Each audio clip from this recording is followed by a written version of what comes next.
Hello guys, I am Arjun. Hello guys, my name is Vaibhav. We welcome you all to CIA Conference, India's premium cybersecurity conference. So for the year 2020, we are opting the new normal by going virtually. We aim to fill the gap between the corporate cybersecurity researchers and the fancy world of hacking. So we thrive to present the best knowledge as well as the brief insight to our attendees on cybersecurity. We have planned some amazing swags, goodies and vouchers for all of you guys. Just stay attentive in between the talks to win these prizes. So I think let's create the history. Let's begin. Stay tuned guys. Yeah. So guys, let's begin with the first keynote. Presenting you all what you all have been waiting for. One of the most acclaimed mentors in the world and the founder of TCM Security, Heath Adams. Hi, everybody. My name is Heath Adams, aka the Cyber Mentor, and I am pleased to be here at CIA Conference as your keynote speaker. This is actually my first keynote talk, so bear with me as we go through this, but I'm completely honored for this opportunity, and I hope that you enjoy the story I'm about to give you.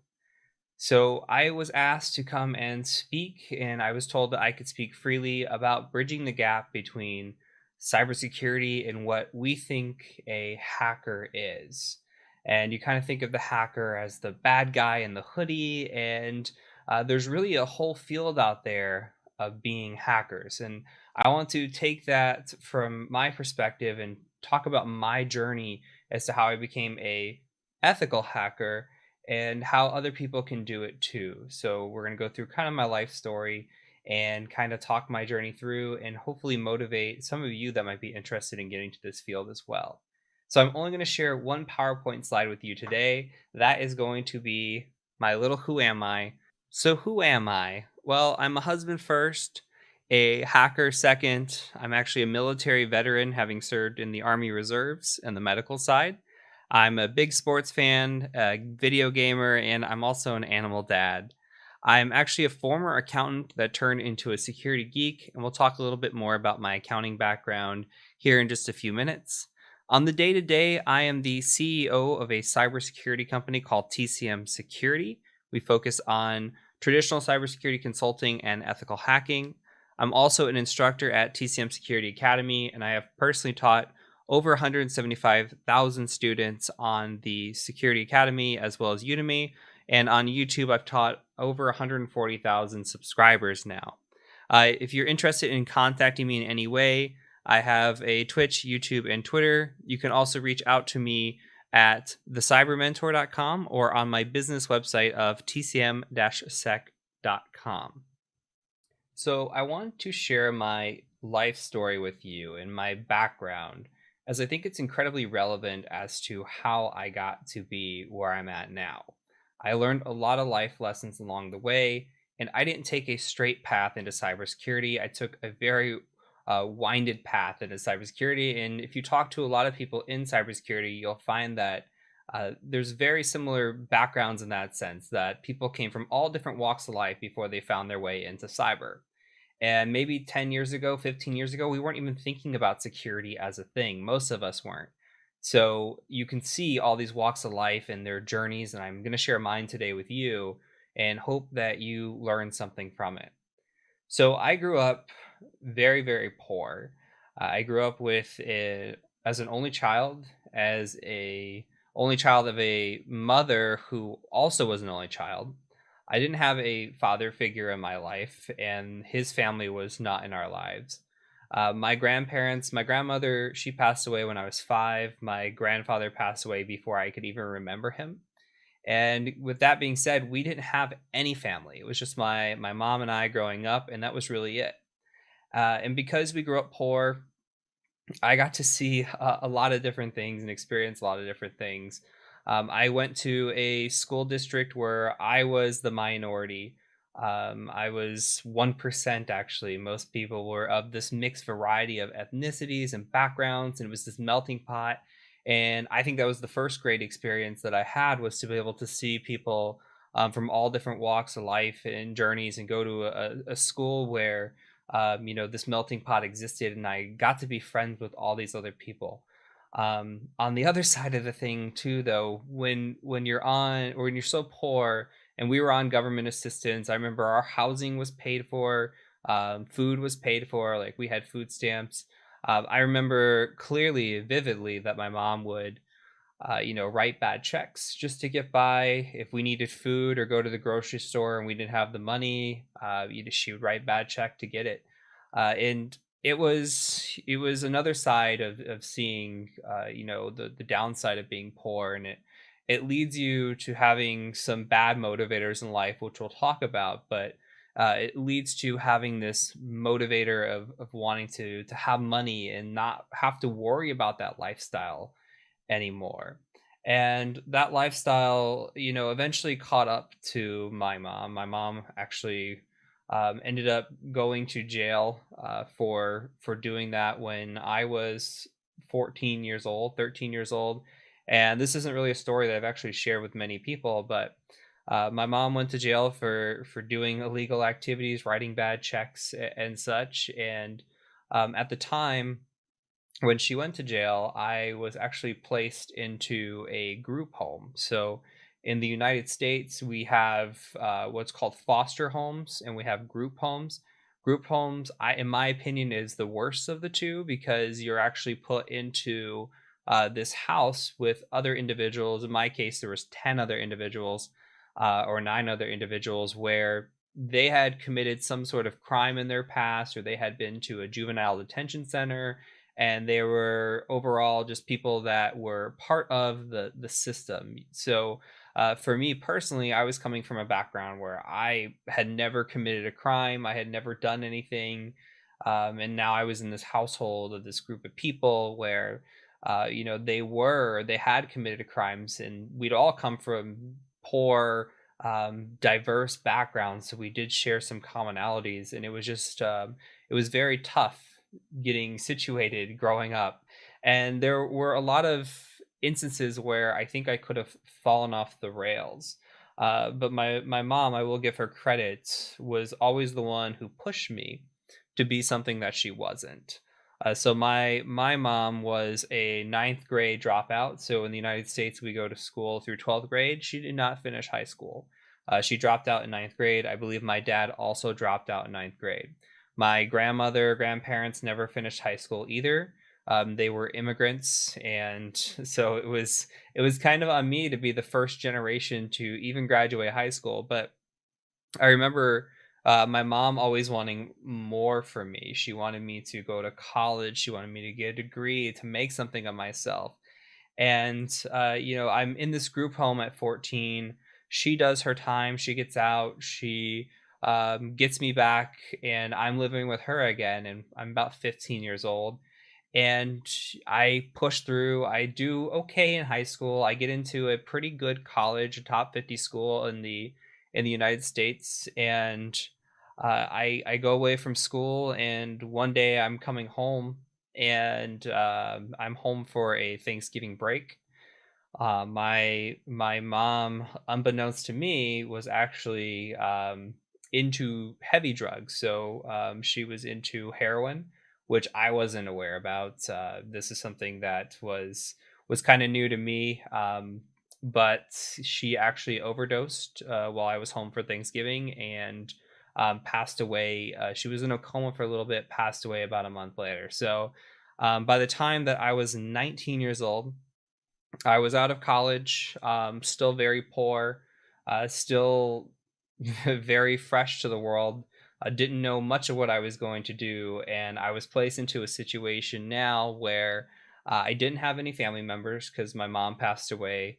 I didn't really have a sense of purpose or a sense of where I wanted to be in life. And at that point in time, I thought of all different things that I could do to get out of where I was in, that position I was in. You think of the worst possible things. You think of, maybe I buy drugs and try to deal them. How do you make money? How do you get out of this mess? If you're a college student and you're trying to make ends meet, how do you work and go to school full time with no support while having to pay rent, while having to do everything else? And for me personally, it was a situation where I hadn't really had to pay bills before. I didn't really have to do anything. My mom took care of all that. So it was very much a culture shock, to the point where I had to drop out of the school that I was in and move to another college just to come back home and take care of the assets, take care of everything that was there. So even more starting to lean into that money motivator. I started becoming very motivated by money. How do I make money? Can I, like I said, can I deal drugs? Can I get jobs? What do I do to in order to get into this money?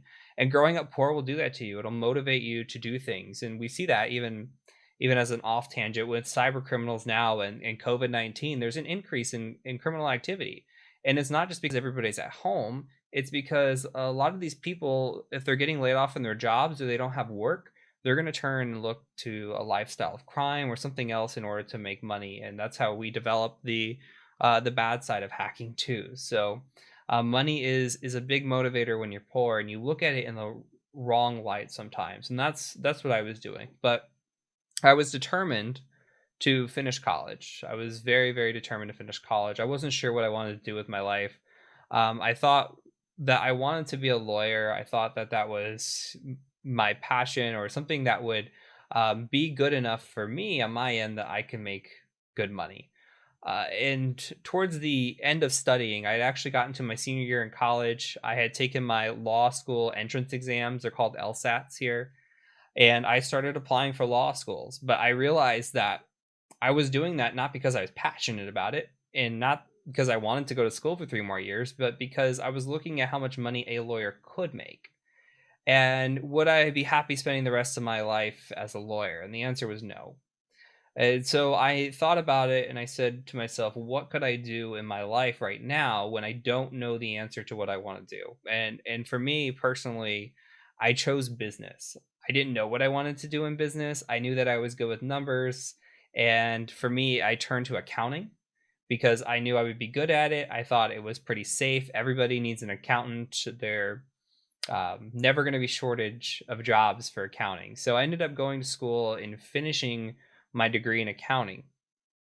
And from there, I ended up actually getting a MBA in computer information systems and finished grad school as well. I did spend time in between working in public accounting, and quickly I realized that accounting wasn't for me. So in between going to grad school and doing accounting, or working as an accountant, I was working maybe 60 hours, 70 hours a week. And when you really take it and break it down, I was working for a minimum wage.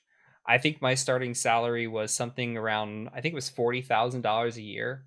And that, depending where you live, could be a lot, couldn't be that much. But for an accountant, it's really not that great, especially when you're working 60 hours, 70 hours here. I could be working minimum wage somewhere and be making the same amount for those dollars. So it was very disheartening. And part of me was just seeking something different, and I didn't know what it was that I was seeking or what I wanted to be. So I joined the army. That was my next logical thing. I said, I've never had a journey before. Always wanted to do something honorable. I wanted to serve my country. I wanted to get out. I'd never been on an airplane before. My first flight was actually to basic training when I was in the army. So I wanted to do something different. I was told by my recruiter when I was going through that you should pick something different than you do in an everyday life, because you will get very tired if you're an accountant in the public life and you're an accountant in the military as well. And I went for the reserves so that way I could still have a public career and work on my life and that side, and still have a service career as well. So I ended up choosing the medical field, and I had a great experience in that. When I came back, I went into my MBA program and I graduated that. And from there, I had decided I think I want to go into IT, but I wasn't really sure. So, a little bit of background into the IT side of things. I got a computer. I remember when I was 4 years old. I'm pretty sure my mom cut a bad check for that, but don't judge me for it. I got it was a Hewlett Packard. This is before they were even HP, I think. It was just Hewlett Packard, and it was, I think, a 1500 megahertz computer, and I think it cost quite a bit of money. Um, it was quite a bit of money back then. I remember we were running on Prodigy as a service, and then we ran on AOL, of course. And growing up, I remember coding on AOL. We would make chatbots. I remember getting hit with my first attack, or somebody hacked me with a virus, and they made me download something, and they were opening my CD drive, closing my CD drive. They could turn your screen blue. There were so many different things that we were doing to each other back in the day, and this was I think my early exposure to hacking and coding and all that stuff. And my mom, I remember, for a time also went to community college, and she was bringing home her homework and her books. And one of the classes she was taking was algebra. Another class she was taking was intro to web design. And I remember learning HTML out of her books and building websites. And also, I remember doing college level algebra when I was 10. It was just something that was fascinating to me. I love the math, the logical side. I love the coding and development side. And it was just something that got my wheels spinning. So fast forward back to graduating my MBA program, the thought had entered my head that I want to get into IT. I didn't know what I was going to do yet. So I started applying to just general IT jobs, like help desk positions. I wasn't getting a single call back. Meanwhile, a company here in the States came to me and said, "We'll pay you $55,000 if you come move to our location and be an accountant for us." And I said, "Oh boy, $55,000? That's so much money. I've never heard of that much money for me personally in my life." And remember, I was making 40,000 before. And again, I was back to being an accountant, but this time it was even worse.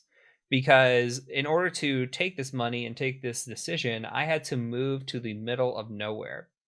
And I had the choice to move where I wanted. And I remember picking a location that had a Walmart here, so a big superstore that I could shop at, because otherwise everything was so remote and so country that there was just nothing. And my drive to work, just to put this into perspective, I drove 45 minutes each way to work on a 2-lane highway. So one car going this way, one car coming this way.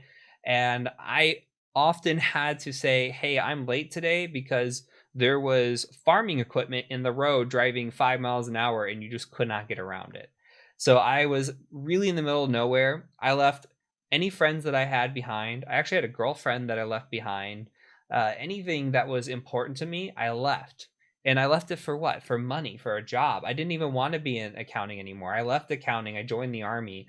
I went into my master's program thinking I was going to do something different. I was thinking about IT, but the money came back to me. And this is part of my roots. This is part of being poor. I thought to myself, I need to do this because it's going to help me financially. And I was always thinking, what can I be next? What new job can I move into? Once I'm at this job, can I become a controller or something, move up, and how much money can I make? That was always the question I would ask. It wasn't like, what is the job details? What does the job do? It was always, how much money can I make? So I became very hyper focused on that, to the point where I would leave an entire life behind to go live miserably and earn money. And over time, I learned that it really wasn't the job for me. I would go into work and it was nighttime when I left. It was dark out when I left. I would get home, it was dark out. I was working long hours plus driving an hour and a half each day if I was lucky and didn't get stuck behind any farming equipment. So with that, on top of having a very bad manager, and please take this or don't take this lightly. I do not badmouth many people in my life, but this manager was the micromanager of all micromanagers. Just one example that I like to give to put it into perspective is, one day I was leaving at 4:59. We get out at 5 o'clock. I was done for the day, clocked out, ready to leave. 4:59. She stops me and says, "Where are you going? It is not 5 o'clock yet." It didn't matter if the work was done. It didn't matter about anything. It was 1 minute to go and you had not completed your shift. Somebody breathing down your neck constantly 24/7. And come to learn, once I took the job, she had one person below her in the position, and I was her ninth person below her in 3 years. That means every person before me had quit and moved on somewhere else. So um, when you have a pattern to a problem, it becomes evident, but apparently they weren't seeing it. So I became victim number 9. And one day I got to the point where I was honestly fed up. It was just another day of being unhappy, just dreading going into work. I went into work And I remember that I had gotten so frustrated, not that I advocate any of this, but I had gotten so frustrated that I took my company card, I took my ID, I took everything that belonged to the company and I left it on my desk. I walked out at lunchtime and I never came back. I never went back. That was my last day as an accountant and I never would ever go back. I swore that to myself. I went home. I went to the management office of where I lived. I broke my lease. I rented a U-Haul and I made the effort of moving out west. Now, this was on a complete whim. I didn't have the money for it. I didn't really have the cash. I had a credit card. Thank you for that. Thankfully for that, but I had a very, very, very distant relative that lived in this town called Albuquerque, New Mexico. So I drove out there with all my stuff in a U-Haul. She was somebody that I found on happenstance on Facebook, and she said, "Hey, you can come, stay with me for a little bit, get on your feet." And when I got out there, it turned out that she unfortunately was on drugs too. So it was like another situation where I seemed like I couldn't get away from it. And I just told myself, I need to get away from this kind of environment. This is what I grew up in. It's not good. It's not healthy. And I got out of there as quick as possible. And I just thought, how am I going to hustle? What am I going to do? I started applying for jobs. And this is really one of the big life lessons that I learned on top of the money thing. But we're going to get into the money thing a little bit here down the road in the story. One of the bigger life lessons I learned is when I was applying for these jobs in IT, I was looking at help desk. I had no credentials. Okay. I had my MBA. It was in information systems.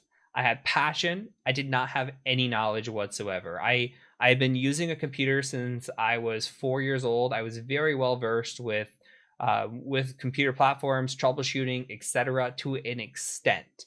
But I remember going into the application process and seeing all different types of jobs and their requirements, and they had, you need 3 years of experience, you need A plus, Net plus, Security plus, all these certifications that I just didn't have. And there was this one job where they offered $50,000, which was a little less than I was making. This was on the job description. They offered $50,000. They wanted 3 years of experience. They wanted at least an A plus and a Net plus certification. And I became very discouraged. I almost clicked close on an application, but something told me you need to apply to this job. And I did. I applied to the job and I actually got called back for an interview. And that was the time that I learned, that was my first lesson, that the job requirements are there, but it's not necessary. You can ignore them. Okay. You need to be the job requirement. You don't need to focus on the job requirements. You need to make yourself the requirement. You need to make the job want you. And we'll talk about that too. But when you're up against these jobs and you're trying to apply and get into the field, whether it be information security or anything, you're going to see these outlandish job requirements and just ignore them. Apply. The worst thing that can happen is they say no to you. That's the absolute worst thing. So you might get rejected. That's okay. You go and you apply to a different job or a different company. If somebody's interested in you, if you can make yourself a desirable candidate, they will overlook the job requirement or the experience requirement or certain certifications. So going into that interview, I didn't know what to expect. And I got there and they were asking me different types of troubleshooting questions, and some I knew, some I really didn't know at all. And they could tell, and they talked to me at the interview. They said, I can tell that you don't know a lot. And I said, that's true. And that's another thing too. During the interview, be very honest. If you're interviewing for anything, be incredibly honest. Don't try to BS any interviewer. They're going to know if you're trying to make stuff up, especially if they know the right answer. So what you need to do is say, I don't know, but I will find out, and just be very honest. And when we got into the conversation, I said, look, I am here because I am passionate about IT. I'm passionate about being in this field. I don't know everything. I don't want to tell you that I know everything, because I don't. And I will give you 110% effort, but I just need you to take a chance on me. And with that, I also offered them to pay me less. I said, let me prove to you that I can be your ideal candidate. I will take less money to be here, and I will work my tail off, and I will be the candidate that you want. And they brought me back for another interview, and I ended up acing it, and I got the job. So their job posting was for $50,000 a year. I ended up getting a job. I think it was for 41.5, 42. Um, so it was a pretty significant pay cut than what I was at with the 55,000, but nonetheless, I was now in IT. I was now at this job where I could be myself and I could learn about everything. And boy, did I learn about everything, because I didn't. When I got there, I thought I knew some stuff. I did not know much. I had to be taught what Active Directory was. I had to be taught what DNS was, DHCP, any sort of networking protocol. And it was just study, study, study all the time. So I made it a point that I wanted to get my A plus, and I did that. Net plus, Security plus, CEH. I did all that. I did all that while I was still at this job. And what I would do is, if it was slow, there were no tickets coming in, I would be studying. And if I would go home, I would study, because I knew I wanted to grow and develop. I knew I didn't want to be in help desk forever, though I didn't know what I wanted to be at that time. I knew that if I was going to get there, I had to do more than what I was just doing now. And I have a really good friend who would always tell me, he was my coworker from this job. It's actually where we met.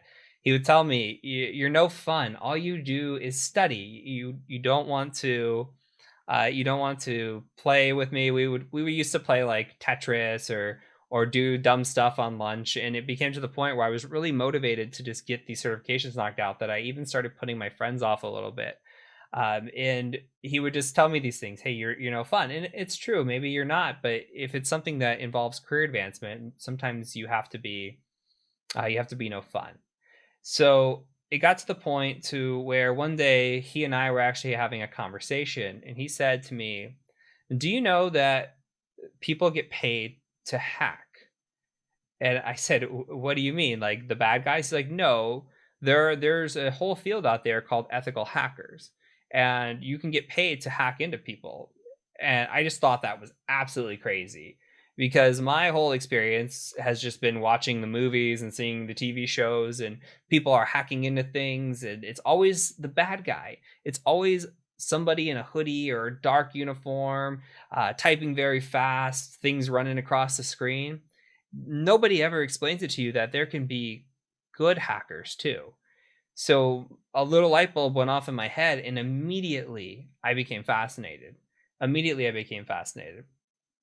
And I started going out, I started looking, and this is a great advice for anybody that's interested in anything. Google is your absolute best friend. Google is going to be your best friend throughout your IT career. But I would go Google things, and I would say, how do you become an ethical hacker? And I would look on Reddit. Reddit's a very great resource into finding out all kinds of questions. If you have a question, there's a chance that it's been asked on Reddit and somebody's answered it. So I looked and tried to just figure out what things I needed to do, or what did I need to study to get into this field. And I kept seeing the same things over and over. You need to know Linux. You need to know some sort of coding language. So Python would be useful. You need to have a good networking background. Chances are that you need some work experience before you get into the field. You also need to understand the network side, so network methodology, pen test methodology. You need to understand web app pen test methodology. On top of all that, it's good to have certifications like the OSCP. And I just started thinking about, okay, what do I need to do? At that time, I think I only had the A plus. And I just told myself, what do I need to do to get better? How do I get better? How do I improve? And how do I set this plan forward? So I set a goal for myself. I said, I want to be a pen tester in the next 2 years. And it came down to learning a few lessons there. With the studying part, when you move up in the ranks, you're going to find that you're going to find a lot of people that are complacent. Okay. When I was studying A plus, Net plus, Security plus, and I was in my job working help desk, there were people that were at that job that had been in the same position for 10 years. There's nothing wrong with being in the same position for 10 years, but it's a little bit of complacency. You can be complacent if you're happy. But for me, I wasn't happy. I wasn't the type of person that wanted to stay in a job for 10 years. I had goals, I had places I wanted to be. So if you have people that try to tell you, hey, you're not being any fun, or this isn't, I don't like that you're studying all the time. But if it's your career, your decision, your motivation, and it's what makes you happy, that should be your priority. That should be your priority with work. I'm not saying to completely write out family or friends completely, but if you have goals and you set them for yourself, that should be a top priority. So that is goal number one here, is do not be a complacent person, especially if you're trying to get into information security. Ethical hacking, just as an example, there are new attacks, new CVEs, new everything released all the time. There's also new defenses released all the time. It's a cat and mouse game. There's always new things. If you take a ethical hacking person and you leave them alone for 2 years, they pick up no new knowledge over 2 years, chances are they're going to be left behind. This field is just always evolving. You need to be studying constantly, and that always learning mentality, like what I'm describing of wanting to be studying that A plus, that net plus, or that next thing, you have to be passionate about the field you're getting into, and you have to be that lifelong learner if you're going to migrate into information security or ethical hacking. Now, back into my story. I approached my job and I said, I want to do security here. We were what is called an MSP, which is a managed service provider. They have MSSPs, which are security, managed service provider, or security service provider, which do focus on security. And I told them, I said, I want to get into security. I want to build upon that career. And they told me, we don't really see that happening here. And I was kind of torn because this was the company that took a chance on me. This was the company that paid for some of my certifications.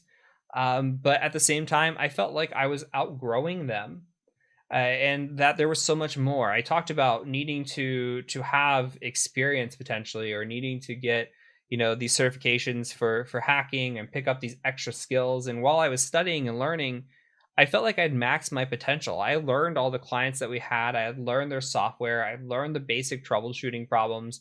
I was promoted several times when I was there. I went from being a level 1, which is just working a desk, to being level 2, which is doing repairs on site, into being a network administrator, which was a lot more advanced work compared to doing the help desk stuff. And it was great, but at the same time, I felt like I could move on and do something else. So again, I started applying for jobs, and I applied for jobs in the area. I started applying for network engineer positions because I thought that moving into a pen test position, I really wasn't ready. I needed to focus on something else. So I moved into applying for these network engineer positions. And again, I found myself in the same situation. I wanted to apply for these jobs, and I just kept coming into, well, you need a CCNA. Well, you need 4 or 5 years of experience. You need all these things. And I didn't meet any of the criteria yet again. So I took my lesson that I learned from the first time around of not paying attention to the requirements, just ignoring the requirements, and applied. And eventually, this organization called Sandia National Labs, which is a research facility, it's a Department of Energy research facility in the United States, reached out to me and said, hey, we're interested in talking to you. So I applied for a network engineer position. I had the interview. The interview goes fairly well, but the big issue comes up that I don't have a CCNA. And most of my experience with working with Cisco, and they were a Cisco shop, most of my experience working with Cisco was from a GUI, or a graphical interface, that I could kind of point and click, enter in commands, and it was great. They were all command lines. So CCNA was super important. It was very important to be able to understand the configurations that were in front of you. And again, I was in a situation where I really wasn't the most qualified out of all the people that they interviewed. But at the same time, I told them, I said, look, here I am. I promise you that I'm dedicated to this job. I want to learn. This is something I'm passionate about. And I promise you I will get my CCNA if you bring me on board. And that did the trick. They actually called me back and they offered me a senior position at the company. They were very thrilled to have me. They thought I interviewed very well and brought me on. And within the first month, I got my CCNA at that job. I held my promise as well because I was passionate. I wanted to learn. I wanted to know more, and I was hungry. I was motivated. So you got to be hungry, you got to be motivated, especially if you're going to be moving up. You cannot be complacent again. So always be hungry, do not be complacent, and ignore the job requirements. These are the lessons that we're kind of picking up over time, all right? Now, moving on, I knew the ultimate goal was that this was a stepping stone. I didn't want to be a network engineer forever, but I was there, and I didn't want to say I was paying my dues, but I was definitely using this job in order to get to another one. So I had found out at the job that there was the opportunity to work as a pen tester at that job. Okay, so I met with some of the pen testers. They had a whole nother division that did pen testing or ethical hacking. And they told me, look, go get your OSCP certification and we'll bring you on. So I went, I asked for the OSCP certification from my boss. Boss said, yes, I'll pay for it. He knew my intentions and he covered the OSCP, and I studied for the OSCP and I passed the OSCP, which, if you don't know what the OSCP is, it's an ethical hacking certification that is kind of like a golden ticket. It's practical, so you have to hack into so many machines in order to get your certification, and it's respected at least as getting your foot in the door in the industry. So I went out and got that, and I went to the job and they told me, well, actually, you don't have a computer science degree, so we can't hire you. It didn't matter that I had the piece of paper that they wanted, or the OSCP, or the passion, or anything else. And this is government, okay? They said, because you do not have this piece of paper that says computer science on your background, we're just not going to hire you. So I was distraught. And again, I was back at the drawing board, but I ended up finding a career again. I ended up being outgrowing that and ready to move on, and started applying. And some of the things that I found when I was going through my job application process into trying to apply for ethical hacking jobs was there was a lot of gatekeeping all around. Okay, there's a lot of gatekeeping. The OSCP certification is great. It will not necessarily get you into an interview. There are not many opportunities either. So for me personally, I had to be willing to move or go into other jobs. And that was a little bit stressful too, because I had a girlfriend or fiance at the time, and who's now my wife. But at the time, she had grew up in New Mexico. She had never left New Mexico. So convincing her to move with me was going to be difficult as well if we had to do that. So we get to this point where there's a lot of gatekeeping, and you saw gatekeeping too with the whole degree certification type deal. So it takes a lot of time and patience. Patience is absolutely critical, and networking is another thing that I think is critical. So if you are not networking now, you absolutely need to be. I was a part of a Slack group. I was a part of Discord channels. I was just, as a whole, out there and making friends with people. I was talking to people when I was doing my OSCP certification or studying for it that were also studying for it. I think that really helped. I would talk to people that were already working in the field. I would just get general advice. And when it came time to looking for jobs and applying for work, a lot of the chances and interviews that I had came from those people. So being able to network and establish those relationships and connections, super, super important. Now, eventually, I made my way into the field. I got quite a few interviews, and the interviews that I had in front of me were really, there was three of them. One was a job that was from somebody that I was networking with, and it was 40% travel, which is a lot of travel. You're gone pretty much every other week. Another job was a job where there was a good opportunity. It was completely work from home. I wouldn't have to move. But at the same time, there were 55 hours a week that I'd have to be working. The job would have no handholding. When I talked to the manager, he told me that you need to come in, you need to be prepared to work, and we're not going to really teach you anything. You just need to pick it up as you go. Personally, I wanted somebody to hold my hand and train me. I wanted good work-life balance, so the 55 hours a week wasn't going to cut it. And then I found a job where they said, hey, you're going to have to move. You'll be remote most of the time. You'll work from home. But if you have to go on site, you have to be near us. But at the same time, we'll pay for your training. You're only going to work 40 hours a week. And we're going to teach you. We're going to train you. We're going to make you into a better pen tester. And that for me was the best choice out of it. So I was very patient, and that's another key takeaway here is to make sure that you're patient with your job. A lot of people I see make the mistake of applying for any job and every job and then taking the first one that comes. And it can be exciting to get a job offer, absolutely, but you want to make sure that the job that you're going for is going to make you happy. So make sure that it's going to make you happy. I was not going to be happy if I was working 55 hours a week, and especially if nobody's going to be there to hold my hand, help me with training, etc. So make sure that you're happy. Now, when I was in my pen test job, I started working on my other passion, which is teaching.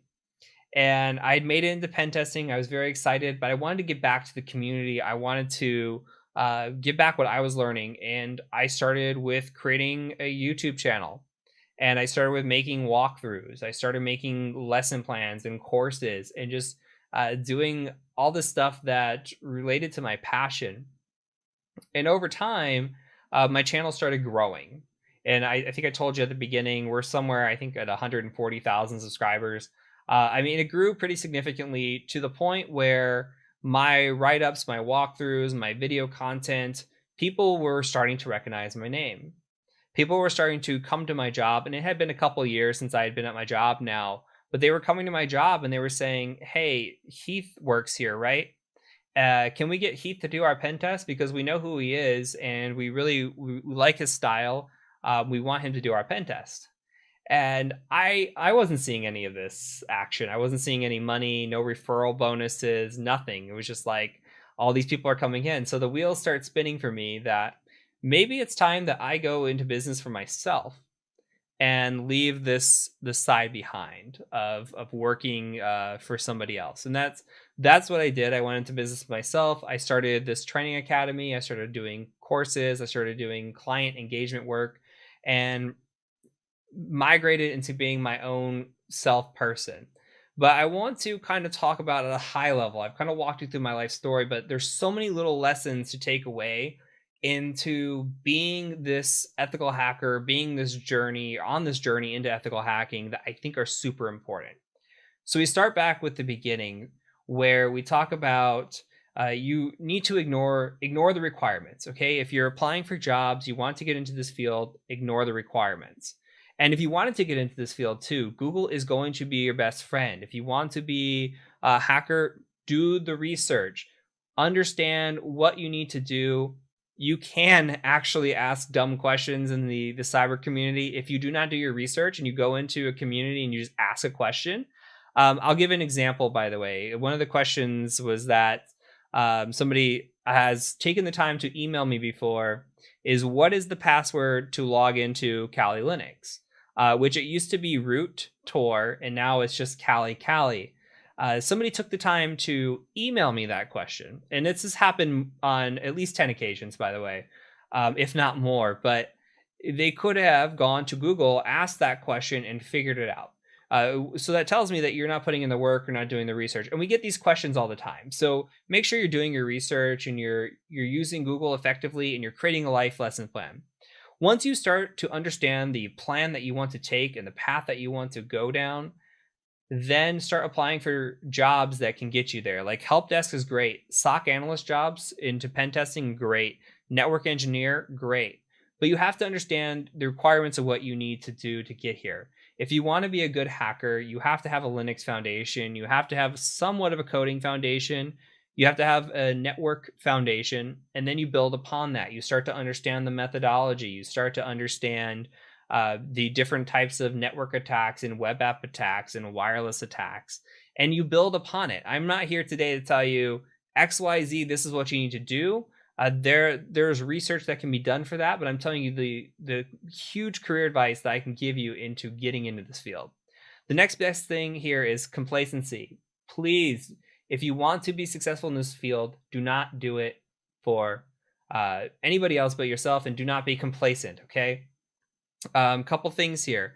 You will encounter people that will tell you you're studying too much, you're doing too much. You need to take some relaxation and hang out with me, and that's okay. It's okay to do that as long as you do that in moderation. But do not be like the people that you see that are in the same position for 10 years and have no desire to move up. Because if you're in this field, you need to always be studying. You need to always be thinking of the next thing. Now, I told you we're going to talk about money. We're bringing back money. Money is a huge motivator, but you have seen now that I haven't talked about it since I was talking about accounting. All the way that I got through accounting, I was talking money, money, money, money, money, because that's all that was on my mind. When it came to ethical hacking, it was just, what can I study next? What's the next thing? I love this field. I'm passionate about this field. The money's fantastic, by the way. In the United States, my first job was $102,000 a year. When I left that job, I was making $140,000 a year. The money's great, but it was never something that was even on my mind. Like I was so passionate about hacking. I was so passionate about IT that it was what I really wanted to do. And we see in this field, we see a lot of people make the mistake of using money as a motivator. Or the other motivator is that hacking sounds cool. It just sounds awesome. It is awesome. It's sexy. It's great. It makes a lot of money. But there's a reason why it is this way, okay? And this is not to discourage you. This is to motivate you. The reason why we have this is basic economics. We're in the time frame right now where we have not enough pen testers and a lot of people wanting pen testers. And what does that mean? That means high salaries. Why is that happening though? Because people are thinking, I want to get into this field because it sounds cool, but they do not realize the amount of work that it takes to get into this field. You have to be motivated. You have to study all the time. It is a lot of work, but it is incredibly motivating. For me, when I sit down and I work on a project and I work on hacking, I just lose the track of time. I'm absolutely in love with it. I never think about, man, this is work. Every day that I went into work as an accountant, I thought, when is it 5 o'clock? How can I get out of here? Can I get out of here any faster? It's never like that for me anymore. And it shouldn't be like that for you either. This should be a motivator. I know plenty of people in this field that will work and then they'll study. They'll work or they'll build a lab. They'll work and they'll play Hack the Box. They'll do other stuff that's just fun for them. So you have to make sure that this is something that you absolutely want to do before you get into it, but it is incredibly rewarding if you do. And these are the minor motivators for you. So always study. Don't be complacent. Don't do this for money. Do this for passion. If you're interested in getting in this field, feel free to reach out to me again on Twitter. You can join my Discord community. There's plenty of options for you. There's a lot of free training. There's a lot of cheap training. There's a lot of guides out there on how to break in, but you have to make sure that this is for you. All right. So hopefully that makes sense. This has been my talk. We have a shortage, and I want to see all of you make your way in here, and I want you to be passionate and be motivated and want to be ethical hackers. So the next time that you think about the bad guy in the hoodie, think about how you could be the good guy helping prevent that. Think about the other side. If you didn't know that ethical hacking was a thing until today, think about the good side and the things that you can do there. Think about the motivators that I've talked about and the life lessons. And it doesn't just apply, by the way, to ethical hacking. It applies to everything. Ignore the job requirements. Don't be complacent. Study hard. Be motivated. Be passionate. Don't chase the money. The money will find you. Okay? Don't chase the money. The money will find you. Find passion in your life. Use it to motivate yourself. Do what it is that you want to do and find success. Thank you so much. I really hope you enjoyed this talk. I hope that you enjoy the rest of the conference as well. Cheers. Thanks a lot, sir. That was really a wonderful talk. Now, coming to the author of the best-selling book, Penetration Testing, Miss Georgia Weidman, speaking us on security in coronavirus. Over to you, ma'am.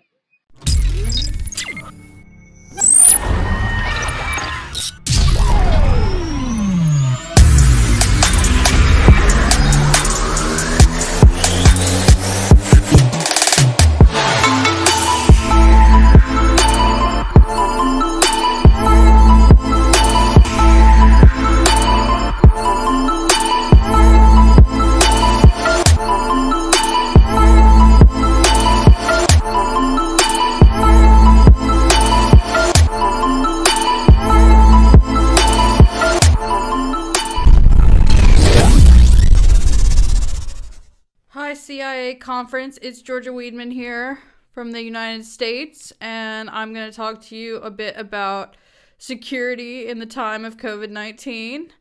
Mobile security comes home, as I call it, but really this isn't anything particularly different because this is the same sort of stuff that I've been talking about for a really long time. It's just the world is, shall we say, kind of waking up to the issues that have been issues for 20 years at least, ever since people started using their own devices, ever since mobile devices came around. Then we got IoT and all sorts of cloud apps and, all the things that we use to be productive. It just suddenly became, I guess, the only way that people were able to be productive when they had to stay home. So people started perhaps to think about the security of them. So I'm going to talk a little bit about that today.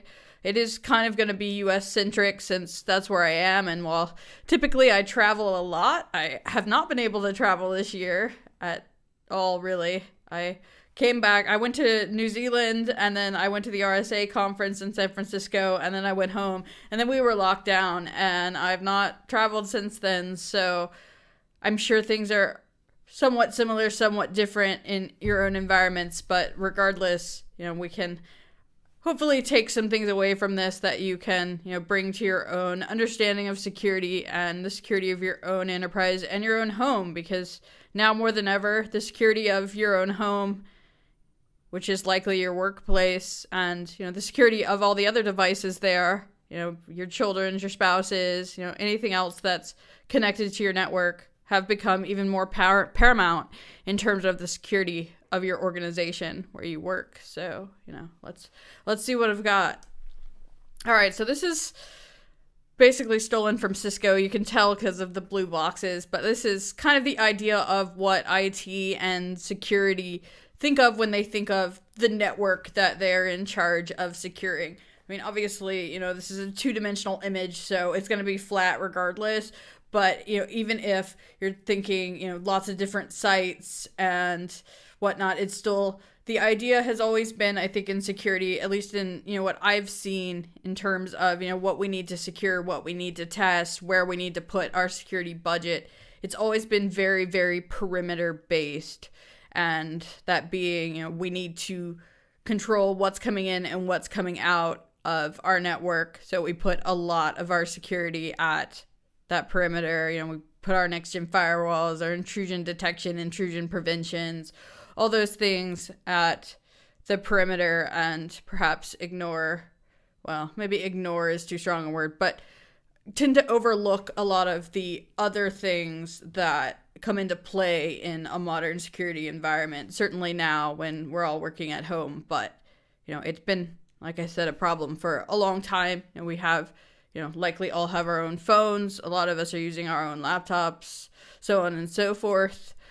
So, those are things that may never actually come into the security perimeter and yet are going to be handling potentially sensitive data, or they're going to leave the security perimeter and come back and potentially not be in a good state and now be able to access things inside the perimeter, leave again, with that data.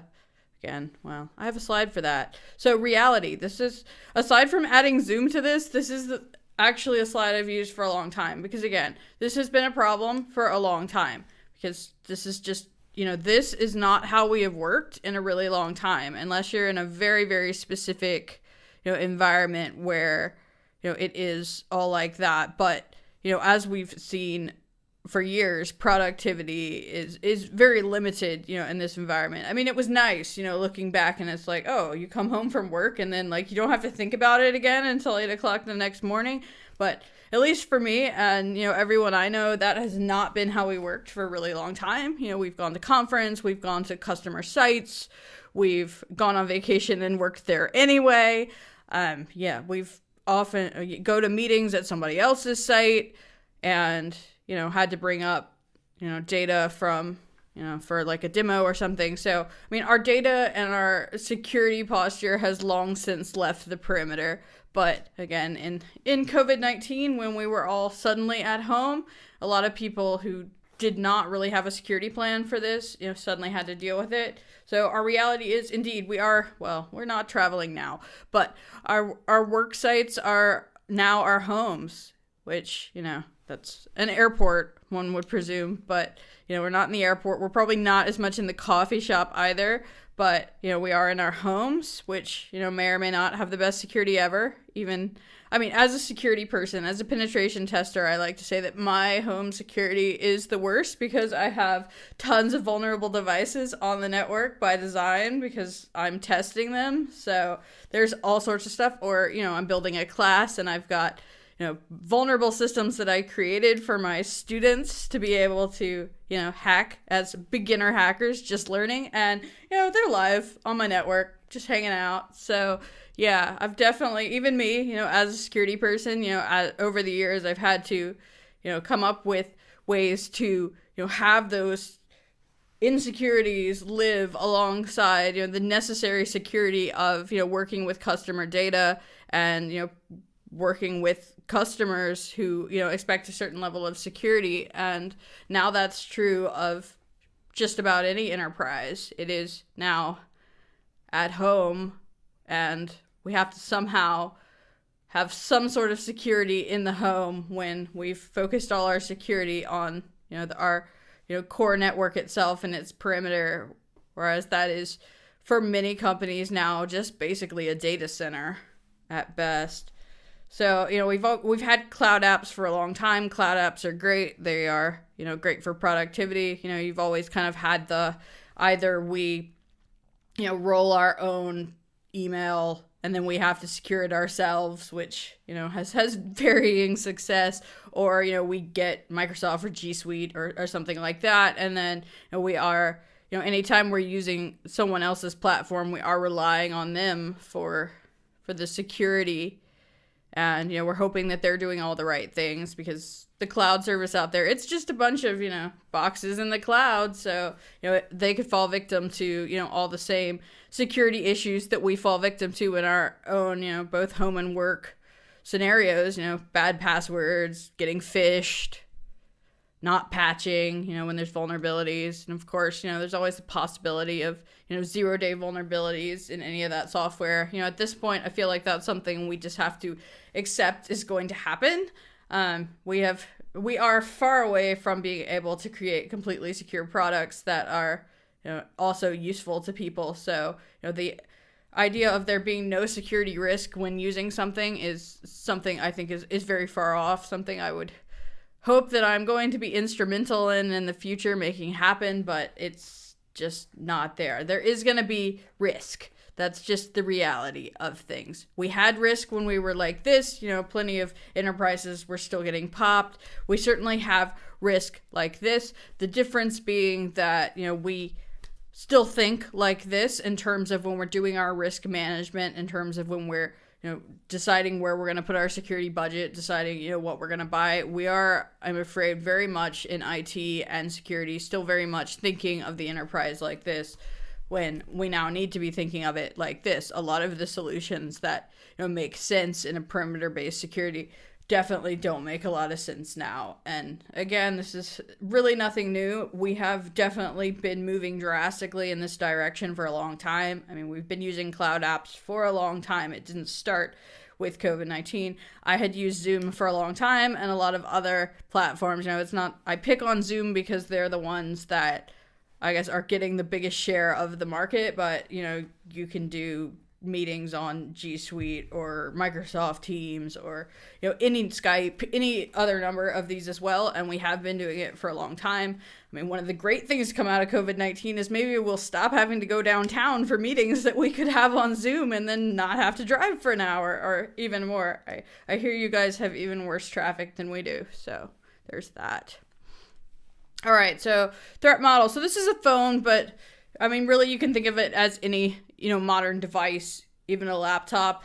One of the things about these devices that, we don't really think about in terms of if they're just going to sit here is how mobile they are, hence the name mobile, I suppose. But, they do move around. They go to different places, perhaps not so much anymore in COVID-19, but, they are moving outside of, the network that is owned by security. You know, they're probably on a home Wi-Fi. And for each of your employees being on a home Wi-Fi, you don't really know what the security of that Wi-Fi is, what the security of the other devices are. So really the threat model is all the things that are around it as well as the device itself. Whereas, you know, in this sort of scenario, we can control the things that are around it to some extent. We can control the perimeter, but, you know, it being moving around the world or being in someone's home that is not owned by the enterprise. I mean, unless the enterprise is going to show up and, you know, redo everybody's network and throw off all the kids' laptops so they can't do their schoolwork anymore, throw off all the IoT devices that everybody's bought, throw off all your personal devices, or, you know, do security assessments upon them. You're basically looking at, you need to treat every employee device as though it's in a zero trust environment, as well as the device itself being zero trust because it's likely owned by the employee or managed by the employee at least. So, you know, you don't really know, you know, what else they brought there. So, I mean, I have some examples on here. Malicious applications, certainly, you know, we've tried, you know, blacklisting, whitelisting, you know, what have you, to try to make it so that there are not malicious applications on the devices. The carriers themselves, you know, try their best. The app stores do a pretty good job, but I mean, it's certainly possible that there's going to be some malicious application on a device or on the network that is listening, and you have your employees doing potentially sensitive work in that environment. You know, certainly, you know, devices being stolen, someone having unauthorized access to it. Phishing is a big deal. You know, it's been a big deal for a long time. We've mainly focused on email, but, you know, with the advent of these devices, there are myriad other ways people can be phished, which we will talk about in a little bit.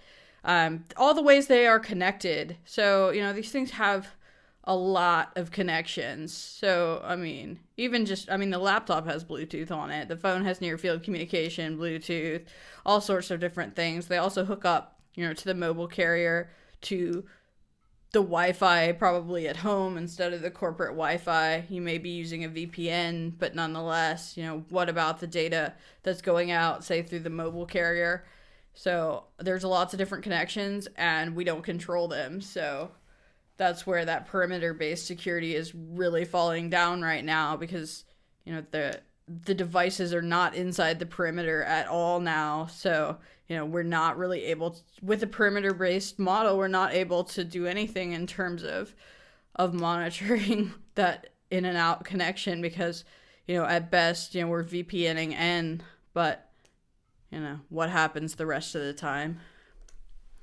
And, you know, that's just one device. You know, the ecosystem that comes with the device, you know, I've mentioned, you know, the rest of the network, you know, your spouse and your kids' devices, you know, the IoT devices in your smart home, you know, your neighbors who might have, like, cracked your Wi-Fi password, because that happens.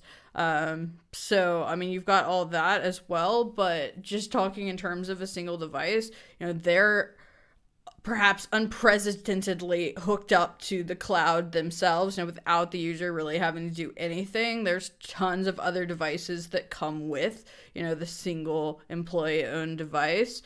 You know, you think of all the ways, you know, the cellular infrastructure itself, the Wi-Fi network, you know, the home Wi-Fi network is hooked up to, you know, whoever their vendor is, and, you know, they've got boxes in the cloud that might be missing patches or have bad passwords, or they might have employees who get phished. You know, they fall potentially to the same security issues that the rest of us do. Same with the cellular infrastructure. I mean, that signal goes out to some antenna somewhere, but it does go out to, you know, a bunch of boxes that are in the cloud that are owned by the cellular network that employee uses. Security, question mark. And then, you know, we've got, you know, any of our enterprise setups that we have. I mean, a lot of people already had enterprise mobility management, mobile device management, lots of different stuff for productivity, for mobility. Again, you know, COVID-19 has just really brought this to the forefront. It's not anything that hasn't long since been a problem. I mean, most enterprises had bring your own device. Most enterprises had employees that were working from home or working from a client site or working from the airplane or working from the coffee shop, long before COVID-19 hit.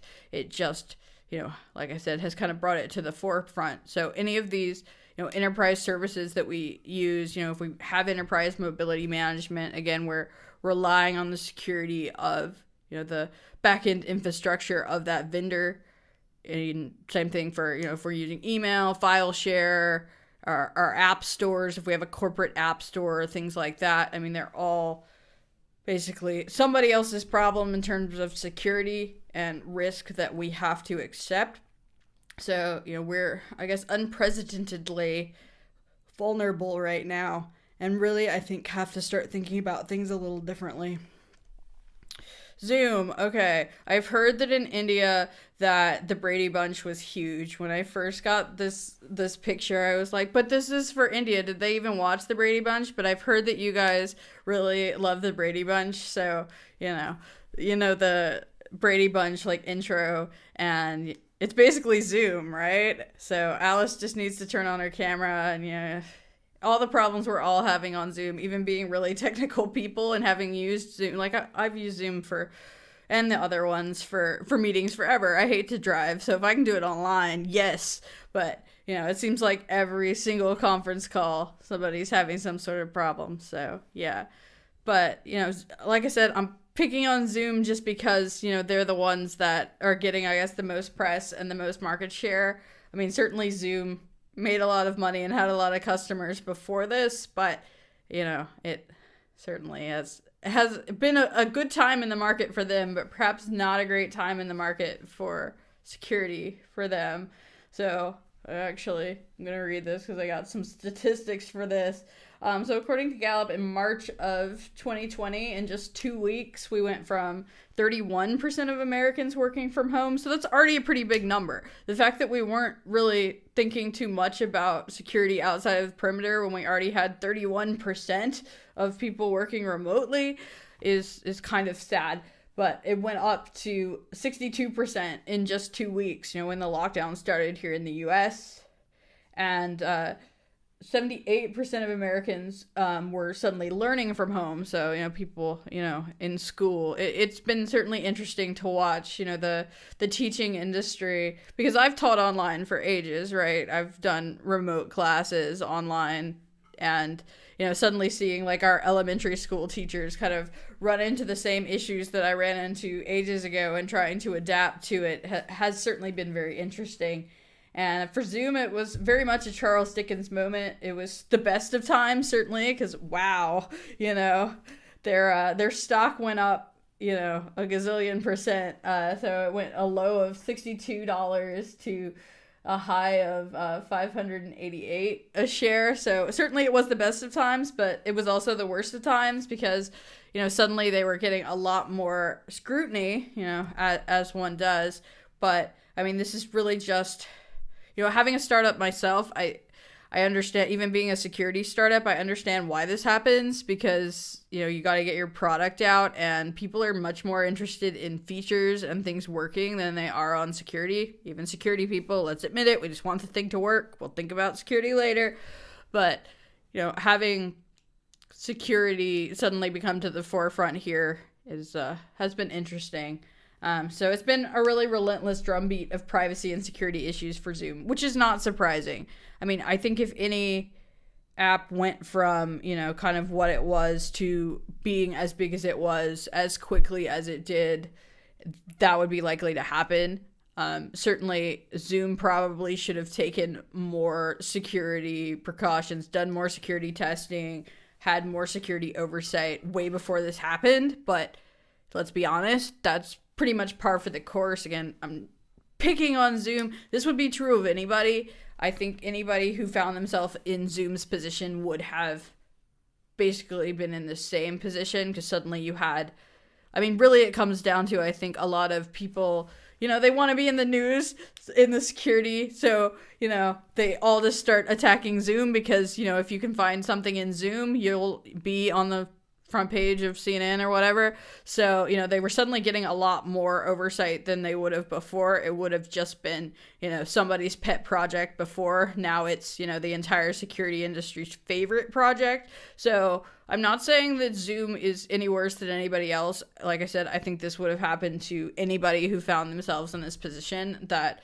what has happened with Zoom in terms of what we've seen in security is, I think, pretty much par for the course, and doesn't say anything about Zoom, but rather says things about, how we're doing in security right now. I mean, this was an app that was already, well adopted, that, people were already having, conversations on it and sending data on it that needed to be secured, and they were making assumptions about that security, and Zoom was perhaps, making promises about that security that weren't necessarily true or, even plausible. I mean, everybody you talk to, definitely no vulnerabilities. You have to say that, right? Because everybody else does. It's a problem. All of your competitors say, oh yeah, we use the best security. We're super secure. We definitely don't have any security vulnerabilities. We're the best at security. But if you're honest and be like, well, I mean, everything has security vulnerabilities. We've done some security oversight, but it's totally possible that, we've done our cryptography completely wrong and we just don't know it yet, or something like that. I mean, you can't say that, even though it's true of everybody. So, there's been, relentless drumbeat of security issues against Zoom. Some of them were simple fixes like assigning passwords, the fact that, people have just been able to drop in on the Zooms, and we saw very early on, a lot of attacks on Zoom, and, just making it a default that you have to have a password. Kind of seems like something we should have really done a long time ago, but, security is hard. Or limiting what participants could come in, authentication and authorization. I mean, there were some 0 days. There's continually, I think, gonna be 0 days. I mean, I really don't think at this point, like I said, we're at a point where we can stop that from happening. There's gonna be vulnerabilities in the software that you use. The main thing is that, getting them patched, keeping everybody up to date on the latest version, and the vendors dealing with these issues as they come to light very quickly, which Zoom seems to have done a pretty good job on that. So, like I said, it's not really that different than any other system. It's more indicative of, what we're dealing with in terms of security. Everything's vulnerable. Nothing has as much security oversight as it should. Everybody makes a lot of security promises, even security companies. Security companies may be the worst in terms of, if you install this box on your network, or you put this app on your device, all your security problems will go away. That is like everybody's marketing scheme. You go to go to a conference now, but you go down the rows of vendors at the conference, and they all are telling you the same thing. This will fix all your problems, but that's just not reality. So I think I think it's been interesting to see a lot of the world just kind of wake up to that. It's like, why is this stuff not more secure? Well, because you haven't required it to be more secure, because you've continued to use it even though it's not secure. And that's just kind of where we're at, I guess. So the security industry is due for a wake-up call. I think COVID-19 has given us some of one, and made us think differently. But really, it's gonna have to be the end users who are gonna have to expect more, gonna have to stop buying this crap that doesn't do its job, and insist upon better security, or people are gonna have to stop using something like Zoom. But we have to use something, and they're all just as terrible. So what are we gonna do? What a disaster. What a time to be alive in security. It's scary, but it's also great. It gives us this opportunity to really, I think, maybe make a shift and really make the world more secure. Whereas, if I go back to my first slide, I swear we have, everybody I work with, everything that they buy, it's all about perimeter security. It's all about the old enterprise. And COVID-19 did not make the new enterprise. I mean, think about it. I've said it a couple times in this talk, and I should stop repeating myself, but we have been using our own devices, working remotely, taking corporate data out of the corporate enterprise, having boxes online, using cloud apps that are owned by somebody else, and have less or more security insight into what's going on with them for a long time. This isn't new. Social engineering, I mentioned I would talk about this. So social engineering is huge. Social engineering is like the number one cause of all the problems in the security world. People are clicking on stuff. I'm clicking on stuff. They got me. They did. It was on my phone though. They sent me a text. I was waiting for a very important package and I got a text message that said it was from United States Postal Service saying, that they needed like a signature to deliver my package, which is reasonable. It happens. I have actually gotten text messages from them before because I've signed up for it, but it was actually a fish and I totally clicked on it and it was bad. Well, it wasn't really bad. I mean, I just cleaned up the mess. But yeah, I mean, it happens. I mean, really, they just wanted me to log in and I didn't. I noticed it before then. But I mean, people click on stuff. But our security awareness training is one, very focused on you're sitting in a desk at an office in an enterprise with enterprise security perimeter around you and not focused on, the real way that we work before and after COVID. And it's also very, very focused on email. Email phishing is absolutely still a problem. It gets people all the time, but that's not the only way that people are being targeted. I mentioned text message got me. Text message has always been a special friend of mine when it comes to security. My first security research, my first talk ages ago was actually about SMS botnets. So it's always been a friend of mine.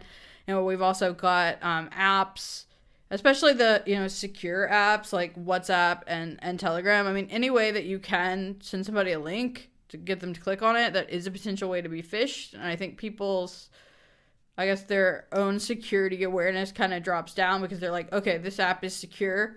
It says it's secure. It says it on the manual that it's secure. So they're taking care of security for me. So I don't really have to worry about security, which I think is a fairly normal response to something like that. And, but yeah, that's not really the case. Certainly, if somebody can get you to click a link in WhatsApp and it opens in the mobile browser, suddenly, you're not dealing with WhatsApp security anymore. You're now just in your mobile browser with, any security vulnerabilities that may be present, anything they might get you to download, any credentials they might get you to put in.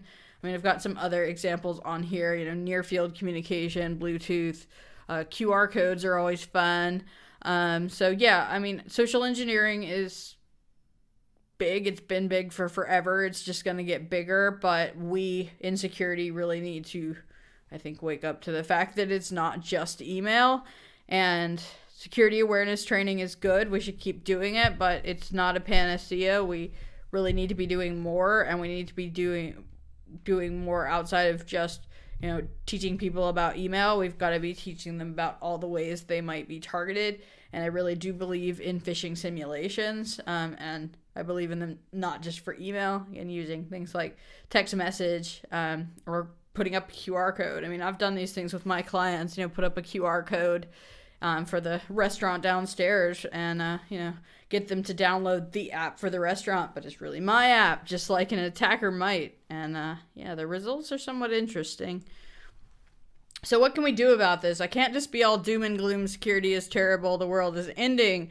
So, our problem is indeed that we have focused too much on the perimeter, and I'm probably running out of time. I don't even know how long this thing is supposed to be.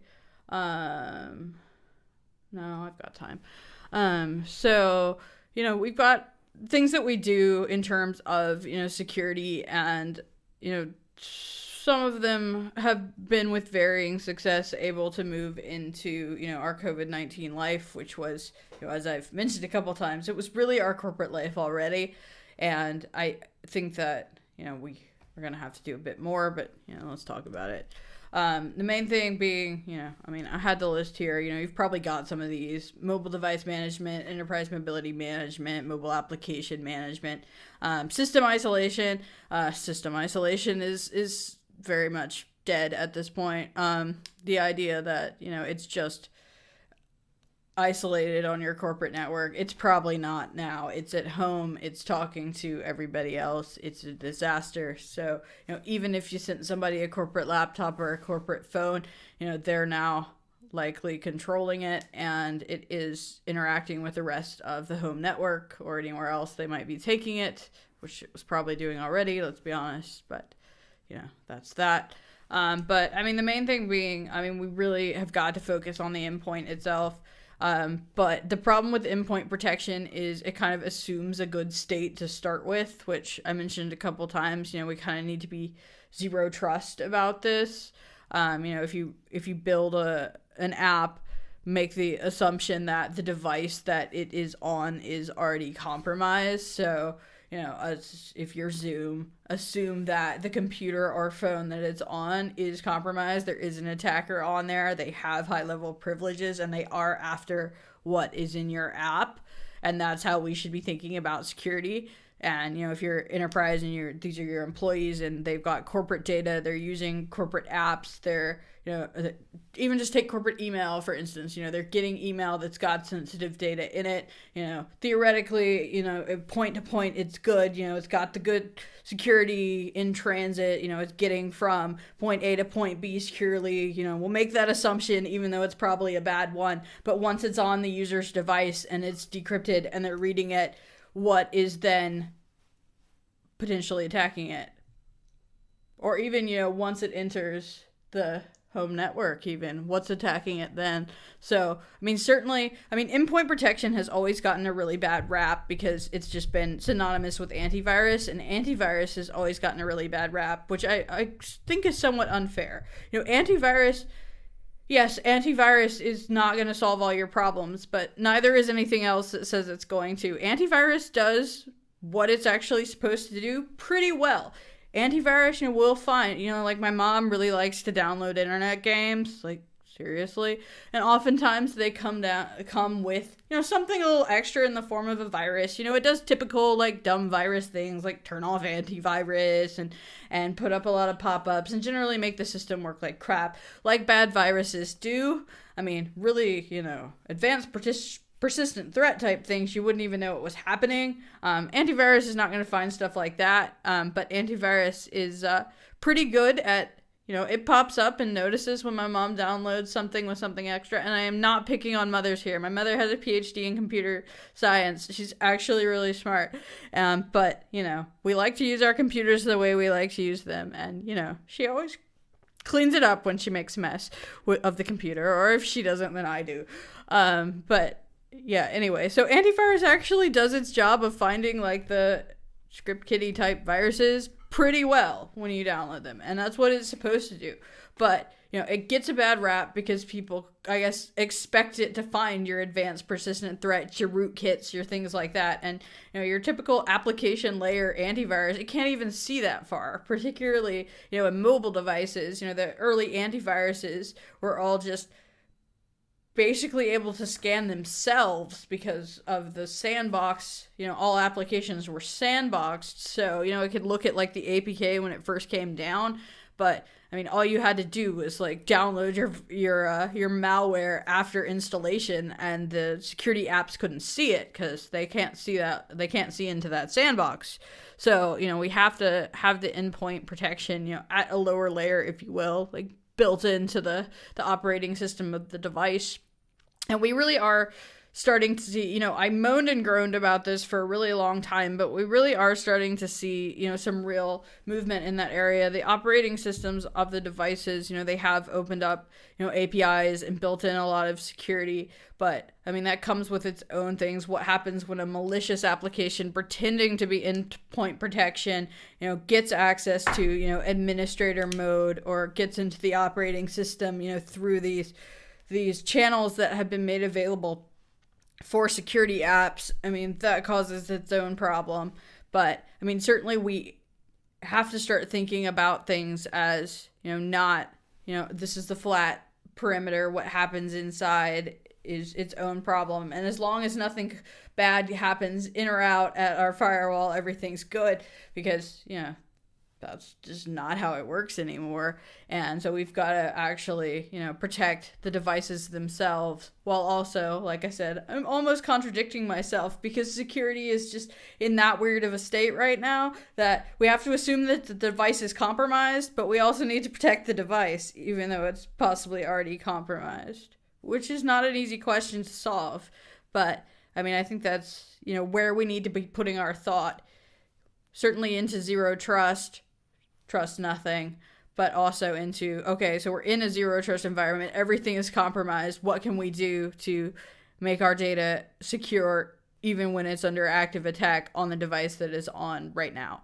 And I think that's really where we need to be, putting our time and money right now, which is mostly a shift, because even, enterprise mobility managements and things like that were really, they had an app on the device, but they were really a cloud box, and, it was really, watching traffic and things like that. So yeah, it's even within the mobile security realm, it's going to be something of a paradigm shift, I think, in order to get this right. But what's really missing, I think, I guess I can tell you guys this. I'm going to get out of the pen testing business, I swear, because it's just so depressing. I got to get the second edition of the book out and then, finish all the pen tests I have to do. But what we're really missing in the world is security assessment.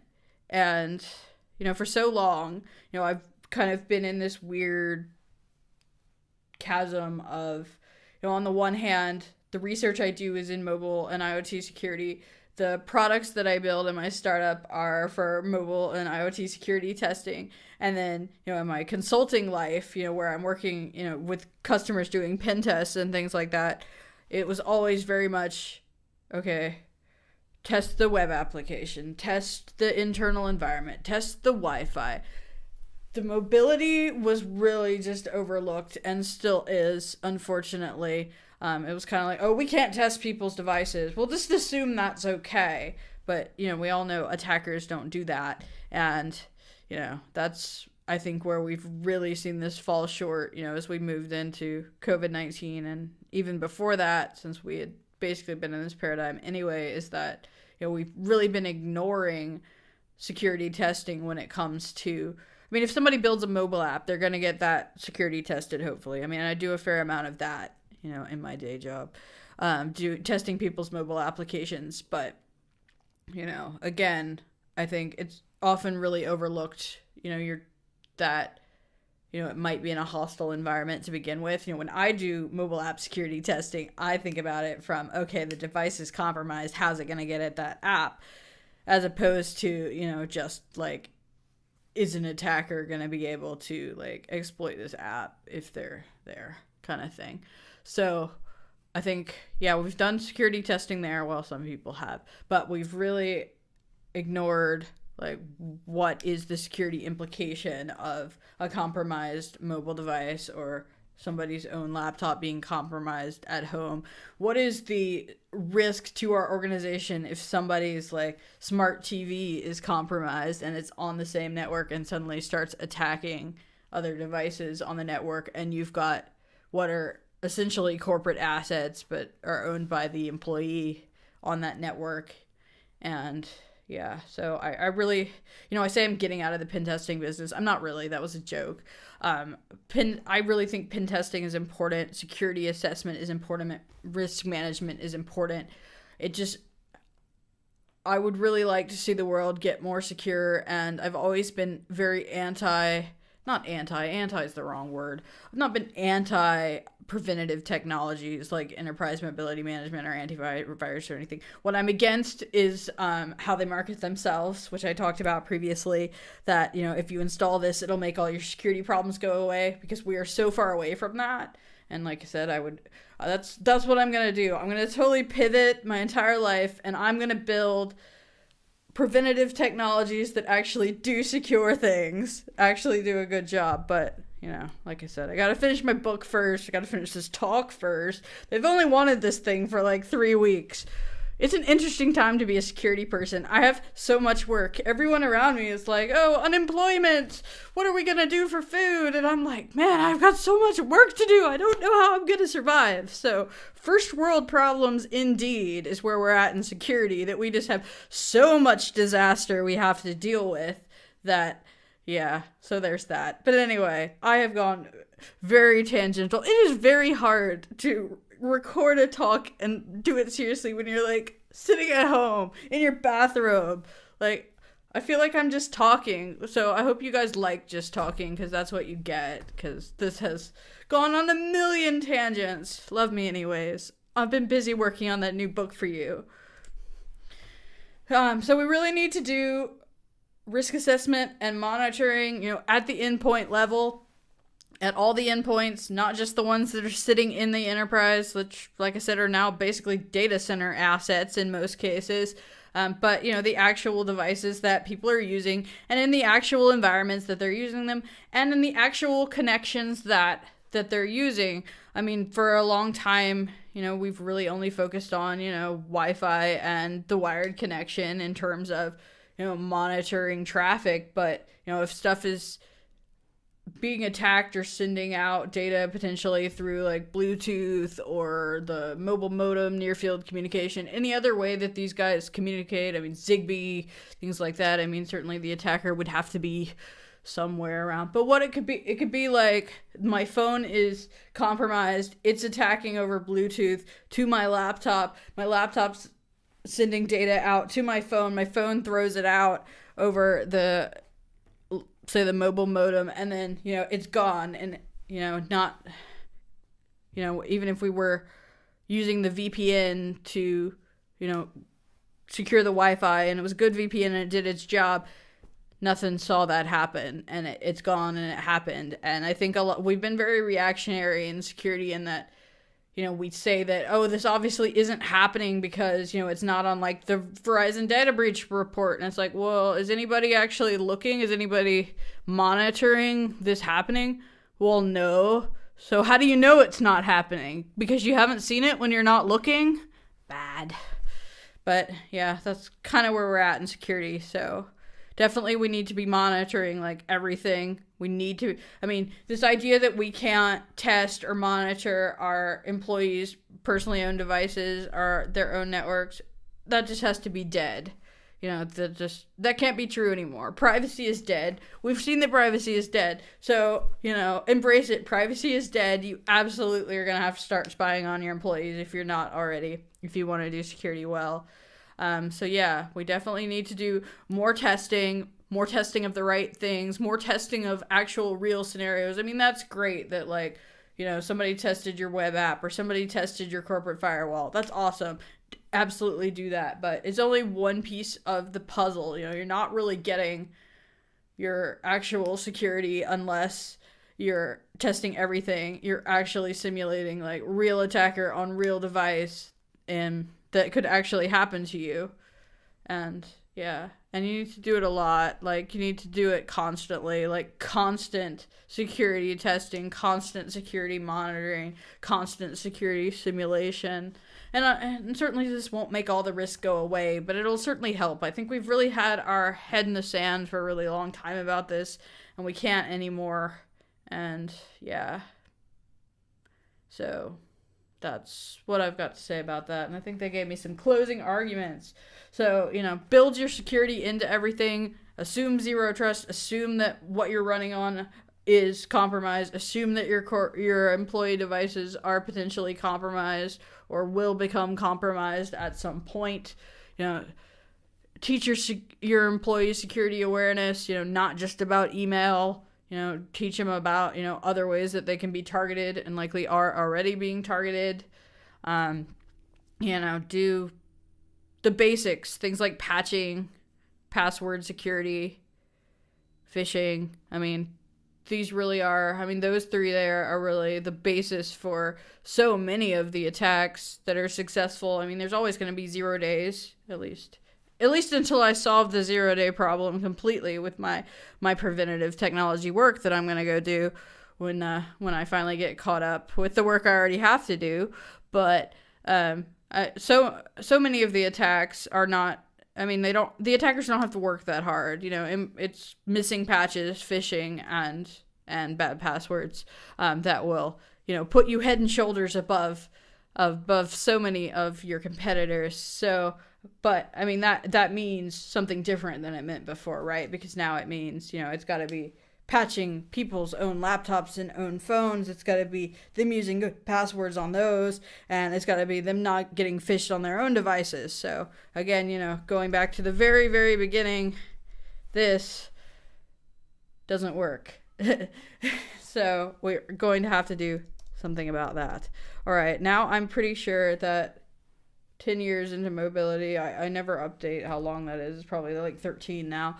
Has security caught up? Absolutely not. Here's some contact information for me. I've probably gone over the time, hopefully not by very much. Thank you guys for your time and patience. I really hope that this COVID-19 stuff works itself out so I can actually come visit you guys sometime. You've been on my list for a really long time, and yeah, thanks for putting up with me. I literally just moved house. That's why there's no pictures on the wall. So sorry this is late, CIA team. Hope you like it. And I swear to you, version 2 of the book, I'm going to go work on it right now. It's coming. Bye. Thanks, Georgia, for an amazing talk. Now, it's our honor to have Mr. Nitin Bhatnagar here with us. He's the director of PCI Security Standards Council, and he'll be guiding us upon secure data payment. A very warm welcome to you, sir, from the team CIACON.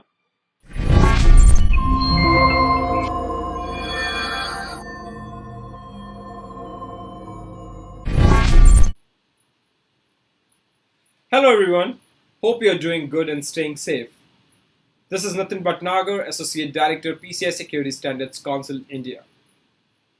Before we deep dive into today's topic, securing payment data with data security standards, I'm sure we have all heard of the movie The Day the Earth Stood Still. Well, for many people, 2020 is the year the Earth stood still. But before I look more deeply into what has been going on, first let me introduce PCI SSC. Our mission is very simple, that is to help secure payment data. How do we go about that? By developing standards and supporting services that drive education, awareness, and effective implementation of these standards by the payment card industry stakeholders. To achieve this, we have 4 strategic pillars that are aimed at increase industry participation and knowledge, evolve security standards and validation, secure emerging payment channels, and increase standards alignment and consistency.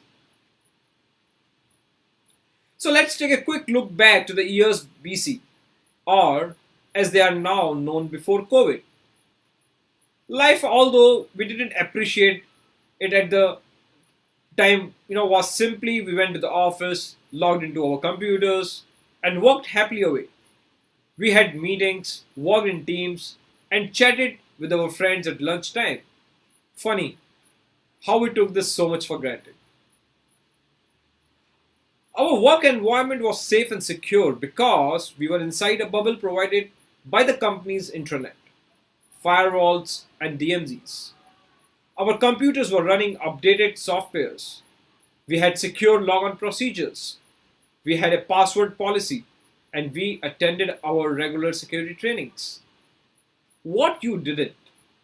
Well, that is what our security assessor community were telling us you are doing. But essentially, you were safe, you were protected, and for the most of the part, you were secure. And if anything did go wrong, well, you always had your IT team on hands to come and sort things out. And then the world changed and life moved from BC to AL after lockdown. And life, especially our work life, changed completely. You were at home, the kids were at home, the pets were at home, and it all became rather complicated, rather busy, and yet we were trying to work. The kids were either online schooling or online gaming. And all of this was running through your local router with whatever speed your local neighborhood could gain. But for the vast majority of people like me and you were remote, on your own. Your spare bedroom became your office.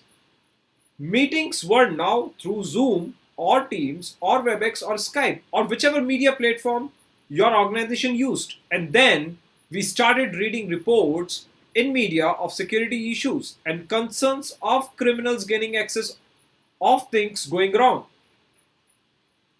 Well, very simply, you are outside the bubble. The safe haven that was the office. Now you are not connected to just the office network.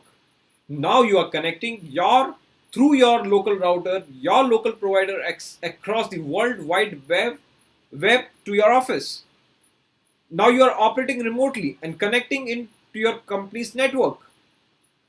Yet, how are you achieving that? How are you authenticated? What are your permissions? Your company has gone from having a very close system to having a more connection than network rail. So, what is the risk? Technology is the risk, and with this risk comes opportunity. Opportunity for the criminals, and they are having a feeding frenzy. And we are on our own, day in, day out, and we just do not like that. We are social animals. We like to talk to our friends. We miss sharing a coffee or lunch. So we do the next best thing and reach out using social media. Yet, what starts out as a friendly chat can quite easily turn to a work-related matters. And now we are sharing work information across an insecure social media platform. And the criminals are listening and smiling.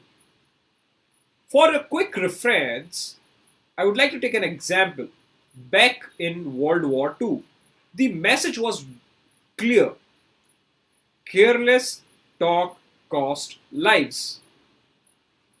Today, the message is equally clear because now careless talk costs data. And careless talk can lead to phishing attacks. So what have the PCI SSC been doing to help? Well, quite a lot actually. We have released several guidance. For example, working remotely, guidance for the people who are working remotely, common attacks, online trainings, guidance on performing remote assessments, as well as continuing to develop and update our standards which provide you opportunity to comments. And that is not all that we have moved through the year. We have provided even more guidance and support on protecting payments while working remotely. We have released guidance around beware of skimming threats during COVID. We have released additional guidance for remote assessment, cleaning guidance for the POS terminals, and several general guidance as we are all in this together. Many organizations have staff working remotely that are accepting or managing card-based data either via a telephone call or through e-commerce. It is essential if you're handling or managing cardholder data while working remotely that your organization secures that cardholder data.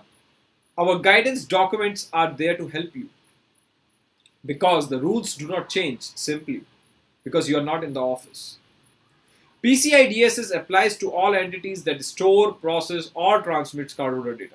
Therefore, PCI DSS applies to each and every one of your staff working remotely. Remember, people process technology. How are they receiving the cardholder data? How is it protected and secure? How is it transmitted? Before in the office, the data was moving around an internal network. Now, it is all happening across the public internet. So how are you securing this? Criminal activity in 2020 has soared. Many would say these figures on the screen significantly are underreported. But it is clear that the criminals have seen after lockdown a huge opportunity to make more money than at any other time. The use of phishing and scams leading to both malware and ransomware attacks has never been so great. And at the same time, our ability to protect and secure data has never been more challenged. Everyone needs to be aware, understand the risk, and help secure payment data. The second part of this presentation, where I am going to talk about the updates from the Council on the data security standards. The first standard I'm going to talk about here is the PCI Software Security Framework. So SSF is a framework to standardize, consolidate software security requirements for different types of payment software under a single requirement architecture with the complementary validation and listing models. This is the next evolution of PDSs and ultimately the replacement for the Payment Application Data Security Standards, and is also a good illustration of how we are implementing PCI SSC strategic framework and our intent to evolve security standards and validation to secure emerging payment channels and increase standards alignment and consistency. So SSF assessors. So there are two different, these two different programs, we have two different assessor types. Secure SLC assessment can be performed by secure SLC assessor on eligible vendors. Secure software assessments can be performed by only secure software assessors on eligible payment softwares. The relationship between the SSF and other PCI SSC standards. So, when PADSS expires in 2022, SSF will replace it. Until then, they will continue to be independent standards and programs. PCI DSS, generally SSF supports the security of the cardholder data environment in the same way PADSS has done. But like PADSS, SSF does not inherently make an entity PCI DSS compliant. PCI DSS 4.0 is in its early stage. Exactly how SSF will support PCI DSS version 4.0 is still being discussed. We are looking at how the elements of SSF might support some PCI DSS requirements. However, it is very early days. More to come on this. Please do keep a watch on our PCI Security Standard website for more information. The PADSS transition, the acceptance of the application for the existing PAQSs and QSs and new SSF assessors are now open. New PADSS application acceptance end June 2021. And finally, the PADSS programs ends in October 2022. Talking about the second most important standard, and which is PCI DSS version 4.0. Second RFC is already closed, and I would like to thank everyone for their support so far. The PCI DSS version 4.0 development timeline. The development time frame for this PCI DSS update is noticeably longer than in the previous revisions. This is intentional, designed to support an increased number of feedback opportunities for stakeholders. The final version of the PCI DSS version 4.0 is currently planned for completion in mid of 2021. The PCI DSS version 4.0 standard will be available for 2 years prior to the retirement of the PCI DSS version 3.2.1. The PCI DSS version 3.2.1 will remain active for 18 months once all PCI DSS 4.0 materials, that is the standard, the supporting documents, including all SAQs, self-assessment questionnaires, report on compliance, and AOCs, training and programs updates are released. In addition to an 18th month period when version 3.2.1 and version 4.0 will both be active, there will be an extra period of time defined for phasing in new requirements that are identified as the future dated requirements in PCI DSS version 4.0. The much awaited data security event of the year is just around the corner, and this event is going to focus on the key challenges faced by the global payment card industry during pandemic. If you haven't registered yet, register now to reserve your seat. Registrations are complimentary. How to get involved with PCI Security Standard Council? First, participate. There are different ways to participate. The first most important way is to become a PCI SSC participating organization, which is open globally to PCI players, including merchants, processors, vendors, and acquirers. There are several benefits that you have becoming a PCI SSC participating organization. The biggest one is the ability to impact the standards for the payment card security globally. You can make connections. You can become part of the global network of payment security leaders.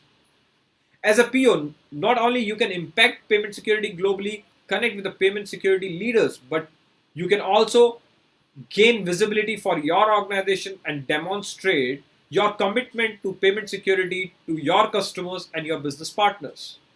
The greatest testament to these benefits is 800 POs, 800 participating organizations in 60 plus countries. Talking something about the trainings, the payment card industry professional is an entry level qualification in payment security information and provides you with the tools to help your organization build a secure payment environment. Becoming a PCIP demonstrates a level of understanding that can provide a strong foundation for a career in the payment security industry. This is a renewable career qualification, is not affected by the change in the employment assignments, and stay in effect as long as the individual continues to meet requirements. This is 3-year credential, also provides great foundation for other PCI SSC qualifications. If you have experience in any of these areas, consider PCIP qualification. Security technology areas, compliance, risk governance, audit and finance, e-commerce. If you're a product development company or a developer or a marketing or a sales professional, you should look for PCIP qualification. So, from one home worker to all you home workers out there, stay healthy, stay safe, and stay secure. Together, we help secure payment data by collaborating, educating, providing simplified solutions, information sharing, and industry guidance. Thank you very much. Thanks a lot, sir, for guiding us on security payments. Now let's switch over to our next speaker, Mr. Kane McGladry, a CISSP profession, speaking us on involving the threat landscape as well as its solution. Over to you, sir.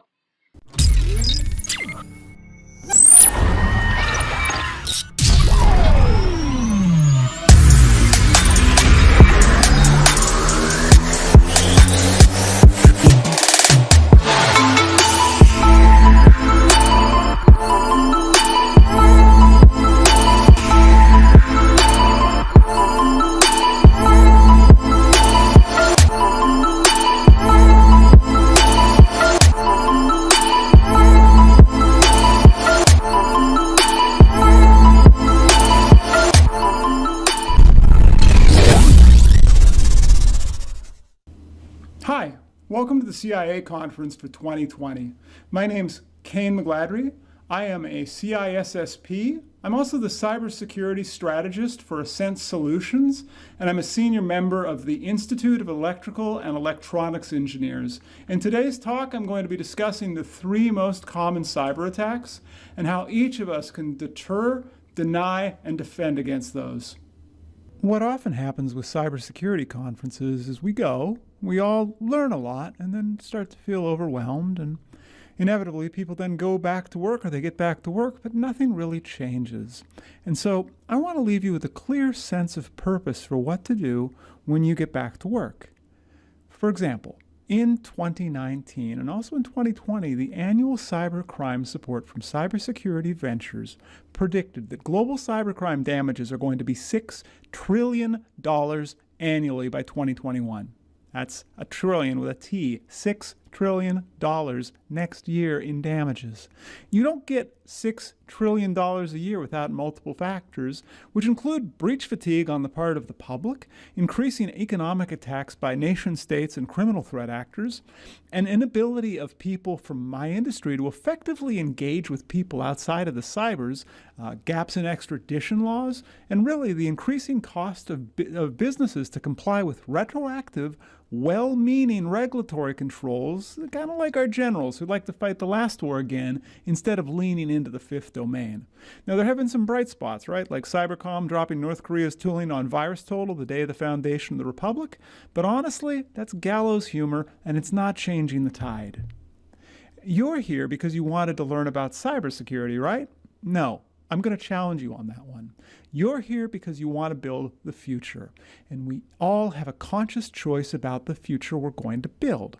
Do we want to see another hospital that's unable to deliver services and somebody ends up dying, like happened in Germany just earlier this year?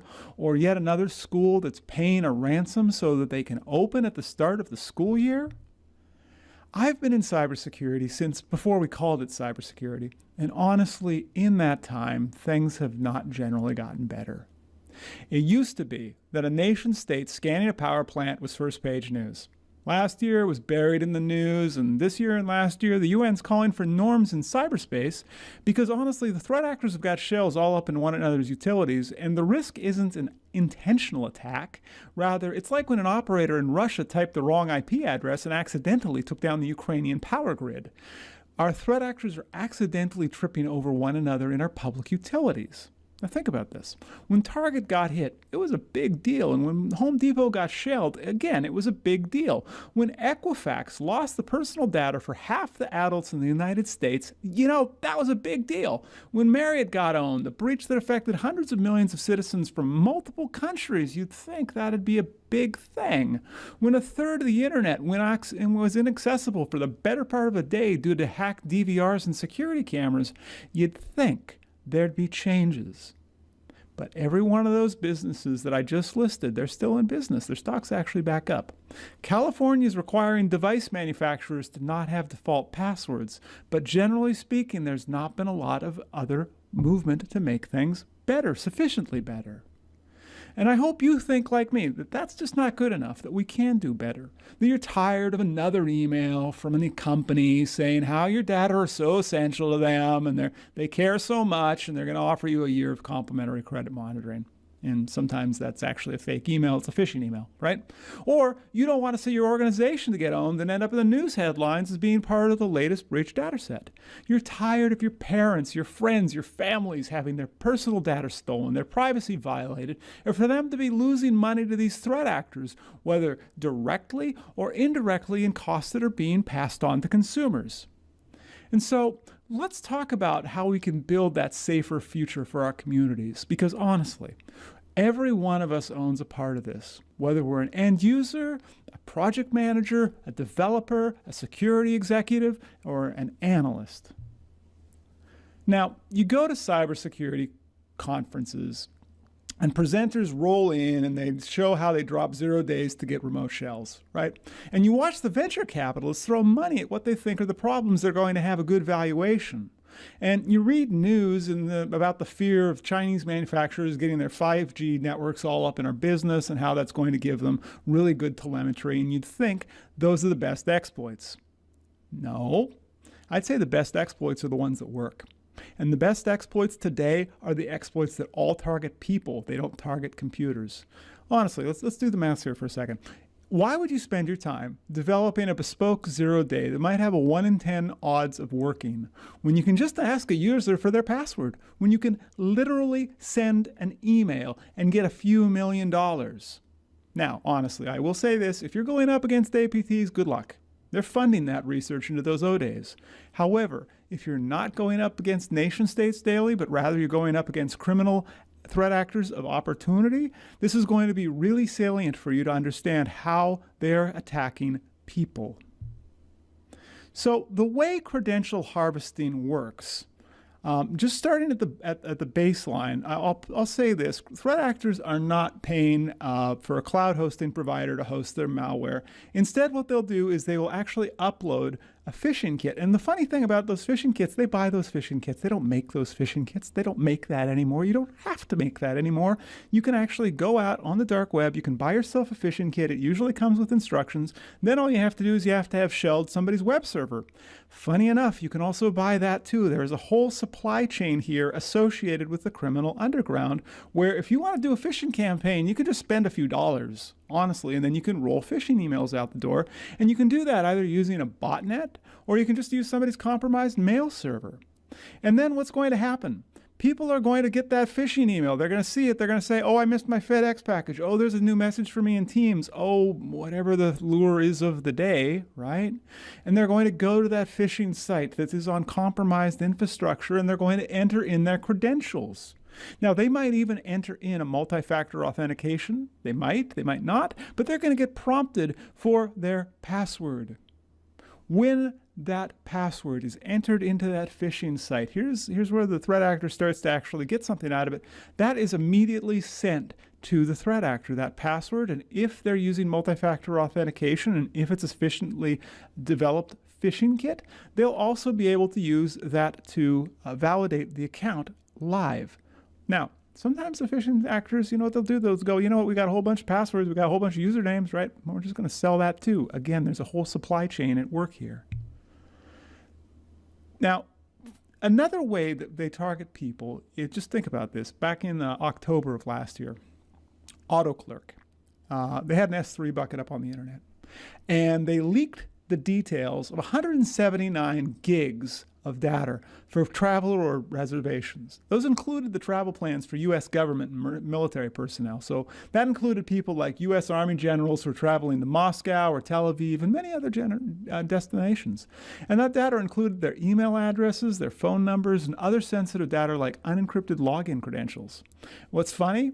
Adobe, they're like, hold my beer. Less than a week later, they lost 7.5 million user records, including email addresses and the products that were used by the customers.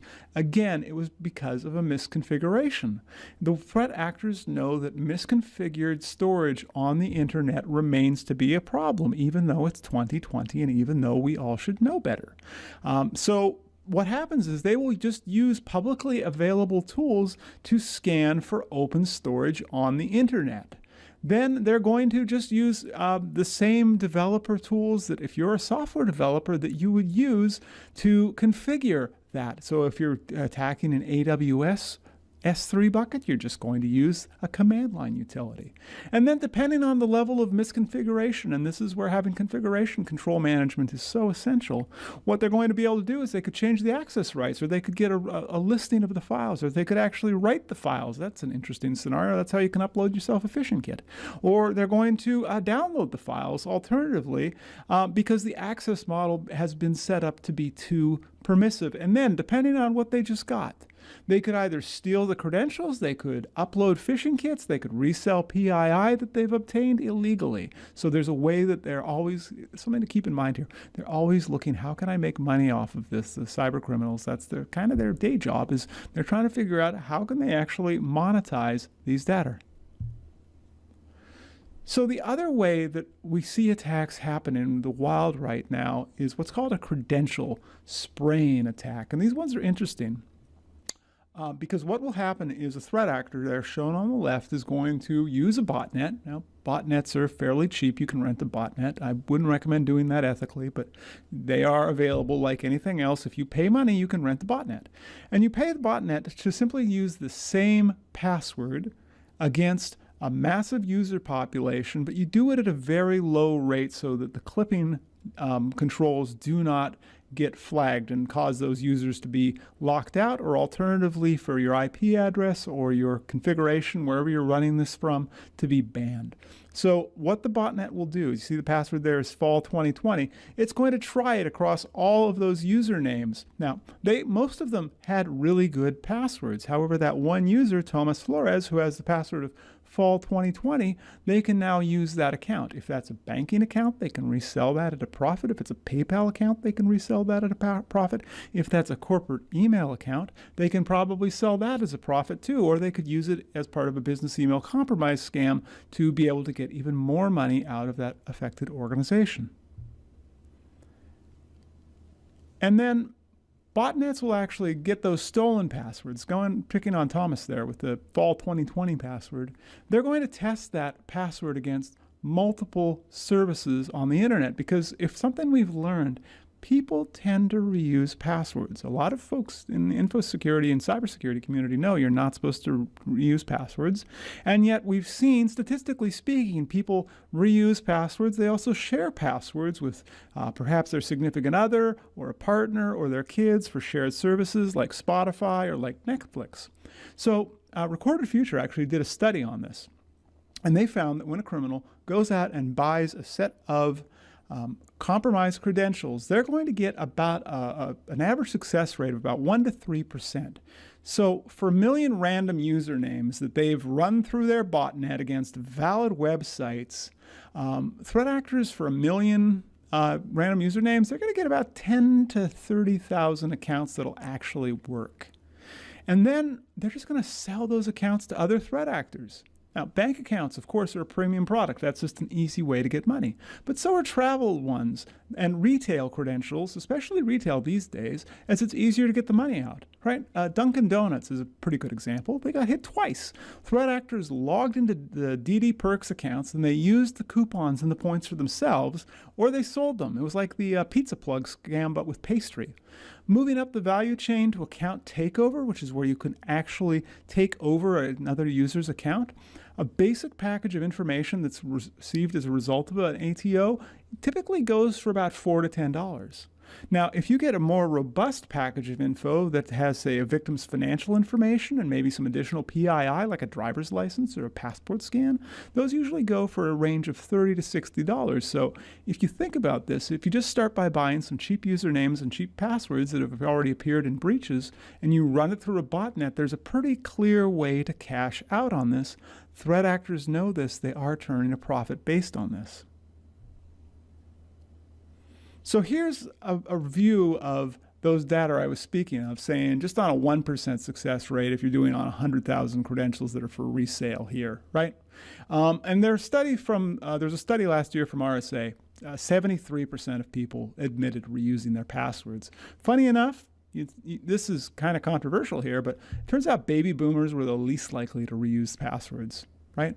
And Google also did a study, and they showed that 1.5% of all logins worldwide were reused. So if you spend about $150 for some software to configure your botnet, to configure your credential stuffing kit, and then you buy a database of about 100,000 stolen credentials, $150. Of course, you'll have to pay that via Bitcoin or Monero or whatever the cryptocurrency du jour is.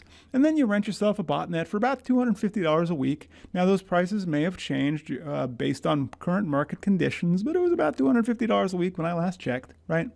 If you run 100,000 credentials through that, right, assuming we get a 1% hit rate, you can actually get a gross profit margin of about 97.5%. And the maths are up there on screen, which is a really good profit margin for not much work. What are we doing? We're buying something, we're configuring something, we're renting something, and on the back end you get money. This is why the economics of being a threat actor, assuming you've got perhaps a different set of ethics than everyone who's attending this conference, if you've got that different set of ethics and you're motivated, you certainly can turn a profit, and that's what we are fighting against. So I hope that I've made the case that this is not the future that we want for persistent engagement from threat actors who are monetizing this. And, honestly, they're making money at this, which is why they're doing it. So if you're a person who considers yourself a developer, if you're creating applications, whether you're creating them on premises or you're creating them in the cloud, whether they're commercial or open source, doesn't matter. You've got a responsibility to your employer, but also I'd say you've got you've got a societal obligation, at least to the people around you, to make it harder for these threat actors to be able to operate.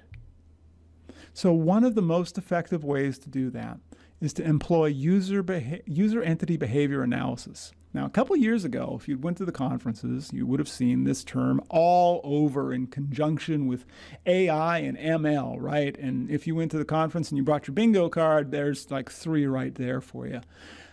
Yuba is a feature. This is not a product that you buy. This is mostly common sense, but it's done at scale. Now, I normally work from Bellingham, Washington. So let's say I log into the same app about every day at about 7:30 in the morning from Bellingham, Washington. You could say that's kind of normal. So if one day I log in from Bellingham, Washington at 7:28 a.m., but then at 7:31 a.m. I log in from Moscow, that doesn't seem possible, right? That's an impossible travel scenario. You cannot get from here to Russia in 3 minutes. But if you think of how credential stuffing works, how it uses a distributed botnet to validate those credentials, it makes a lot of sense. Or let's say after I log in, I normally I get on my email I get on Teams, I might open up OneNote. It's sort of just a normal workday for me. What I don't do is I don't normally download a lot of files from SharePoint. But let's say one day I log in and I start downloading a lot of files. Or I start modifying a lot of files. Hold up, that's weird. A person who's looking can see these things, but the problem becomes there's hundreds of thousands of log events, and then those are being created by our users real time. Or let's say normally I log in using a Windows 10 laptop and my Android phone, right? One day I log in using a jailbroken iPhone and a connection from Firefox on a Mac. Again, those are signals that show, hey, you know what? Something's changed here. Maybe I got a new device. That could happen. But the point is, something's off. Something's changed that's an observable event. And this is where you're going to hear about black swan events of systems administrators logging in at 2 a.m. and getting locked out because they did something odd. You know what? If you think about this in 2020, how many of those have you heard? Because a lot of people are working a lot of weird hours right now. They're working from home. They're working from unusual IP addresses. They're working off hours because their kids need to use the computer to go to school during the day, right? We have not seen a lot of black swan events. And what's happening, thankfully, what happens when a user does something weird, a lot of the successful applications today are having them re-authenticate. They're having them prove the person doing the operation is the person who's actually associated with those credentials. Now, obviously, just asking them, hey, can you type in your password again? That's stupid because it doesn't work if you've got a situation where those user credentials have been compromised. So that's a feature I want you to consider building into your applications. Have your users have multi-factor authentication by default. Have it be something that's opt-out, not opt-in, and please don't use SMS-based authentication. Now, somewhere out there, somebody's watching this and you're a product manager and you just thought, oh no, that's going to reduce market share. That's a terrible recommendation. You know what? Getting owned at disclosing a breach to your millions of users is going to cost you a lot of market share too. There's also an ethical issue here, right? If you're making it easy for your users to choose poor passwords, you're making it easy for those data to be stolen, which is going to eventually harm those end users. So if you're unfamiliar with how multi-factor authentication works, just really quickly, moving from left to right, the user is going to put in their normal username and their normal password into your app or your website. The second thing they're going to get prompted for is a second authentication factor. It's either something they have, that could be like an authenticator app that generates a number, or something they are, like a Face ID scan or a biometric scan like a fingerprint. The next thing that's going to happen is that then they get logged in. If they can meet that second requirement, they're logged in, they're able to go about their day. And I did say SMS-based authentication is bad. You know what? Go ask Twitter why this is bad. Y'all remember earlier this year where a whole bunch of celebrities were saying, hey, if you send me a little bit of Bitcoin, I'll double it, right? Or how many times has Jack at Twitter had his account get compromised and do weird stuff? The way this works is the threat actors, and in the case of that thing that just happened earlier this year, honestly, it was Discord kids who got the phone company to change the owner of the SIM card to them. So you go check out the prices at the OG accounts on underground forums, and you'll see bribing a retail employee at a phone store.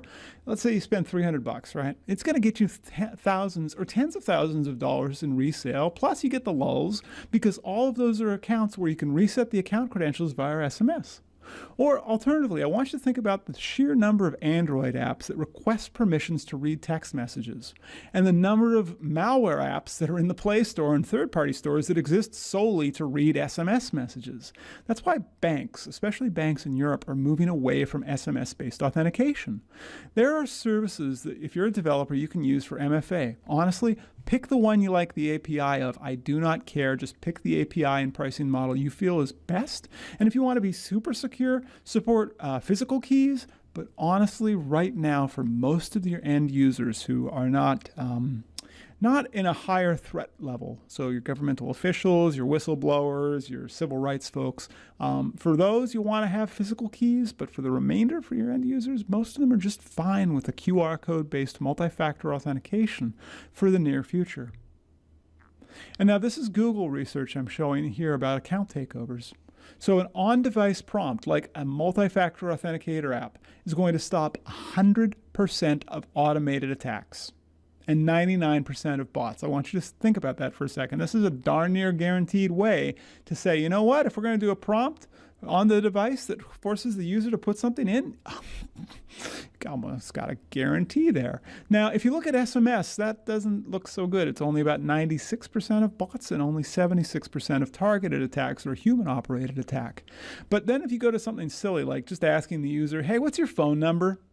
It's a terrible idea. Or worse yet, trusting that their last sign-in location was good enough. Hello VPNs exist, right? So you've got to look at that and say, what is the easiest way that we can actually reduce our threats to our end users and our reputational damage as well as potential damages from civil suits? And you go, okay, you know what? Multi-factor authentication on a device works really well. The other ways that companies are consistently losing their data are through configuration management or mismanagement, right? You're developing an application and it tends to be, there's some error and you don't have enough time, and so you just run it as admin. And hey, look, there's no error, except that permission just made it into production. Or you assume that the service account that's used by your application, honestly, it just needs access to everything on your AWS instance, not some specific bits. So you just run it permissively. Or the API key, which is honestly used like a password these days, it never needs to change. Or let's say you can't update your underlying framework of the components you've got in production, even though there's a patch for a vulnerability in a third-party component, right? There are countless ways that an application can get shelled, and there are countless tools out there to find those permissions creep issues and those configuration issues and those out-of-date components. Go ahead and pick one. Honestly, you can buy these. These are available. These are not on the dark web. They're commercial tools that will go out there and you just pay them a little bit of money, you run it on a weekly basis, and then you go, oh, you know what? We've got some vulnerabilities. Go fix those.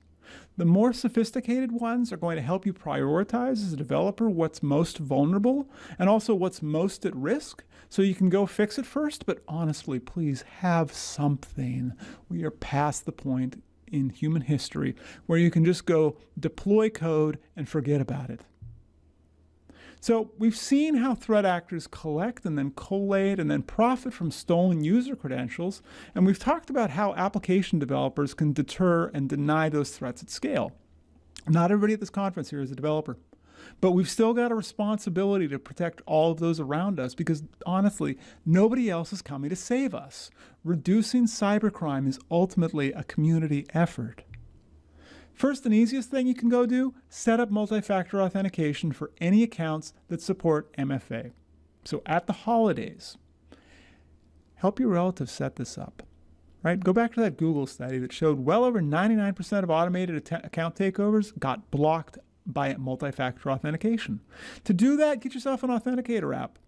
I don't care which one you use. Honestly, the best one is the one that you're going to use daily, and you're not going to hear me say the name of a specific vendor here. They're all fine. What matters is that you use it, or what matters more is that your relatives use it and your friends and your company uses it. And then go off to twofactor.org. That's a free website.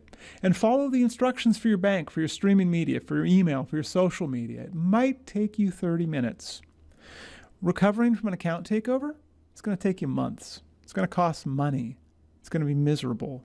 This, by comparison, you know what? That's free. So also, if you work in a business that's using an online office suite, you can actually make the MFA the default for all of your users. And if you're a control framework person like me, that's actually one of your Center for Internet Security's critical security controls to have multi-factor authentication as a default for all of your end users. But not every website or every app supports MFA. So your second thing you want to go do, go get yourself a password manager or a password vault. Again, the best one is the one you use daily. I don't care which one. Get yourself a vault.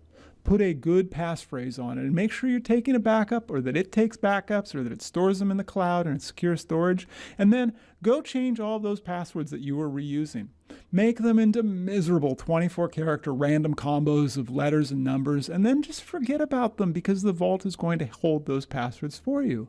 And if you work at a business, you can also implement a company-wide vault. There are solutions out there. That actually makes it a lot easier when an employee leaves because they didn't know their passwords, so there's less risk for data exfiltration or misuse. And then go out to Have I Been Pwned. It's run by Troy Hunt. It's a free service, and it'll let you know when your email address appears in a breach corpus. Again, this is free. And if you work at a business, you can set this up for your organization, and coincidentally, it's also free, and it will let you know when all of the users with your domain appear in a breach so that you can go tell them to change their passwords, which, if you read NIST, is one of those best practices for telling your users to change their passwords only if the passwords are known to have been breached. So at the beginning of this short deck, we agreed that things in the cybers, they keep getting worse. They're not necessarily getting better. And that's not good enough for anybody who's here today. So everyone here at the CIA conference owns a responsibility for building a safer future for our friends, for our families, and for our communities. So now that you know the threat that we face, the threat to our community, the threat to our economy, if you're a developer, please go incorporate MFA and user and user and entity behavior analysis and vulnerability scanning into your application, right? And if you're not a developer, go help everyone you know that you're going to spend time with over the holidays this year to set up MFA, set up a password vault, and set up notifications via Have I Been Pwned. So, thank you so much for attending. If you want to follow me on Twitter, I'm at Kane McGladrey. My LinkedIn is up there as well as my own personal website. And if you'd like to learn more about Ascent Solutions, we are at meetascent.com. And if you want to drop me a note, my email's up on the screen too. Thanks so much and enjoy the rest of this conference. Thanks, Kane, for a wonderful talk. Now we have a speaker, a researcher, trainer, and the manager of Zoop Innovation. He'll be briefing us on malware analysis. Please welcome Filipi Pires.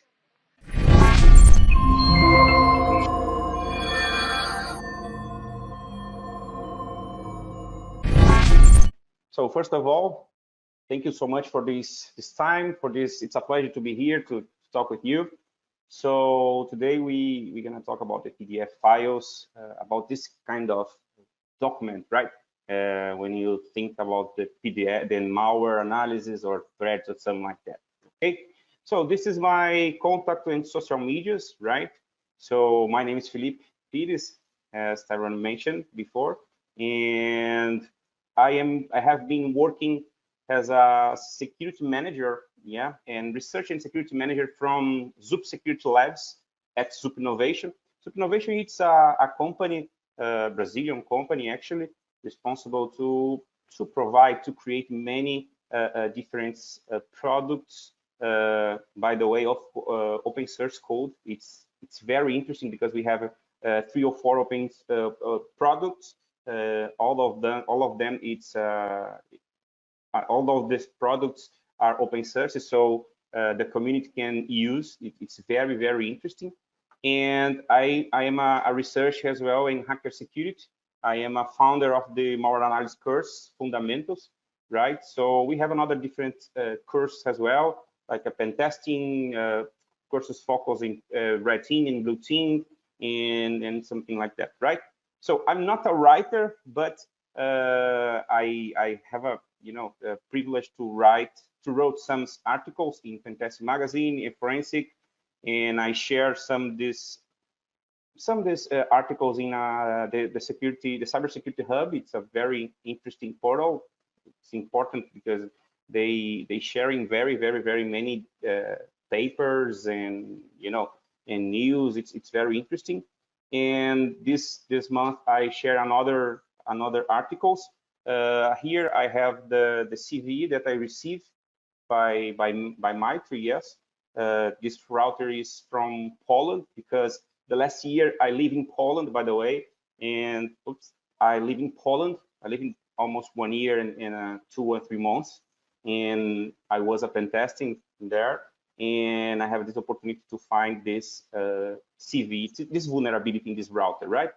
So let's talk about our main topic today. So we're gonna talk about the who is threats because I would like to put everywhere or everybody in the same page, right? So I will talk about some concept very, very fast, and after that I will talk about the structure of the PDF, and I will show the demo, right? And the end, the question, if you have any question, if you can, I don't know, if you would like to ask me during this presentation, you can change this presentation like a conversation. I like, it's not a problem for me, right? So first of all, who is threat? This is one of this definition, right? Because you can find many different definitions of this kind of top threat, yes. But I decided to choose based in ISO, and in this ISO, right? The threat is defined as a potential, right? It's a, because I don't know if it's danger or not, because I have just a sample. Could be a software attack, could be theft of intellectual property, maybe identity theft, or sabotage, or an information extortion. Example are some example of this kind of security threats, right? So the idea is to try understand if this threat is really, really malicious, right? So this is just a concept. So after that, I have this sample, right? Because I need to, the first step when I need to start this kind of analysis, I need to identify if this sample is malicious or not. So we have the malware analysis, the malware, yes, the software malicious, the malicious software, and we have the maldoc, yes, the document malicious, right? So this is the first and important step. I will show you after that. When you know or you understand what this file is, you can choose what the best strategy to analyze of this file, right? If you chose the static analysis, or maybe you can use the dynamic analysis. I will explain more after that. So after that, you can create a report, because this is the main important. It's very important because you can share all those information with your coordinator or tech lead, your manager. Maybe, of course, it's depend of the structure of the company, but you can provide something. Yes, you can provide, for example, some recommendations. And when you make the analysis in any different artifacts, you can produce this kind of report, and you can produce more than just a report. You can improve in your defense mechanism, because this is the idea in the end of the day, right? Because, for example, if you have the antivirus, if you have the firewall, if you have, for example, the IPS or another different sensor of the security in your company, for example, if you have this analyst, or maybe there's another term that I could use, like a researcher, or maybe a threat hunter, or maybe a penetration tester, you will attack your own environment. Actually you try, you prove, you test your sensor in your company. So after that, if you find any vulnerability, you can, of course, prepare a report, send it to the vendor, right? And you can improve your defenses mechanism. You can change some settings in your product, change some, like aggressive modes, or maybe high modes in terms of the detection, right? So because many times when you install some software in your company, you put something in, for example, in low severity, right? Or not severity, but the detection it's in low, because you don't like to have the false positive, but you can have, for example, the false negative. It's another part, and you need to, grow up your security sensors, right? So all those steps, it's very important to improve your defenses mechanism, right? And if you have a big company, not a big company, but if the smart, I will use this term, if you can have, for example, the good mind, or a smart mind, you can create of this cyber threat intelligence. It's a very good word. By the way, I like to share this word with my mom, because she didn't understand nothing, by the way, but it sounds to me very important for her. But you can improve, you can create this kind of cyber threat intelligence in your company, because if you know that some sample came to your company for this way, for the right way, you can put some firewalls or another sensor. You can block this kind of attack. So and you can improve, you can create all this intelligence in your company, right? You can, of course, when you talk about the cyber threat intelligence, we're gonna talk about the IOCs, you know, indicator of compromise. We're gonna talk about, for example, the EOA, indicator of attack. It's based in behavior, right? And you can work proactively to protect yourself, protect your company, right? And after that, you can actually strengthen your cyber resilience, because, you know, during our conversation, we have in the world many different attackers creating new threats, new malwares, new exploits, and something like that, right? Okay, so this is a simple, you know, draft of the some step. Of course, you can using another, you know, because you have a NIST or you have another different institute, and you can base it this kind of information. I just created this kind of and simple steps, right? So let's talk about the statistic analysis. This is the first step usually. Yes, the analyst, the malware analyst, the malware analysis usually using this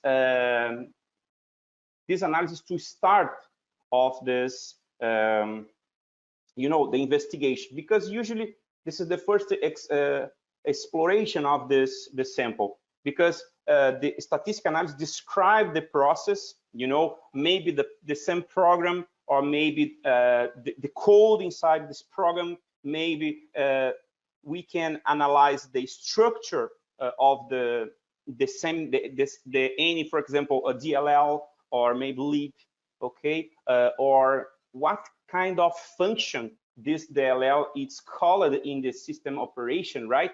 So you can start off this step, because it's usually it's more manual. You use more manually, you know. So this program itself doesn't run at this time. Of course, it depends on this program that you use, right? So because of this, usually the people mention it's more safe, right? Because you not put the program executing in real time, right? You execute some commands, and you can, of course, interpret of this information, and you can go to step by step, right? So this is the first step, usually. Not it's not a rule, okay, but it's usually. And the other hand, you have the dynamic analysis, right? So the dynamic analysis is just based in behavior, right? That is, basically you can take your sample, because you don't know if it's malicious or not. You put this file or this sample inside a controlled environment, and you look at inside of this, for example, this environment, and you will see all the behavior that this sample or this file has during the execution, right?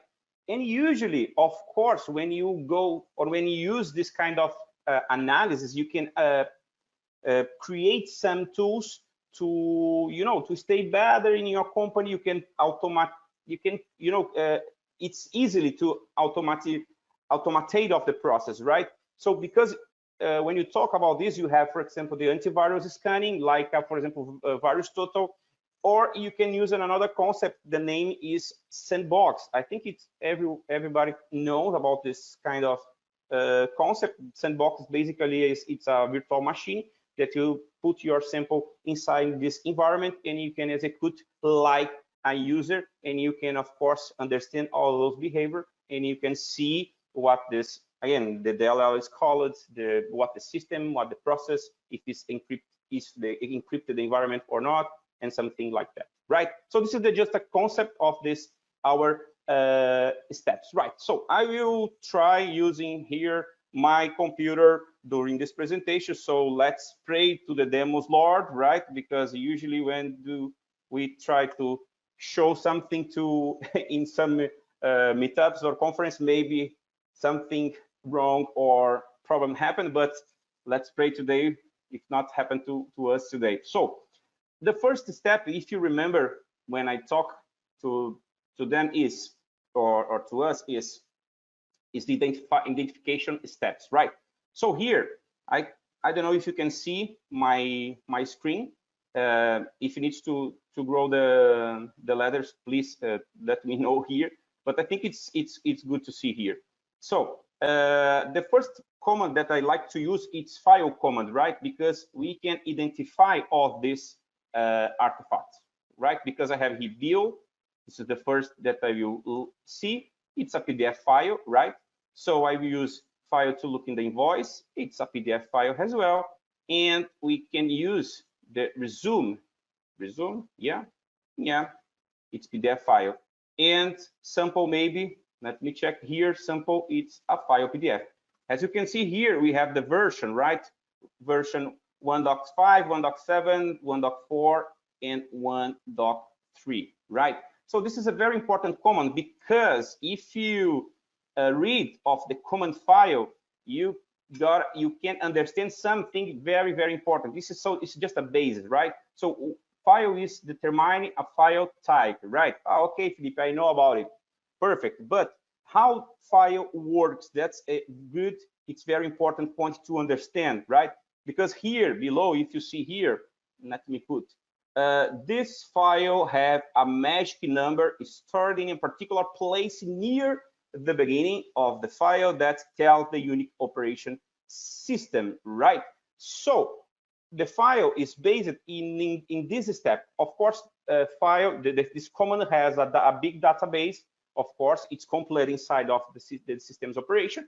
And the file command uses this database to identify what the file is, but they use this information, the magic number information, where is this information is stored in the particular place near the beginning. I understand maybe you are thinking now about, oh, Filipi, I don't like to read the man, you know, but me too, I don't like to read, but it's necessary, right? Because when you do this, you can understand how this works. For example, here you can, of course, we don't talk about the ELF files, but here, if you see here, take a look here, whose format is defined in elf.h. So here, if you read this file, you can find, for example, the structure of the ELF, right? So if you know about the structure, you can investigate it better, right? It's very simple. And here we have very steps, or where this database is in the system's operation. But I would like to show you another thing that I just to clarify about this, right? So let me put here. It's I know I can just came back here, and here, yes, I download this. I download the file and the magic key, right? So here I download the code, right? The database of the file, because here I will show you how this command or this structure works, right? So here I will create now the simple file malware.txt, right? I will use nano, okay? Okay, it's more simple, but I know. Malware, I will save here, and now we have a malware, right? So let me put in down here, malware.txt is a ASCII text, right? Because it's a text. Perfectly perfect. If I read this information here, I can find I can find the malware. Everything works, right? But that's an interesting point. It's very good to look. Take a look, for example, cat JavaScript here. If I read this information, I can understand some rules, right? Or that is defined, or maybe sometimes we have the regex, but but here we have, for example, the MIME type information of this file. So, for example, if you remember when we read the manual of file, of course, the information that we read is the magic number is in the beginning of the file, right? So if it's in the beginning, I can change. I will copy this, and I will manipulate. I will manipulate my malware file because it's a text, right? So I will put below and I will change here, and I will manipulate this information. So now we have a text, right? No, we have a Node.js script ASCII executable. Is executable? I don't know. I will make another change.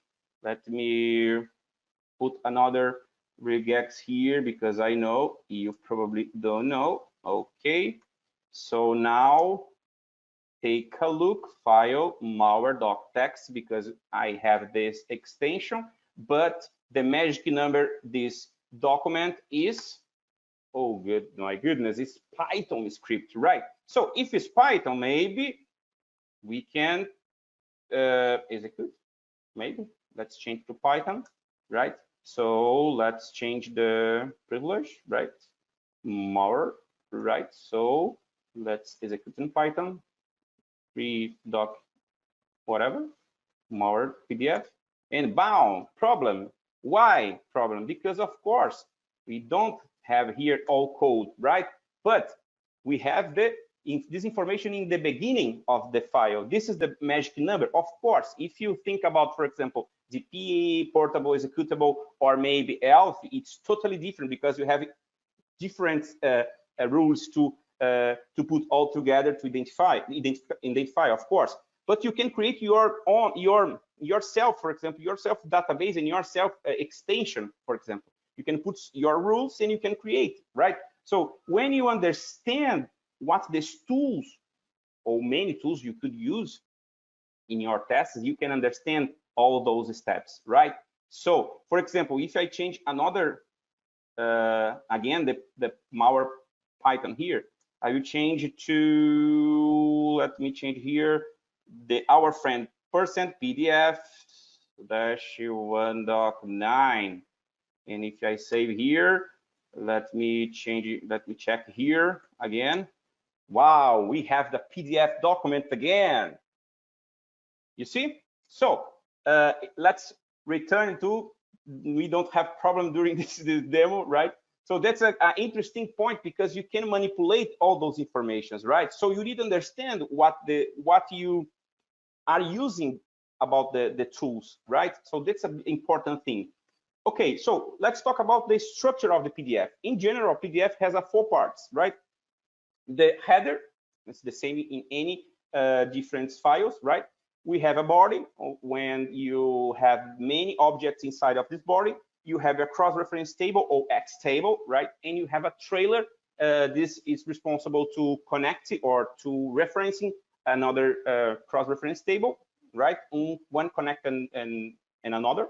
And you know, usually this trail is the end of the document, right? So when you see the picture, you can see the normal structure actually. In the beginning, you can find the version, right? The version number. And after that, you can find the body. Inside the body, you have the number of the pages. If you have the images, you can find, for example, bookmarks or another information inside the body. And inside the cross-reference table, we have, this is an interesting point because you have locations. This is the place or the locations of the objects eating the file for a random access. That is, you have the all or many referencing in the cross-reference table inside the body, right? So one of these parts referencing another part. That's very interesting, right? In the trailer is always the same locations of certain objects eating the body, right? So let me return another again our machine. Please everybody continue pray to the demos God Lord to help me. Let me think about it. Maldoc, right? Maldoc. Here we have many documents, right? So let me using another platform, another tools, right? PDF ID. This tools is created by Didier Stevens. I don't know if you know this guy. It's very known guy when you talk about the malware analysis and in PDF or another different files. This tools is created by him, yeah. and in a Unix platform, it's installed in many platforms. But you can access the him blog, and you can download the version to use in a Windows machine, for example. So I will show you, for example, the PDF ID from the sample.pdf, right? So here you can, if you see here, you can look in the PDF ID, the name of the platform, of course, the version, the name of the product, no, the sample, the file actually. And here you can find the version, right, of not version, you can find the header. This is information is in the beginning. That is the magic number of the file. Do you remember I explained to you?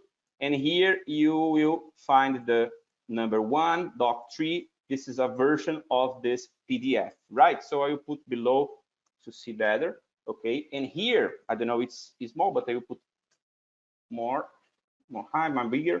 So here I will like to translate to you, because here you have the 14 objects, right? And below we have the same 14 objects, because you have the beginning and the end of the object. And here we have a streaming. It's a very, very interesting point. And here we have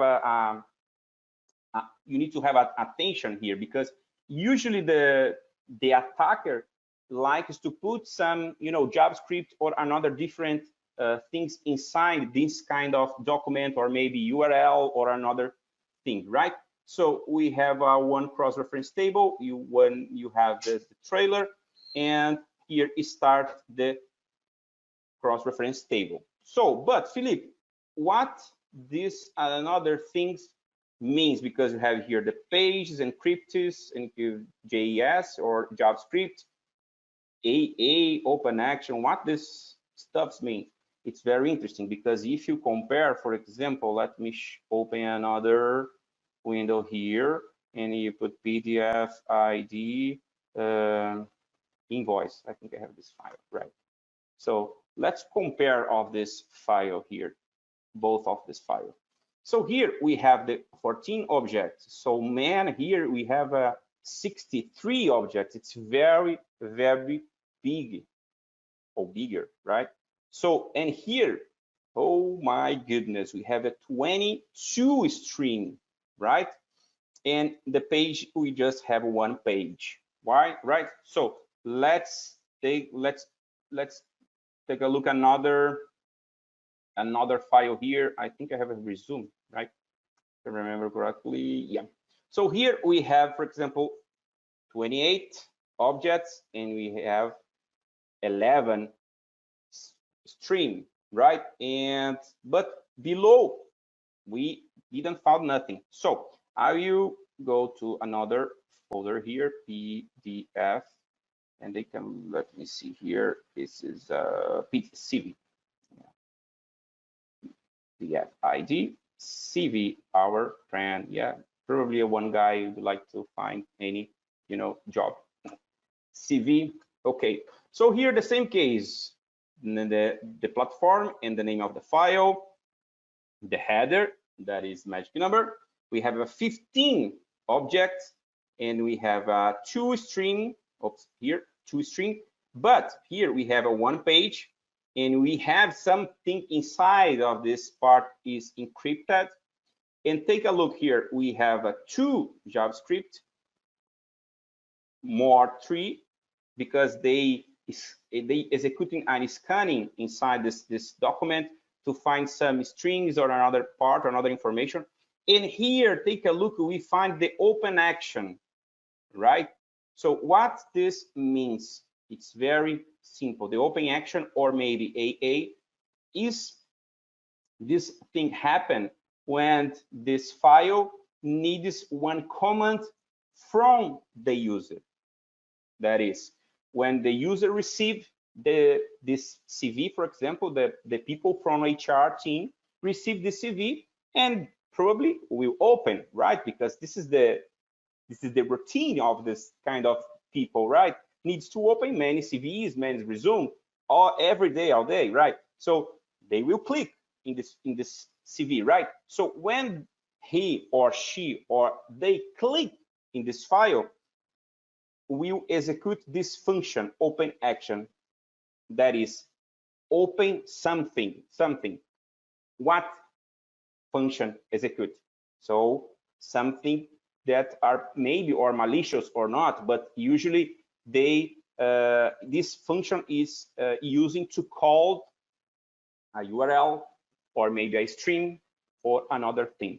So it's another interesting point. It's maybe suspicious, but when you look 5 JavaScript inside the PDF, man, take a look at this. 5 JavaScript is totally suspicious, right?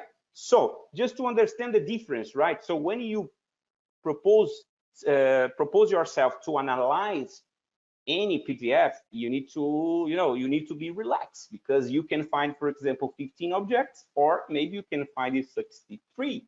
It's bigger than another, So it's very, very different, all those files, right? So let's return the PDF, and I will show you the demo, because we have a short time to try to explain all those things, right? So I just explained the concept. So now I will show you the really demo, right? The one of the sample that I analyzed. By the way, it's the same, but it's another name, right? So here it's the same case that I explained to you. The 15 objects, and you have a 1 page, and you have a 5 JavaScript, right? And you have the open action. I explained to you open action. Do you remember when the user clicking the object or the file execute something, right?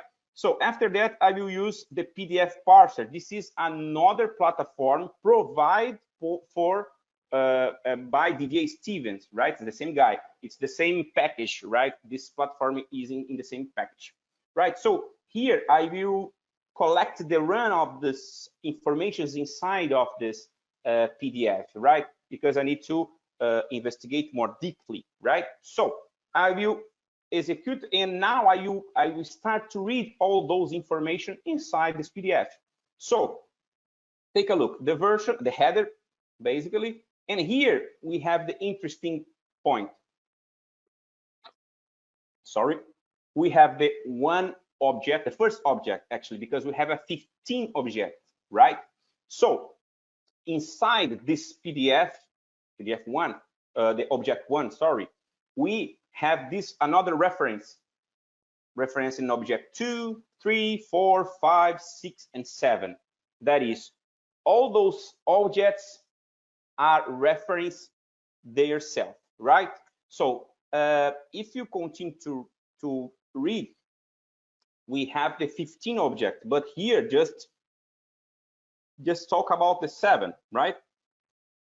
Okay, all those informations, we have here the JavaScript, and here again we have the open action. Take a look here. It's very, very interesting point, because do you remember I mentioned open action happen when the user click and execute something, right? So here we can understand what is execute after this click. When the user or the victim click in open action, the PDF will execute the JavaScript, right? So I don't look in the inside of the reverse engineer, but I am just looking the PDF file, and if you see here, the first steps is you can test, you can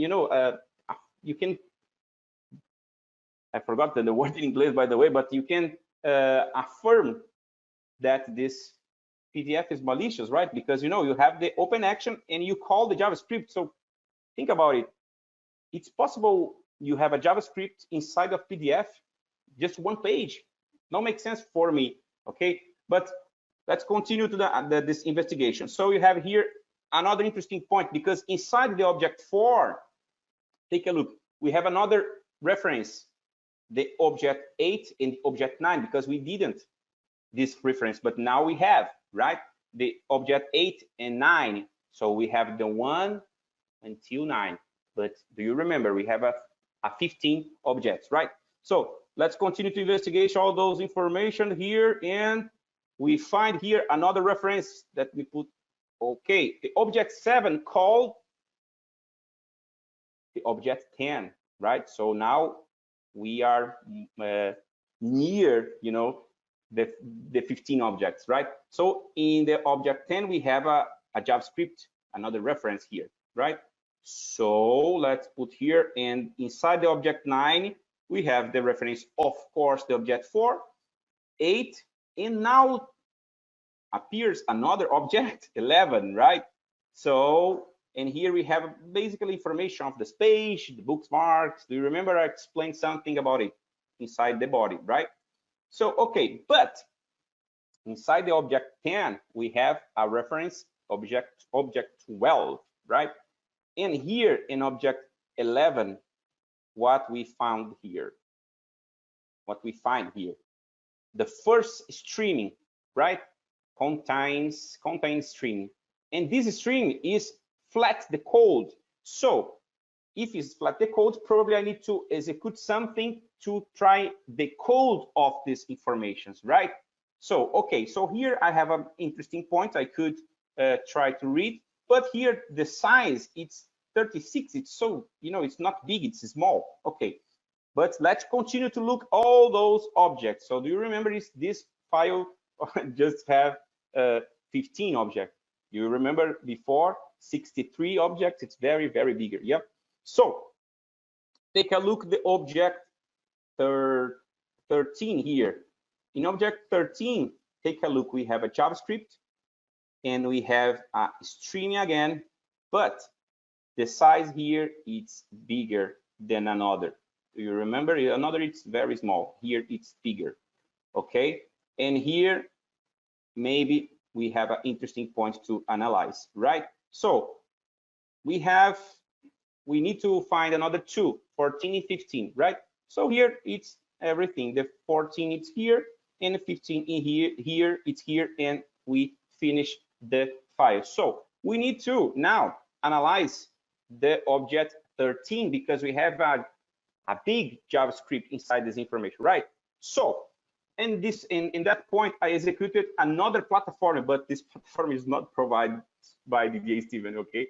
But I will execute the PDF TK. I think some people may know these tools. I will execute the uncompression information.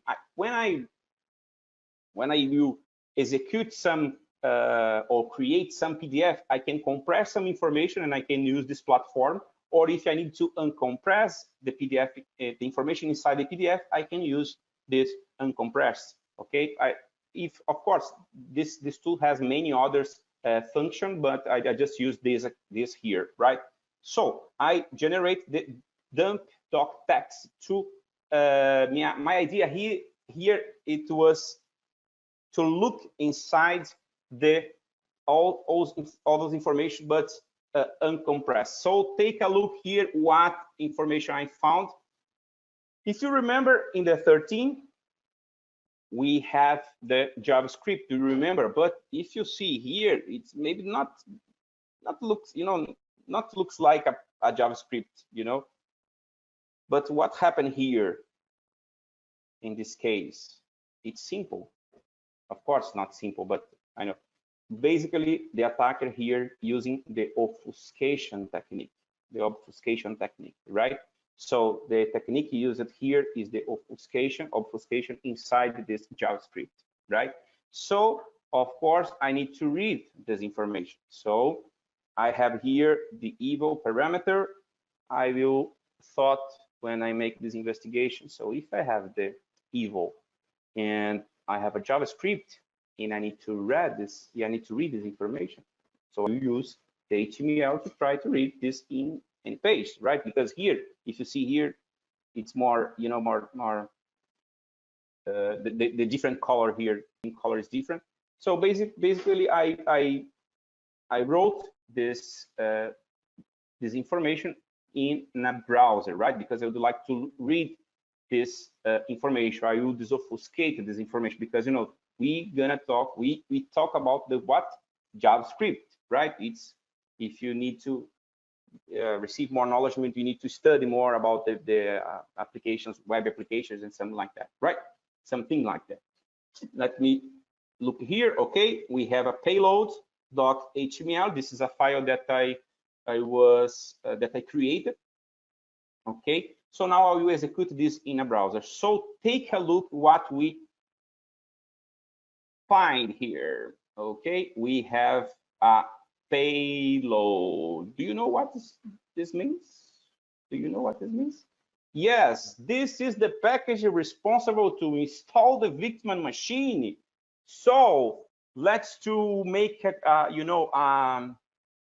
steps that this attacker used in this attack. For example, they create a PDF file. They put a JavaScript inside this PDF. The attacker used the obfuscation technique to put all this code inside this technique. And when the user click in this PDF, do you remember the open action? You execute this JavaScript, and inside this JavaScript, what we have, the payload. The payload is the package that I will install in the Weidman machine, and this package is responsible to connect to the CAC, the command and controller from an attacker, right? So here we have many interesting information because we have the package, right? The basically is like a reverse, right? This package is responsible to call the attacker. Perfect. Okay, I could just stop here, but I was thinking that time I could try to investigate more. Okay, so let's continue to investigate more of this sample, because here I have a code, right? Or some code. But when I look inside this code, I can, I can see some information, or not information, but some percent inside this information. And I understand that this code that attacker used is Unicode code based in EUC2, right? So I need to talk more slow, not to be confused this expression. But basically here, if you see here, I cut the percent, right? So here I have this code. What this code means? This is another technique that the attacker used in this attack.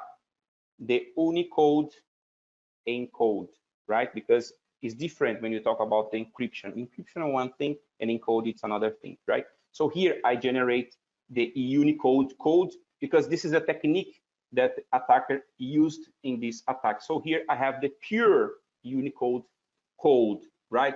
Because do you remember I have the payload, right? So inside this payload I have this Unicode information. So now I need to convert this information, right? Because I have here the pure Unicode based on NEUC2. So, but maybe you are thinking now, Filipi, we just explain or just talk about with us about the Unix platform, but in Windows, what happened in Windows? Simple. I will show you another platform in Windows, right? So we have a Mozilla.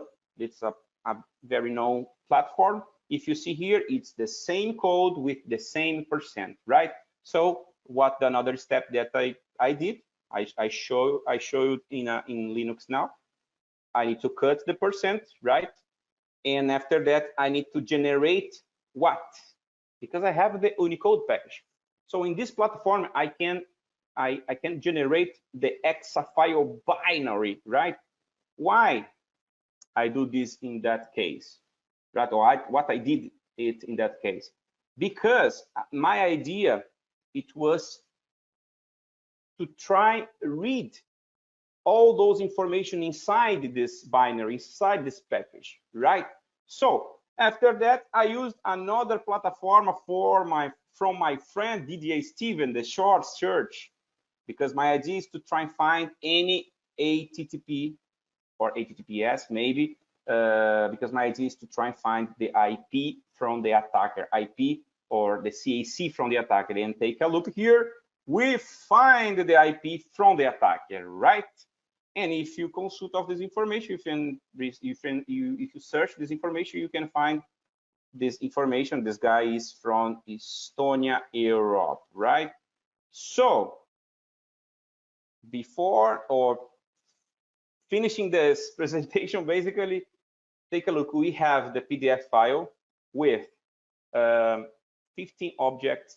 Inside this object, we have JavaScript obfuscated. Do you remember?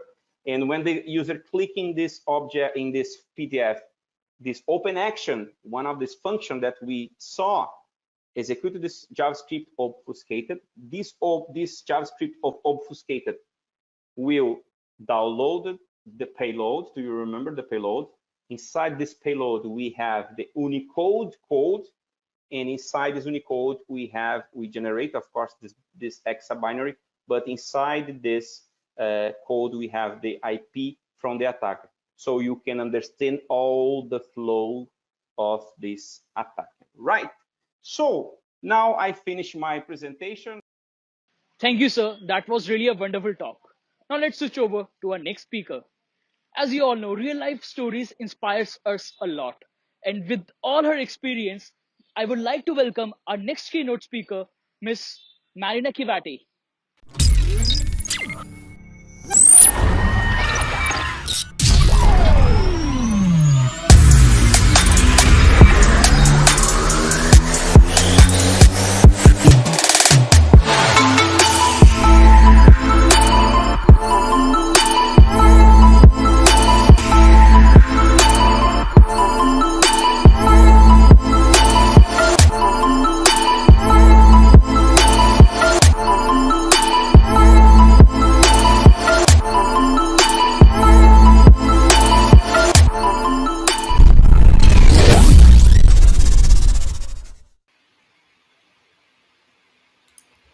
Hi there.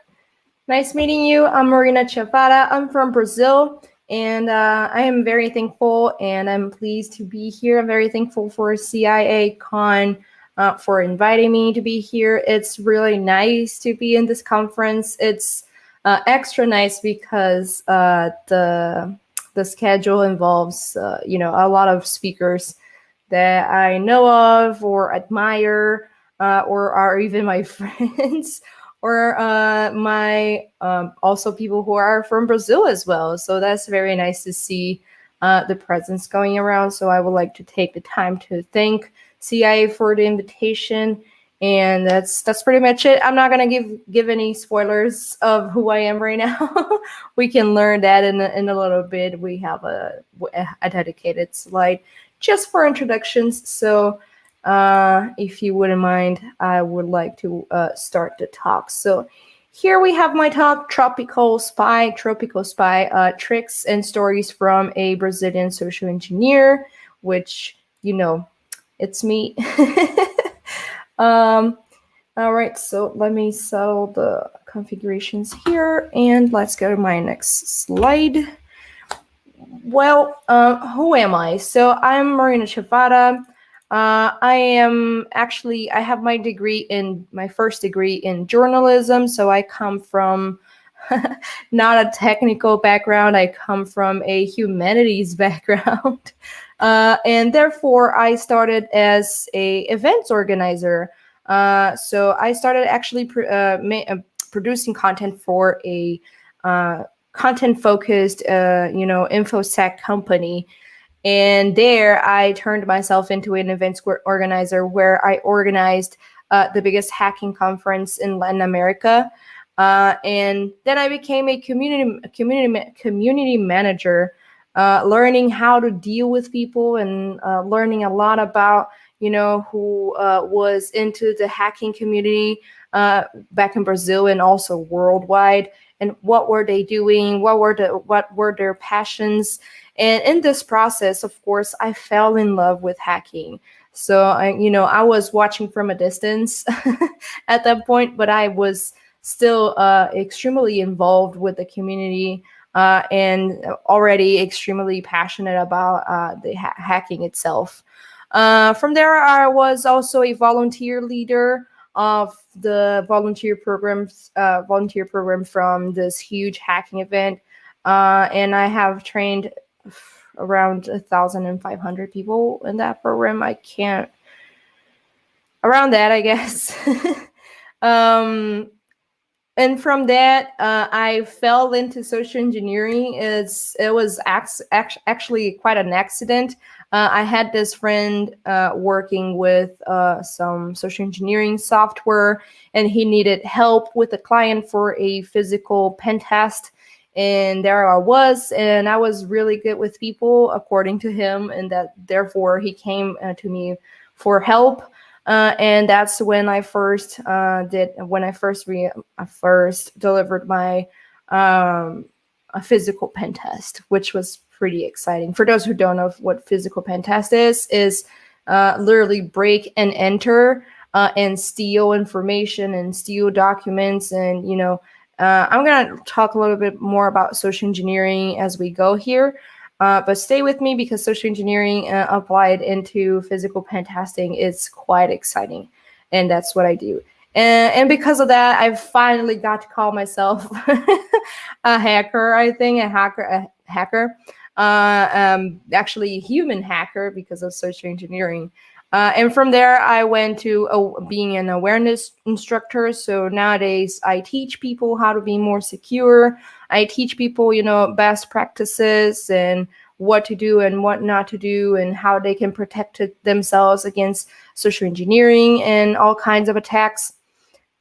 And I'm also a content producer, so I'm all over social media, whatever social media you might use, making training, putting out trainings, or talking about social engineering, or giving people tips and teaching tricks and all of that. And well, that all of that led me to being the head of my own company, Hacktivists. It is a marketing, communications, events, and trainings agency focused on social engineering, focused on InfoSec, on cybersecurity. So in social engineering is one of the things that we do there.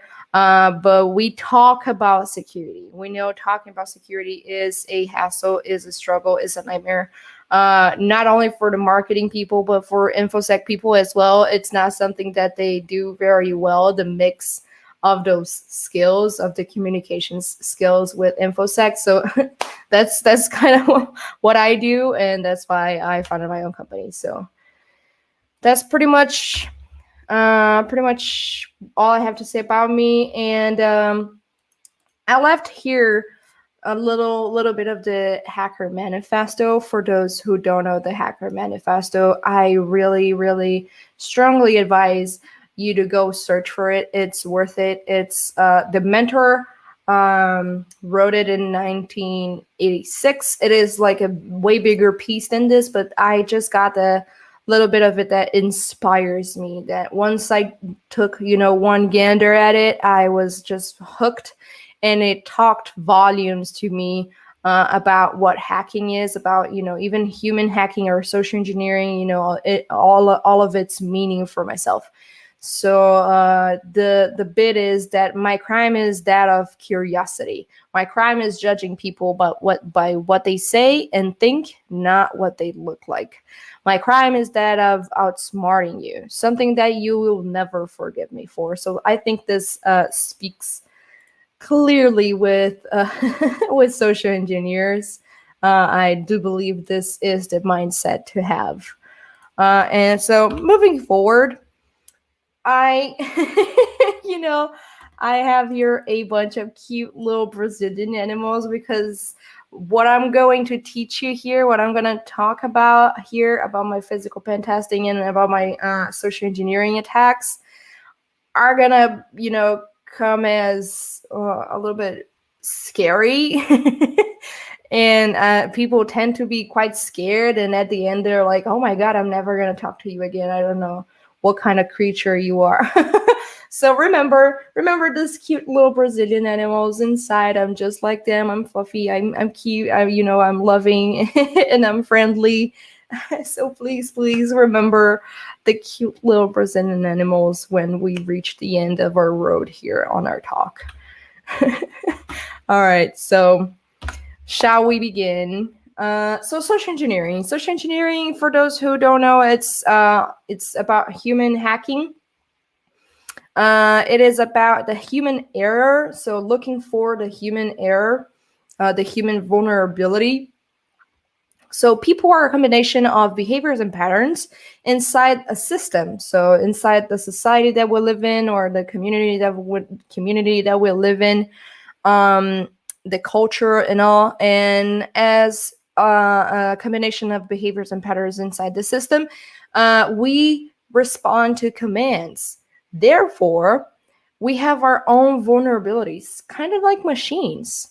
So social engineering reaches to behavior manipulation techniques through psychology and sociology and behavior analysis to explore the human vulnerabilities and flaws.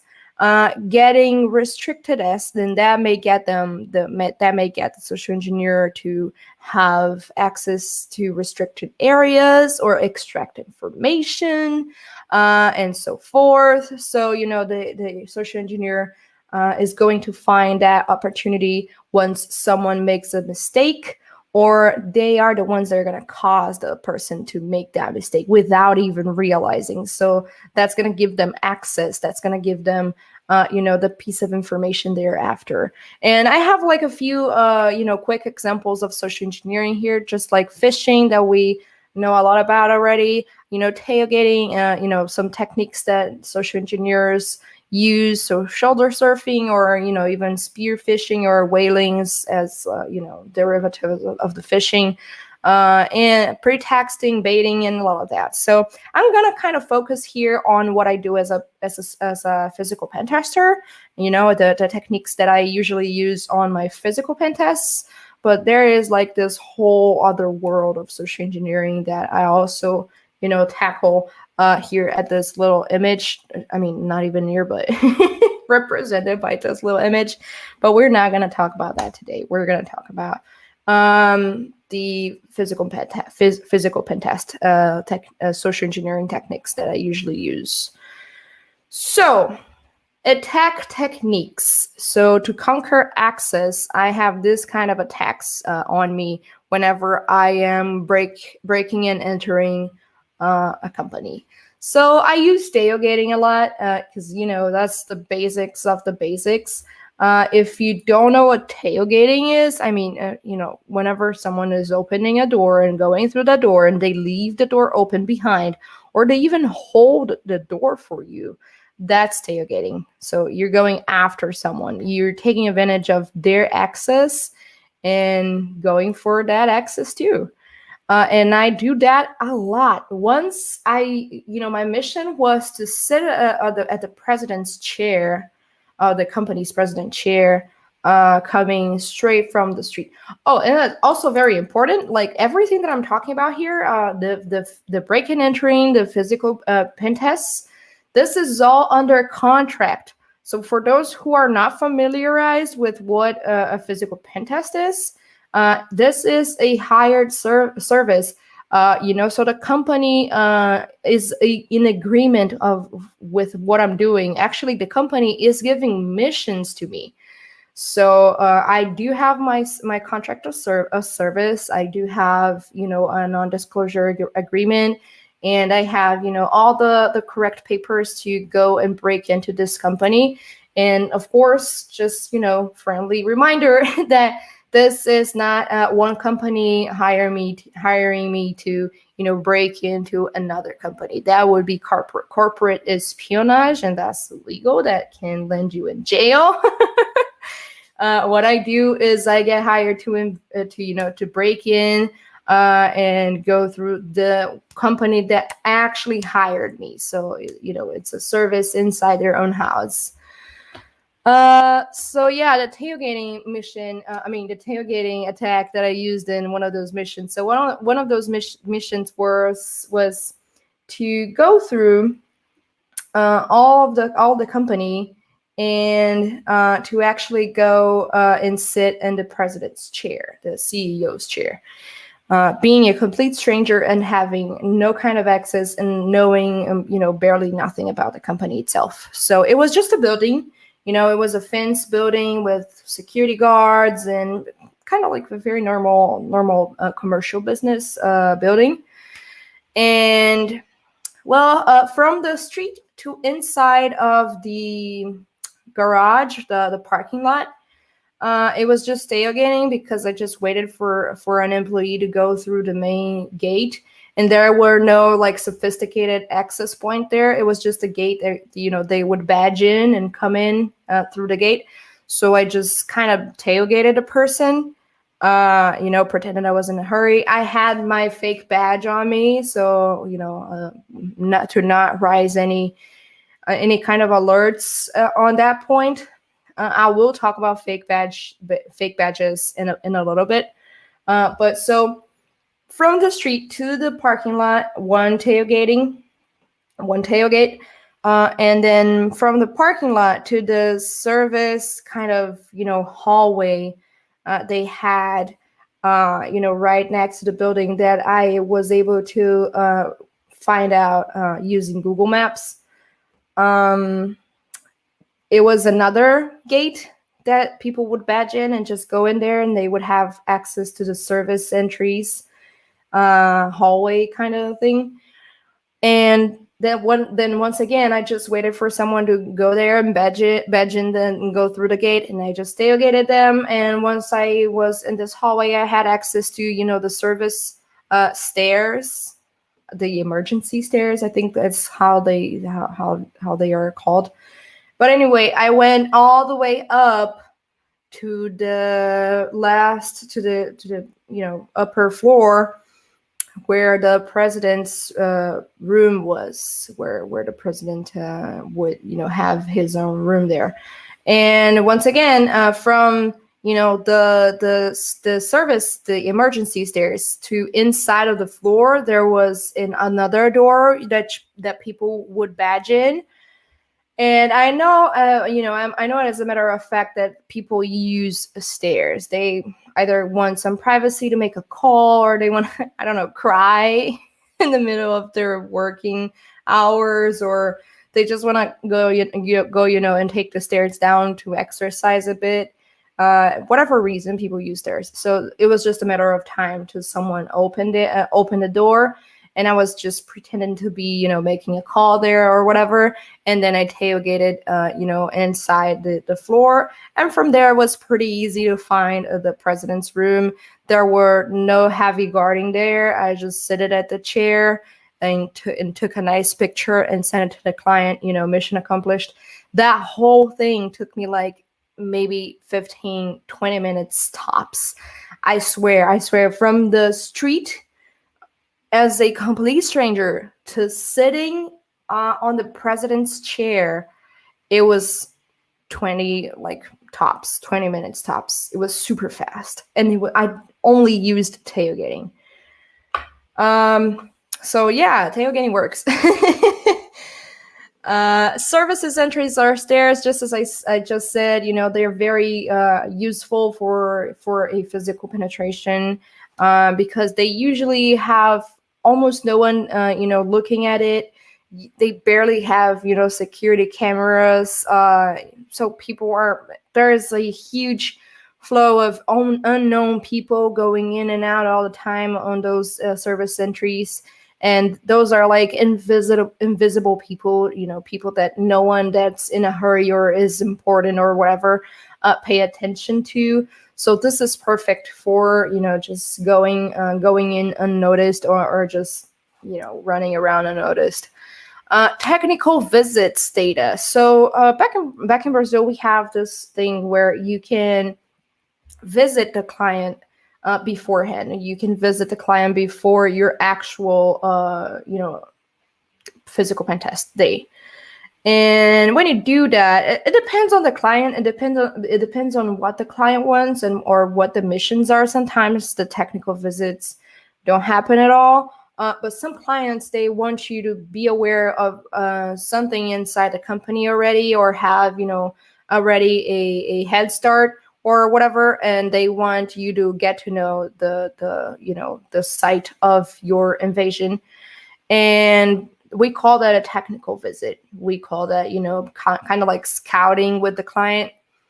And the data back in Brazil, this data is like registered on their receptions, So if you go back and you just give your name or maybe a document or something, you might get in, which is kind of a critical, a critical flaw there for me, because you can be someone that should not be coming back. You can be, an insider threat. You can be all kinds of stuff. So the right way of doing it is to validate everyone all the time, because unless they have already, a badge or something that says they're cool to go in and out however they want, whenever they want, people should be validated all the time. And once they're in, there must be someone walking with them, making a physical presence there, and guiding unknown people inside a company, because you don't know who that person is. You don't know if what they're telling you is the actual truth, and even if it was, you don't know what could they possibly do, even by accident. So it is very important to always accompany be together or guide someone that is unknown inside a corporation.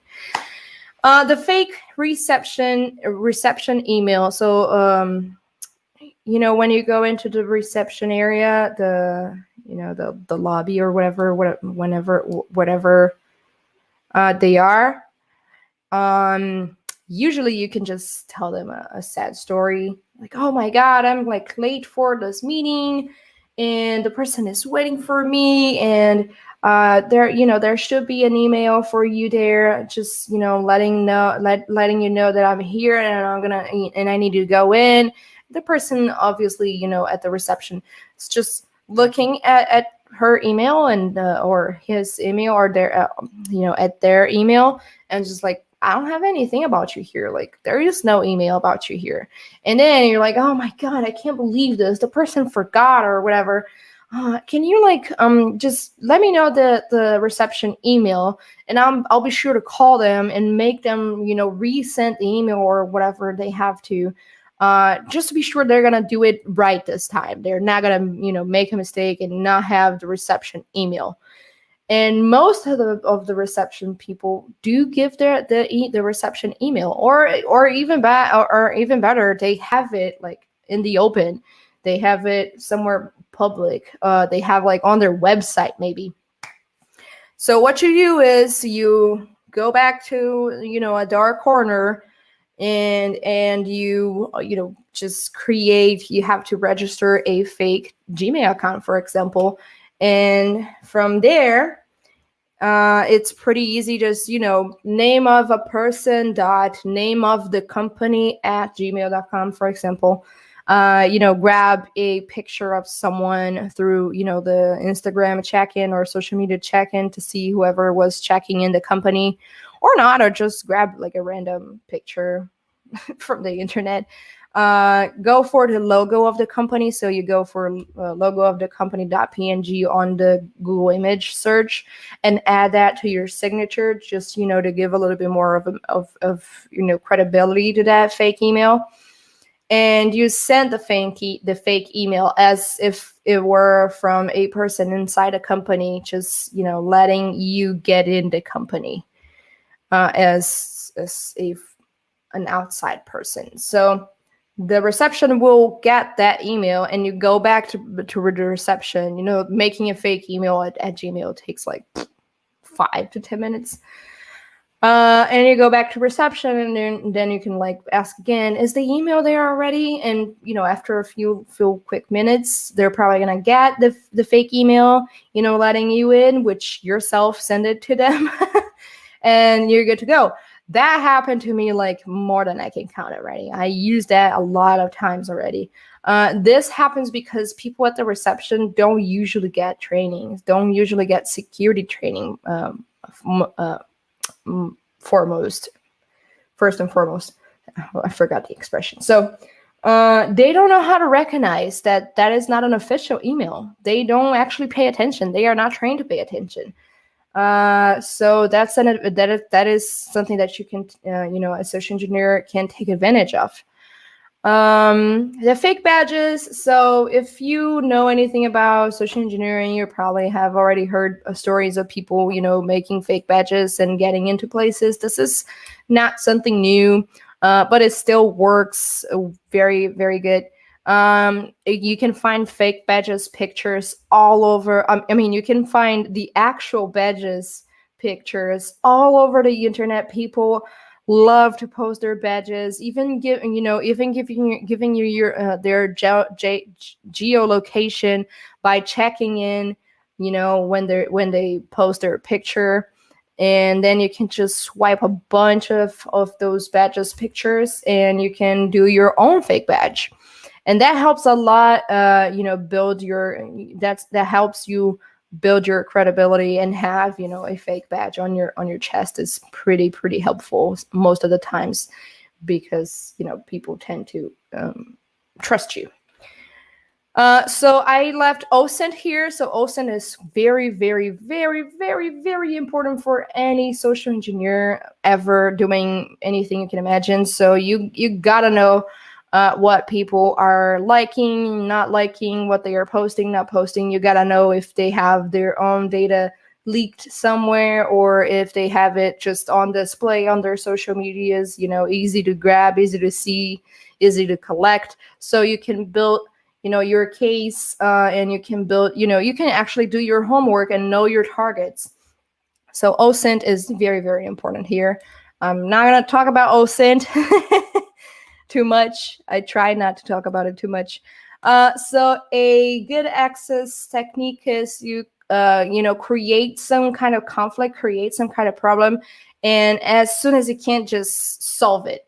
Like almost immediately, actually. It's like you come with this problem, this is bad, this is happening, and I don't know what to do, and oh my God, and we have this situation, and you just turn around, but you know what, I'm gonna take care of that. You know what, if you help me do this, we can, this is not gonna be a problem anymore. It's like 5 minutes, I'm just gonna go there real quick, and I will solve this, and I'm gonna come back.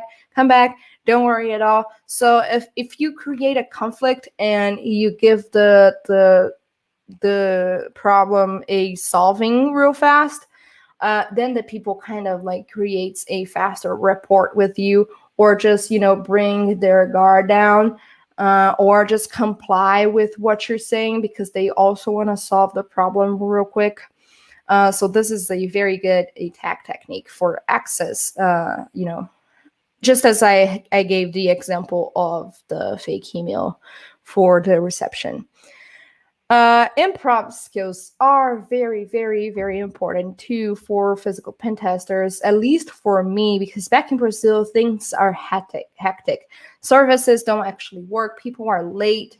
You have a bunch of stuff that you couldn't predict even doing your homework.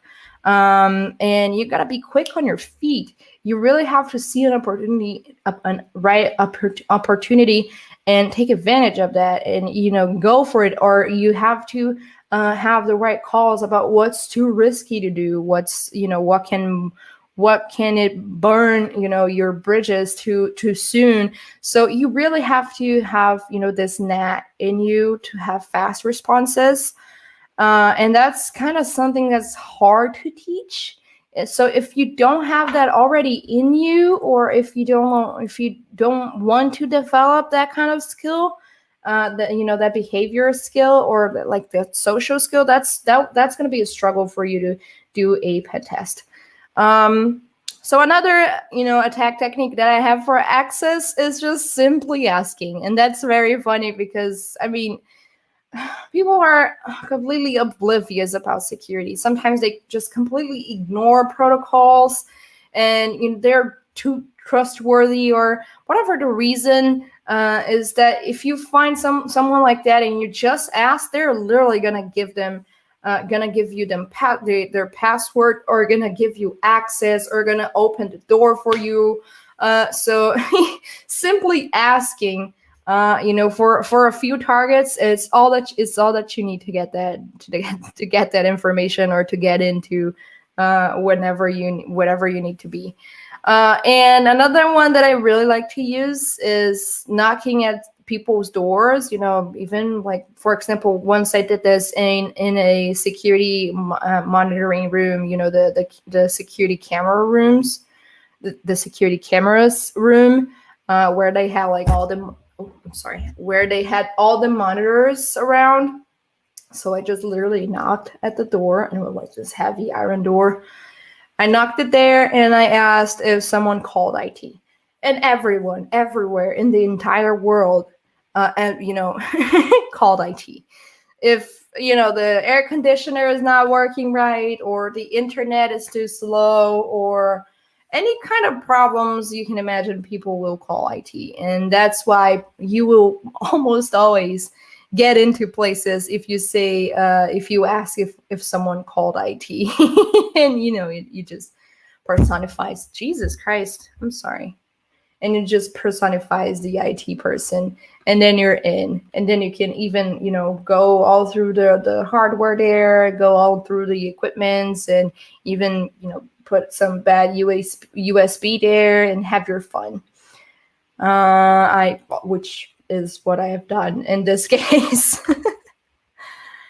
All right, so my stealing techniques. So for information extraction, I go a lot for meeting rooms. Meeting rooms give you credibility. So if you're inside a meeting room, you're probably someone important. So it's harder for people to go question you, or to have you as a suspect or anything. And it's even more likely to people give you information if you call them into a meeting room, if you have a meeting room. And meeting rooms are pretty easy to get into because they are most likely unlocked, or even better, they have the entire schedule on the door. So when the room is going to be empty, when the room is going to be available for you to get in there.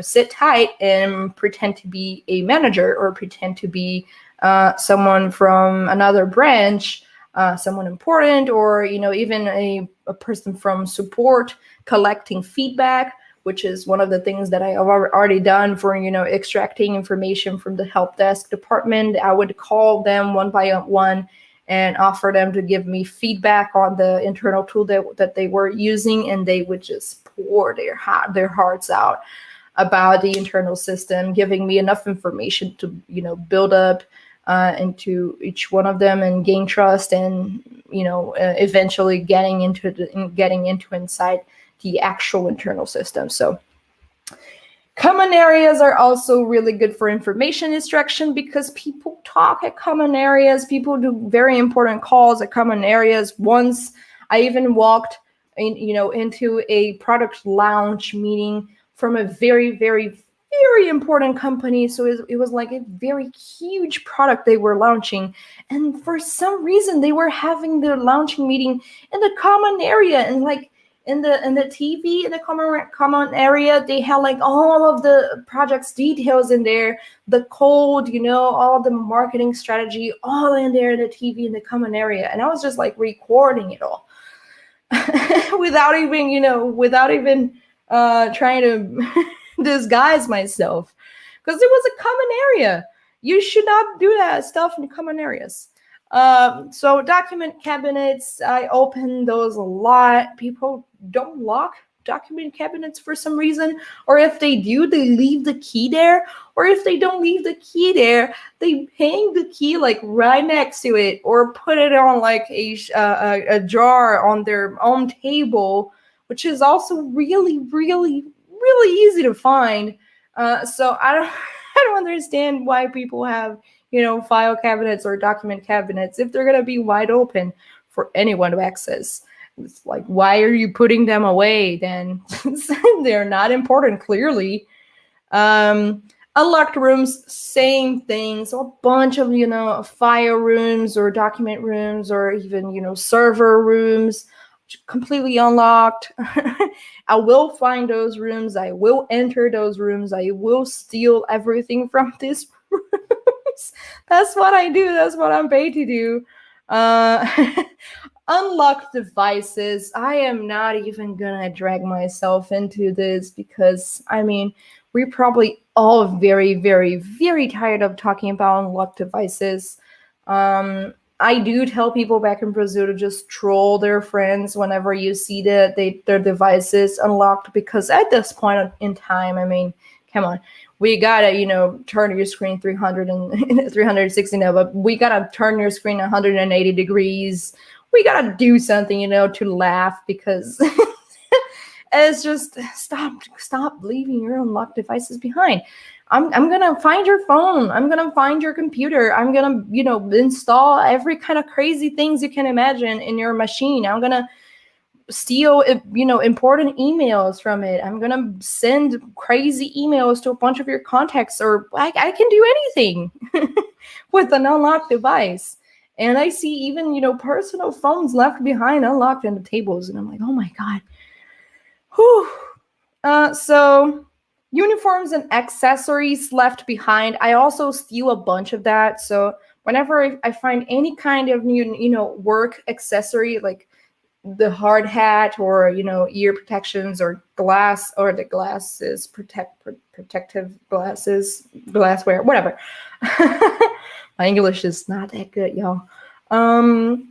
Or any kind of uniforms left behind, even a jacket, a company jacket with the logo left behind. I steal all of that so I can, dress myself as someone from the company itself. So once I was like done with this costume, and it was like a huge campus, and they had a lot of people who wore a lot of different uniforms, and at the end of the day, I had like, I don't know, maybe 6 or 7 different uniforms, counting from the lab uniform, and the maintenance uniform, and the cleaning crew uniform, and all kinds of uniforms and accessories you can imagine. So I have like this video that I sent to the client of me emptying my bag, just bouncing my bag and stuff falling from him, like for all this stuff from their uniforms and all. That was quite fun. Phishing and smishing. So of course, the basic tools from a social engineer. I use that a lot as well. I sometimes, coordinate a phishing with one of my physical pen tests, or maybe a call. I also do phishing or a phishing while I'm on site, because sometimes that can help me, get into somewhere or talk to someone that I need to talk to. So, you have it on the go. For example, the fake email that I would send, the reception. And bad USB. You always have a bad USB with you. You can have all kinds of technical equipments with you, antennas and all of that, to have your fun, and sniffing networks, and all crazy stuff that you can do once you're inside a company. But the bad USB is kind of a always go to, even if you can't take much, with you. It's easy to carry. And if you don't know what a bad USB attack is, you just have yourself a USB drive, infected with malware, or any payloads, or any kind of programs that you think it's useful. And you carry that around with you, to infect the company's systems, just to, show them that you've been there, you plugged something malicious into their computers. They're not going to do anything bad with it. You're just going to put that in your report. And that's it. So manipulation techniques, I'm trying to go as fast as I can, I swear. Manipulation techniques. So finding or causing human error. So I know the manipulation sounds really bad. The word manipulation sounds really bad, but it's kind of what a social engineer has to do. So we have to find, some people's behavioral patterns, and we have to learn how to tickle them in the right way. We have to learn how to make them respond to us in a certain manner. That we can, either find where they are making a mistake, or make them make a mistake, on purpose, like influence them to it. So you got to build rapport with your target. And that's, there is a bunch of techniques that you can, have for that. It goes with your pretexting. I don't know what kind of, character you're playing there on your physical pen test. So it depends on, on your character, but rapport is really, really important. It's how you guarantee not only you will have an opening for, for landing an attack, but you also gonna be able to leave and not to go away and not leave any trace behind. Divide and conquer is really good because it's easier to attack people who are left by themselves for any kind of reasons. It's easier to have one target than multiple targets because you raise less flags that you're trying to land an attack. So I often use the lunchtime for going after what I need, because there are like just a few people left behind doing overworking, or it's just like the intern, poor intern. Or I tend to go for after hours as well. Not only the company may be completely empty, but it can also be, just a few people there, just a few key people there that you need to go for. So it's beneficial for you to divide and conquer. Sometimes depends on your target, depends on your mission. So you gotta always build credibility. That's very important if you want to have trust bonds with your targets. If you want to develop your report, you gotta build credibility. So you gotta speak the same language. You gotta listen to how people speak inside the company. What kind of terms are they using? What are they saying about the products they're they're having contact with? You gotta learn their lingo. And you can do that by reconnaissance, doing your homework, by going through social media, or just standing in the lobby and listening to people for a while, just sitting somewhere and observing. You got to be able to study your targets. You can't just go wild. Yeah, you can. It's just not very responsible of you for doing that. And asking for help is always kind of a go-to. It's an easy go-to because people want to help. So if you play a trainee like myself, I'm a small little innocent looking girl. I can be very sweet, and people want to help me because I look like a trainee. I look like I'm lost. I look like I need help. Or you can ask for feedback. For example, at the one attack that I told you, that I was inside this meeting room and having those feedback meetings with everyone, so they would give me a lot of information. So as I said, you gotta be able to spot the opportunity here. Someone that's not feeling 100% that day, or they look tired, or they look super excited over a project, or they're running around, or they're bored. You gotta be able to spot that. And you gotta be always, whenever it's possible, like as a general rule, try to always leave good impressions behind you. Because if you leave people feeling better for having met you, they will be way less suspicious. They will have almost no suspicion at all, if not at all, that you were in any way malicious, that you took anything from them, that you stole from them. So you gotta always leave a good impression behind. I say this because a lot of people ask me like, "Oh my God, you're a social engineer. People must be so afraid of you. You must like be so easy if you want to, ask people money or threat them so they can pay you or whatever." Like, no, you kind of don't want to do that. If you put people too much on a spotlight, if you pressure them, if you make them feel fear or anger, that's not very good, because that can backfire real quick. They're going to be hard to predict. It's not what you want. You want predictable human beings to fit, into a system, so you can find your ways to hack them. So yeah, I'll always leave good impressions behind you. This time, for example, I broke into a company, and sysadmin, logged into my own machine, and I told a very sad story, but he was so sweet, even though he logged into my machine with his own user admin on the internal system. But anyway, I treated him very kindly, and we, had a lot of, we chat a lot while he was helping me.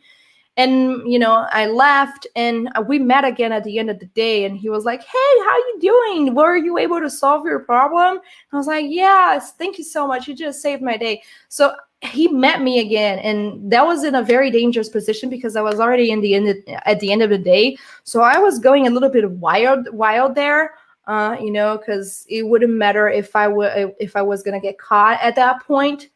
So I was like running around and doing all kind of crazy stuff. And even then, he found me again, and he like thanked me, and he remembered me. He remembered me as a positive thing. So that's good. You don't, leave no bad traces behind. So yeah, I know this all can be very scary.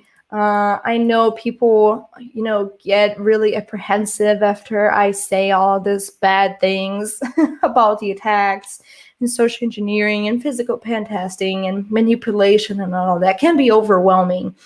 So people often think, I don't stand a chance against someone like you. You are like trained to get me. You were trained to come and find me and, and take advantage of me.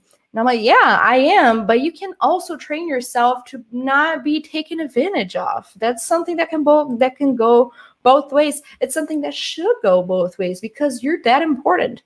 So you deserve security. So you always got to be suspicious or cautious. I mean, we forget that a lot. And for some reason, we connected those words to something negative. To losing hope on humanity or whatever. No, this is good. Being suspicious or cautious makes us look better into things. Makes us go and search for better resources, and it's a survival instinct. So you gotta be suspicious. You gotta be cautious as a natural response. Before being all trustworthy, people have to deserve your vouch of trust. So if you see anything weird, report always. Always, always, always, always. It is very important. Anytime you suffer with something, you talk about it. You let other people know, because then they can also recognize those bad things, and they can protect themselves. So if you spread that knowledge, if you spread your concern, more people will be more careful, and that's really good. If you want to stop an attack, you should report it. That's like the main thing. That's the most important thing. And you gotta communicate. You got to talk about it. Communication is very, very important for security. And I am talking out to all of y'all, like all of us. We have to communicate better about security. We have to teach people about security. We have to teach our grandma's security or our parents' security. We got to, be those kind of people, because if we don't, they will still be oblivious. We're not doing any kind of good, being bad at communicating why security is important. And then I go to awareness. So awareness is not only important for companies, awareness campaigns and all that. They should be part of our day-to-day lives. They should be part of our education, because security is part of our lives. Everything we do has to do with security. I mean, locking your door behind you when you leave your house, or thinking twice when going into a relationship because you remember bad stuff that happened in past relationships, recognizing behavior patterns, recognizing threats, That's very important in our lives, and that's all about security. Setting our own boundaries, reviewing things that we have contact with, reviewing information that we heard about. It's all about security. So we have to kind of detach security a little bit of, this technical point of view all the time. And remember, security is a very wide concept that goes through all of the little aspects of our lives. And that's extremely important. We cannot forget that. We cannot lose touch with that. And well, with that, I finished my talk. So thank you all very much. I hope I didn't go overboard. I forgot to put my timer here when I started. But anyway, if you want to know a little bit more about me, if you want to chat with me, if you want to get to know my work, you can go and find me on my social media profiles. I'm on Instagram and Twitter. Instagram is my main profile, but you can also find me on YouTube, Facebook, LinkedIn, anywhere you want as Marina Chiavata or at Marina Chiavata. I have kind of the same handle everywhere. And that's pretty much it. Please come and tell me if you liked my talk, or let me know that you're there, and we can chat and we can trade experiences. And I'm very grateful for being here, and thank you all for the opportunity. And that's it. I hope you have enjoyed the talk. Bye. Nice to meet you. Thank you, Marina, for a wonderful talk. Moments you were eager to see hacking with Raspberry Pi by none other than Daniel Dietrell. He's a security researcher, author, and a consultant. Please welcome Daniel Dietrell.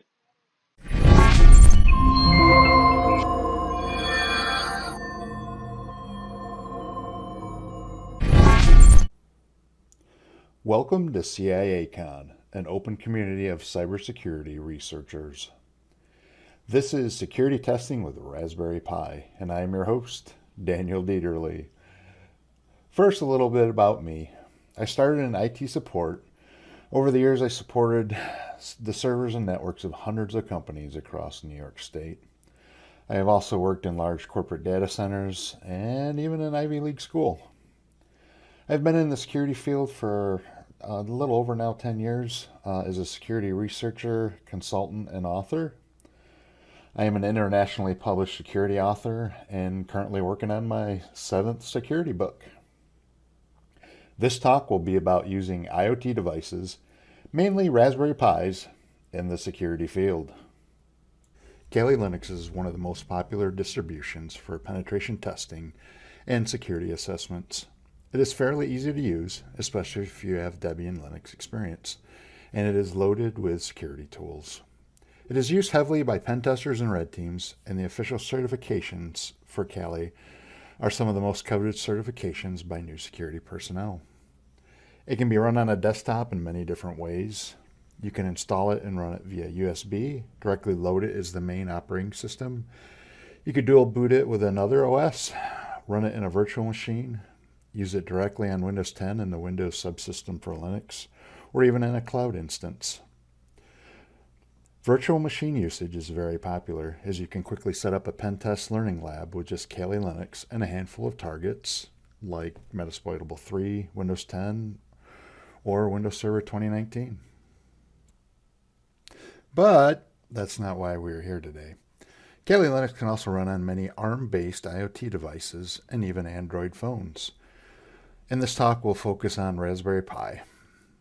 Many would think that these are cut down or reduced versions of Kali Linux, but they aren't. Most ARM-based Kali Linux images contain the entire operating system, and all the standard tools are available for download. Granted, some tools won't run natively on ARM, but most do without any problem at all.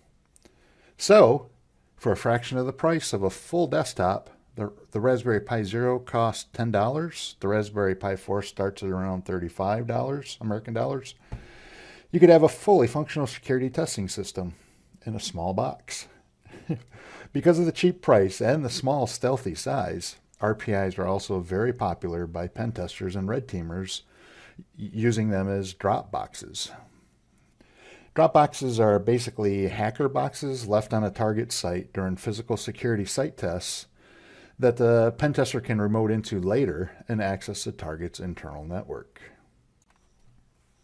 You have a lot of capability with using the Pi by itself, but you can also use a ton of add-on devices to further increase the Pi's capabilities. You can also interface with a lot of industry testing tools with the Raspberry Pi. A lot of the Hack 5 devices will work great with an RPI. Common add-on devices are USB Wi-Fi antennas, software-defined radios, Bluetooth and RF scanning devices. There are also a lot of add-on hat devices that plug directly onto the Pi. Devices like screens, or as pictured in this display, an IoT Edge AI computing board that could connect to hundreds of different Grove sensors. We will get to other uses for a Pi in a minute, but first let's talk about running Kali Linux on a Raspberry Pi. To get started, just download the Raspberry Pi ARM image from the Offensive Security website, write the image to a memory card, pop it in, and boot it up. It really is that easy. In a few seconds, you'll see a full Kali Linux graphical desktop on the Pi 4, just as it were a regular desktop computer. You can install Kali Linux on a headless Pi, one that has no video display, and then you just SSH into it to operate it. Or you can hook it up to a regular HDMI monitor, use any of a number of LCD display boards, or use the 7-inch official Raspberry Pi touchscreen display, as seen here. The only difference between regular Kali Linux and the ARM version is that it comes with a limited number of tools installed. This makes it much easier to set up security testing boxes or drop boxes. You only install the tools that you actually need. The Kali Linux tools are available in what are called meta packages. These are tools separated by category names. For example, the wireless meta package has all the wireless tools, the forensics package, all the forensics tools, and so on. This way you can create a customized security testing box that doesn't include unnecessary tools, saving the Pi's precious resources. Once the install is finished and you install any meta packages that you want onto Kali using the apt install command, you have a normal, fully functional Kali install. Everything is there and works exactly the same on the Pi 4 as it does on a desktop system or in a virtual machine. You can scan wireless, enumerate networks, use network and application testing tools, exactly as you would on a normal Kali install. You can also install additional or third-party testing tools on the Pi, basically anything that is compatible with ARM. These include some professional level at-cost pen testing tools, but also hardware tools like RF and Zigbee scanners and all the add-on boards and adapters that we talked about earlier. But I don't want to use Kali Linux. You get this a lot in the field. Some people love Kali, some hate it. And the truth is, you don't really need it. In the Linux world, you can install your favorite security tool on your favorite flavor of Linux. The same is true in the ARM world. Well, kinda. Not every Linux distro has an ARM-compatible version, but you can always just use Raspberry Pi OS, or Raspbian as it used to be called. Raspberry Pi OS actually works really well for the security field, and unlike Kali, it has full support for the traditional Raspberry Pi features. Like software to run the Raspberry Pi cameras, it is also very easy to interface with RPI input-output pins using Raspbian, or Raspberry OS. But just from a security standpoint alone, you can apt install many of the security tools from the terminal, and they work perfectly fine. Like this example here, I simply just installed Nmap as I would on Kali Linux or any other Linux distribution, and it works perfectly fine. But what if you have a lot of security tools that you want to install and you don't want to install them one at a time? I actually ran into this question when I was writing my security testing with the Raspberry Pi book, and I found a solution. The Pentesters Framework is a fully customizable security tool that installs security tools, and it works great on the Raspberry Pi. Well, it works pretty good on the Raspberry Pi, some of the tools it installs by default are not ARM compatible. Though, as the pen tester's framework is completely customizable, you can configure it to only install the tools that work and the tools that you're going to actually use. When you run PTF, you select the tools you want to install, and then it does its thing. It automatically downloads, compiles if necessary, and installs all the tools that you selected. When it is finished, you have a weaponized Raspberry Pi, all set for your security tests. One of the tools you can install with PTF is Sniper. Sniper is an automated web server scanner and attack tool created by 0 Days. Sniper is fully automated. Just select your command line options and set the target, and Sniper begins to automatically enumerate and scan the target using multiple scanners and web app security tools.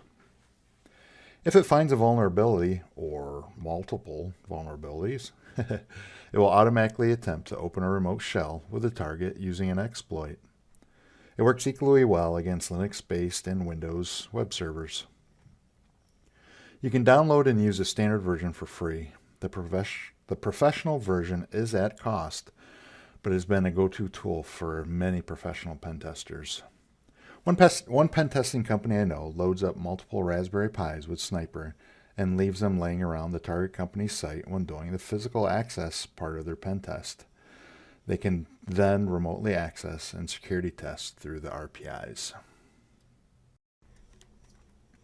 Warberry Pi is another security tool that was developed specifically for the RPI.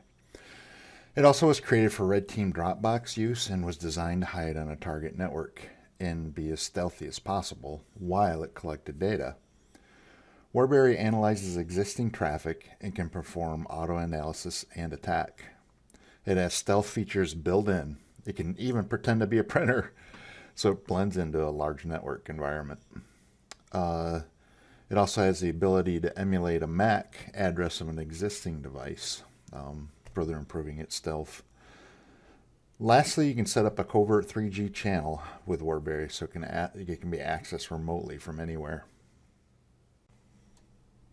The Raspberry Pi can also be used as a cybersecurity learning lab or as a target itself to help teach or to learn computer security. Raspone is an all-in-one security learning lab based on the Raspberry Pi 3. It is loaded with multiple vulnerable web apps and services. The OS runs multiple servers and is designed to run via Wi-Fi, so you can basically have a complete self-contained lab all on one RPI.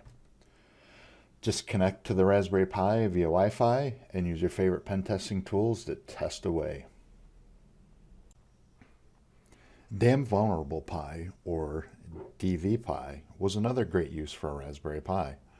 It is a purposely vulnerable Pi image that you could try to break into, kind of like a CTF challenge. This one worked even better if you had an LCD touchscreen display, as you could interact with the menu buttons on the front of the panel.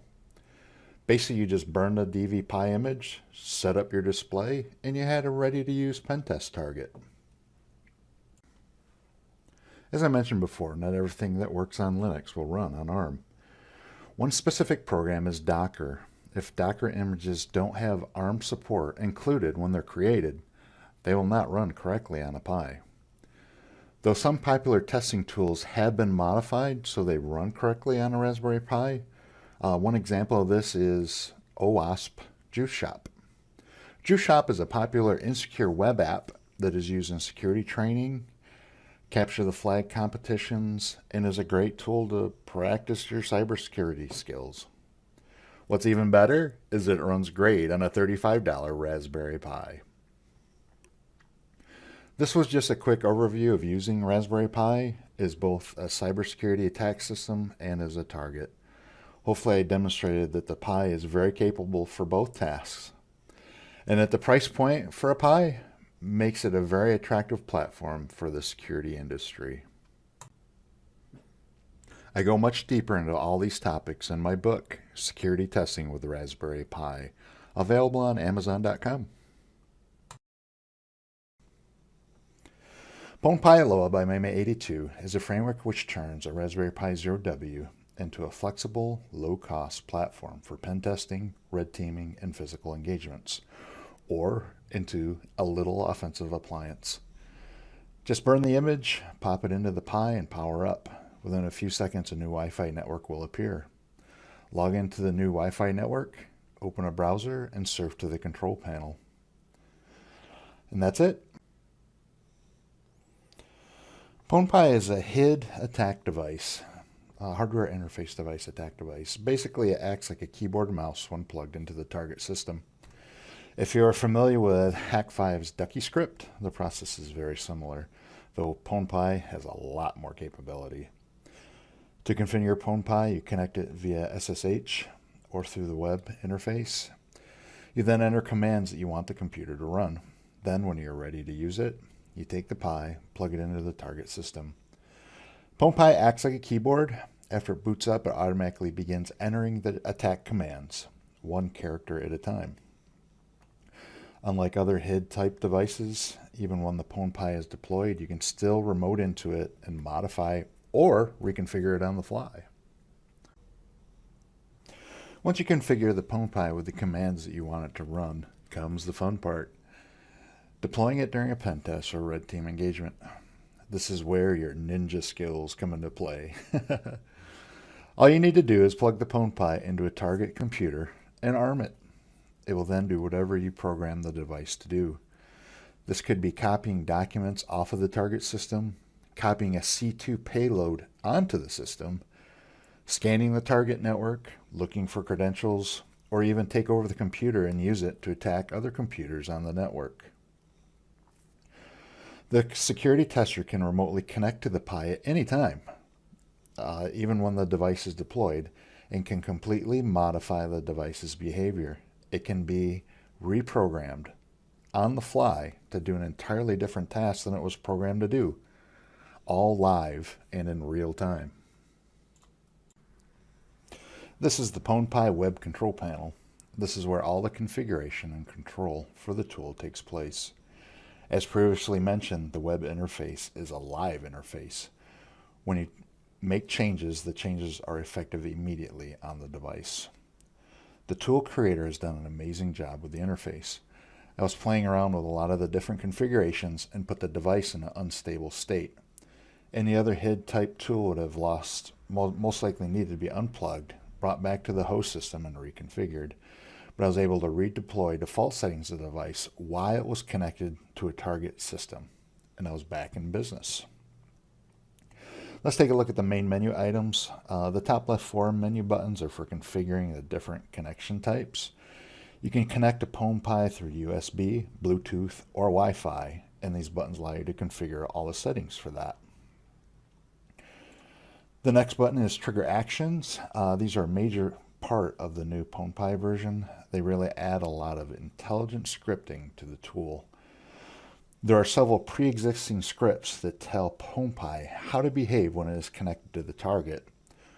When you get used to using the tool, you can bring it to the next level by adding your own trigger actions.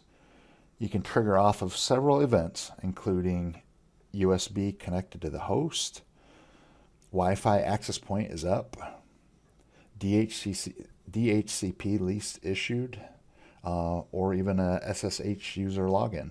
And these are just some of them. There's several more. And these events can also be set to fire once or multiple times. You can add multiple triggers or modify existing ones. As you can see, with using the combination of settings, you could create a very powerful attack tool. The possible combinations are really only limited to the imagination. The HidScript editor is where the magic happens. With the HidScript editor, you can create ducky-like scripts that run on the target system. The difference is you can change these scripts on the fly through the remote control interface. This is the programming code used to control the keyboard and the mouse. Any text is sent through the USB port, one character at a time, but at a very high rate of speed. String text is entered with the type command. Notice the /n at the end of the line for the enter key. The rest of the commands are a script to move the mouse around the screen and to change the typing speed or the moving speed. You can make any changes you want on the script, then save it to run on a target system later. Or if the device is already connected to the target and you are remoting in, just click the run button and the script is executed live on the target system. When the program starts, it opens Notepad on the target system and starts sending or typing one character at a time through the USB port. It also controls the mouse movement and the speeds of both. This is just a basic demo program and wouldn't be much use on an actual security test. Though one of the other sample programs called Mouse Jiggler is kind of interesting. It will just randomly move the mouse around the screen at random times. This is something you could use if you wanted to mess with someone's mind.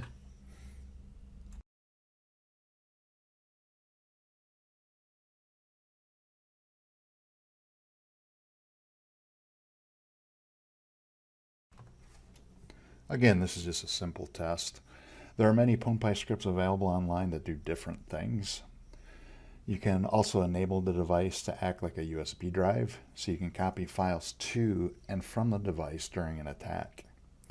This is perfect for exfiltrating data from the computer or the network. It is also good for uploading commands that may not be on the device, or malicious programs like a C2 exploit payload. Lastly, let's look at a fun payload that I made for a large red team agency. The target network was being hardened against potential Russian-based hackers. This script would be used on PwnPis, which would be taken by red team testers into the target organization being security tested. If they could successfully access computers in an organization, they would connect the PwnPi to the systems and run this script. When the attack script was triggered, it would cause a computer to speak through PowerShell voice commands saying, "Oh no, it must be a Russian hacker." Then multiple Russian flags would pop up in the web browser windows. The test sample is only 6. I had it set to 100. Lastly, the Russian national anthem would play in a hidden Internet Explorer window and at maximum volume. Silly, I know, but it proves several things. Firstly, that the red team successfully accessed computers in an organization. They were able to run a program on the target system, causing the system to reach out to the internet and play a video, but also to download and open the Russian flag from a red team server. This type of attack actually wasn't my personal idea. Back several years ago, allegedly, US and Israeli hackers infiltrated and made workstations in an Iranian nuclear facility play AC/DC's Thunderstruck at night and at full volume. This was a part of the Stuxnet attack. The music video part of the attack can be replicated very easily with PwnPy using just a very limited amount of code. PwnPy is a very useful and powerful tool.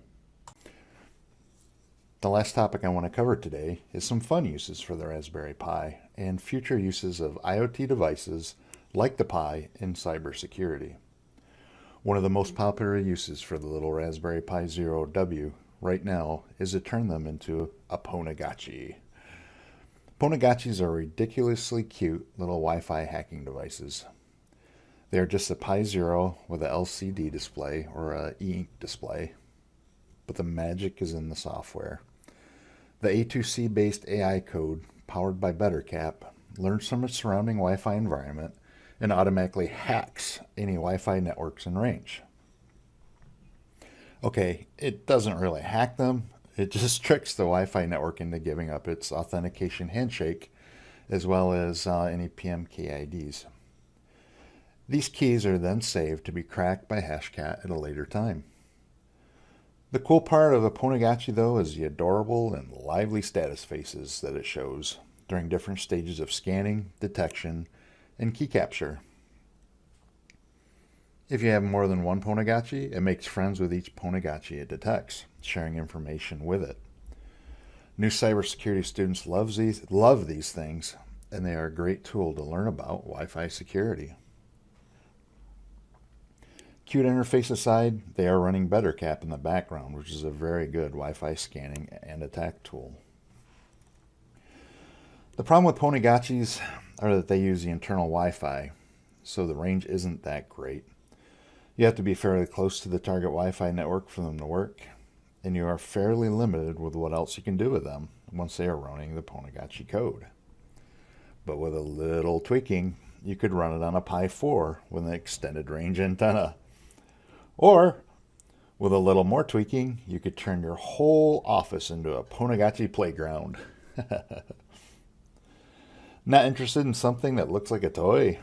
Then you may want a mini LCD display and some custom programming. This is an automated Wi-Fi scanner I made using a Pi 0, Adafruit 24x24 LCD display, and an extended range alpha. As soon as you plug the battery in, it automatically begins detecting and scanning Wi-Fi networks using the AirCrack NG toolset. Of course, you don't need to run Wi-Fi attack tools. Being full Kali Linux underneath, you could use your $10 Pi 0 to test web security using Sniper. IoT devices are used heavily in physical security, and the Pi is no exception. A couple different Pi cameras are available and are easy to use and set up. You can use the built-in Raspberry OS commands or use special programs like MotionEye that can turn your cheap little Raspberry Pi into a high-res motion detect surveillance camera.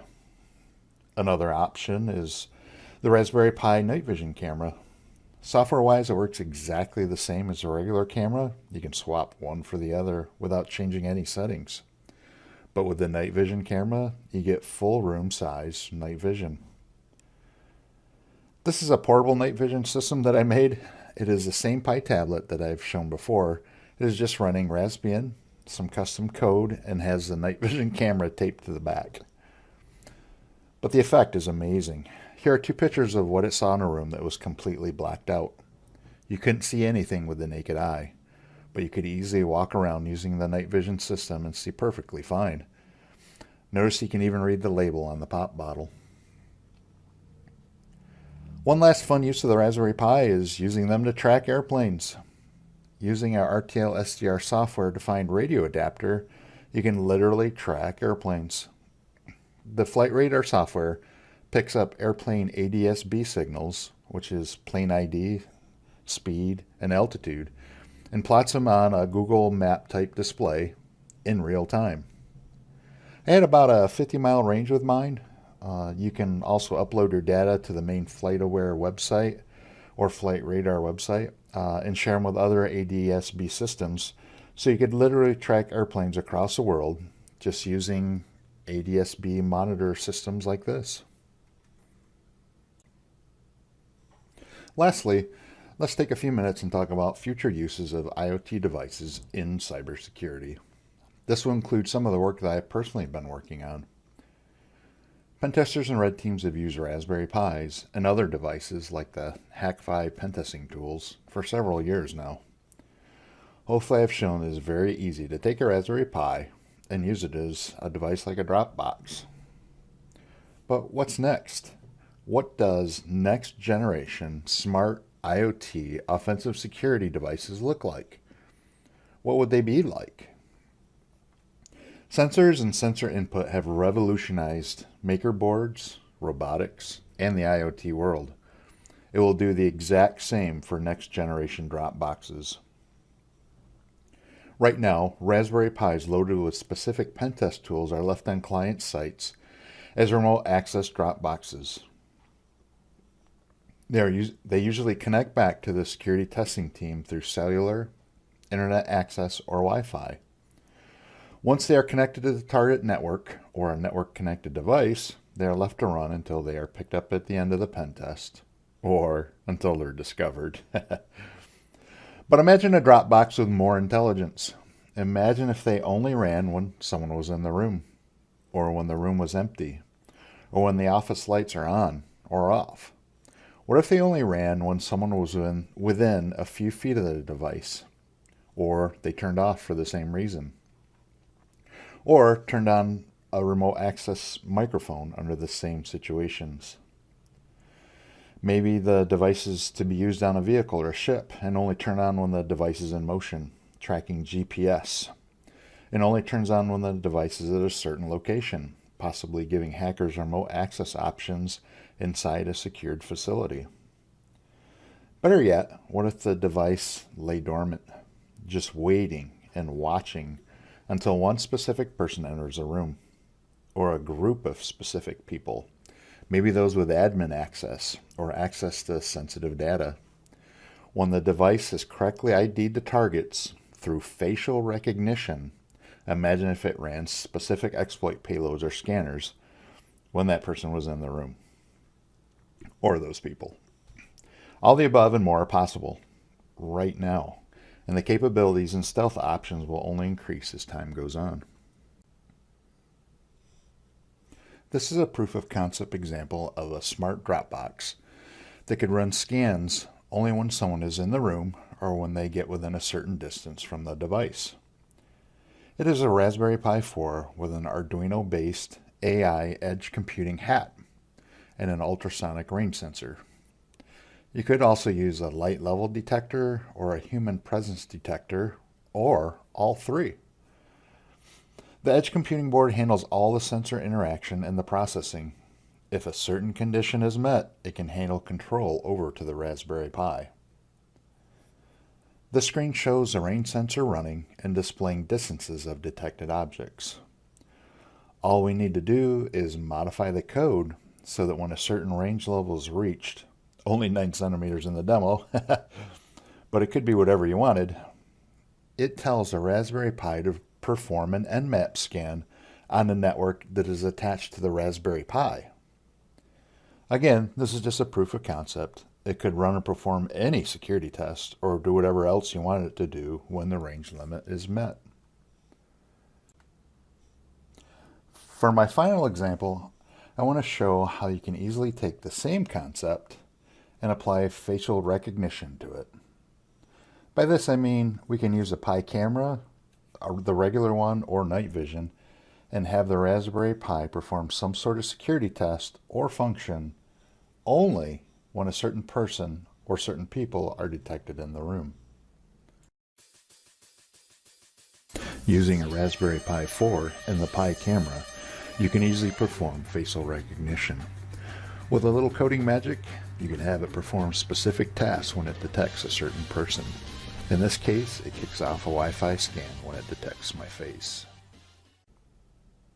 The Raspberry Pi isn't the only IoT board being used in computer security. There are many. One of the new up-and-comers that has a lot of possibilities is the Arduino-based Wio terminal. It is a SAMD51 based all-in-one unit that has an LCD screen, Wi-Fi, Bluetooth, microphone, light sensor, accelerometer, and infrared emitter. It has 2 sensor ports that can connect to any of the several hundred available Grove sensors, or it can hook up to any of the many add-on boards for additional sensor capability. A couple are shown here in the picture.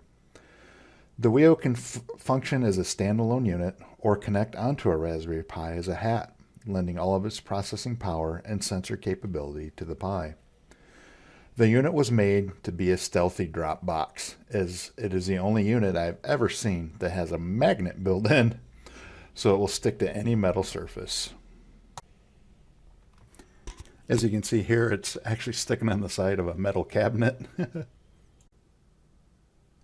Lastly, phones could be used as drop boxes or as pen test devices, or even interact with them. A lot of people are familiar now with NetHunter, so I'll only briefly mention this. But basically, NetHunter is a fully functional Kali Linux install on an Android-based phone. Just like the Pi, it is a fully capable Kali Linux install. It also works great with external devices like Wi-Fi and RF scanners, and it even interfaces with or controls other Raspberry Pi drop boxes. And the stealth factors with it is very high because everyone is walking around with their phone out. It draws little to no attention at all. I just wanted to thank everyone for taking the time to listen to my session today. If you'd like to learn a lot more about all the topics I talked about, check out my 3 latest books. I'm also currently working on a new advanced security testing with Kali Linux book that will be out early next year. Thank you and have a great day. Wow, hacking with Raspberry Pi, that was really a wonderful talk. Now we have a OSCP CCNA certified professional enlightening us on egg hunting. Please welcome Mr. Vincius Vera to this incredible journey of exploit development.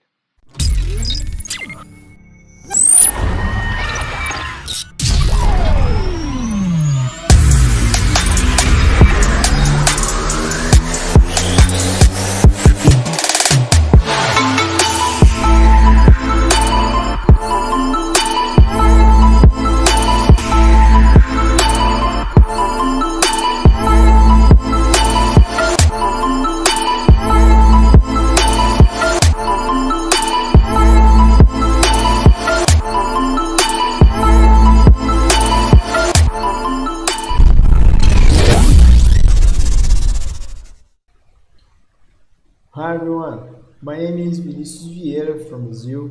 In this talk we'll talk about dissecting egg hunter on exploit development.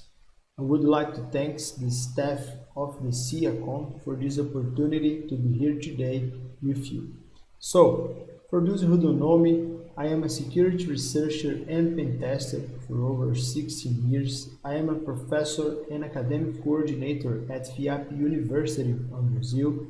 I am a cyber warfare expert by the Brazilian Army. I have some certifications like USP, CEH, and others. I am a CVE holder and exploit writer. I am a member of DC 5551, the largest DCG on Brazil, and DEFCON Hacking Village. And recently, I am joined at HINAC project. Hacking is not a crime. Today, we talk about binary exploitation. And for that we will understand what is exploit, what types of exploit. Let's remember a little bit about the fundamental concepts of buffer overflow, CA exploitation, what are egg hunters, and what steps to develop and exploit using egg hunter. But first, why exploit development? An exploit is a piece of software, a chunk of data or a sequence of commands that takes advantage of a bug vulnerability. That is, an exploit is an automated way to exploit a vulnerability. And although you use the term automated, we need to understand the concepts of binary exploitation and what type of exploitation is used to build the code that will automate the exploitation, that is, or exploit. I know that for some I am not saying anything new so far, but it is interesting to conceptualize the issues so that we can reach our goal. Going a little deeper into the exploit theme, we will understand a little more about the types of exploits. According to ExploitDB, one of the largest repositories of public exploits, there are basically 4 types of exploits. Exploits for web applications, exploit for denial of service, which can be either local or remote, exploit for remote attacks, which generally grant unauthorized access to any system or application, and exploit for local vulnerabilities that generally grant privileged access to operating system for exploiting kernel or end user permission flows. Although there are several types of vulnerabilities for an attacker, the best options is always to exploit vulnerabilities that grant him unauthorized access, either locally or remotely.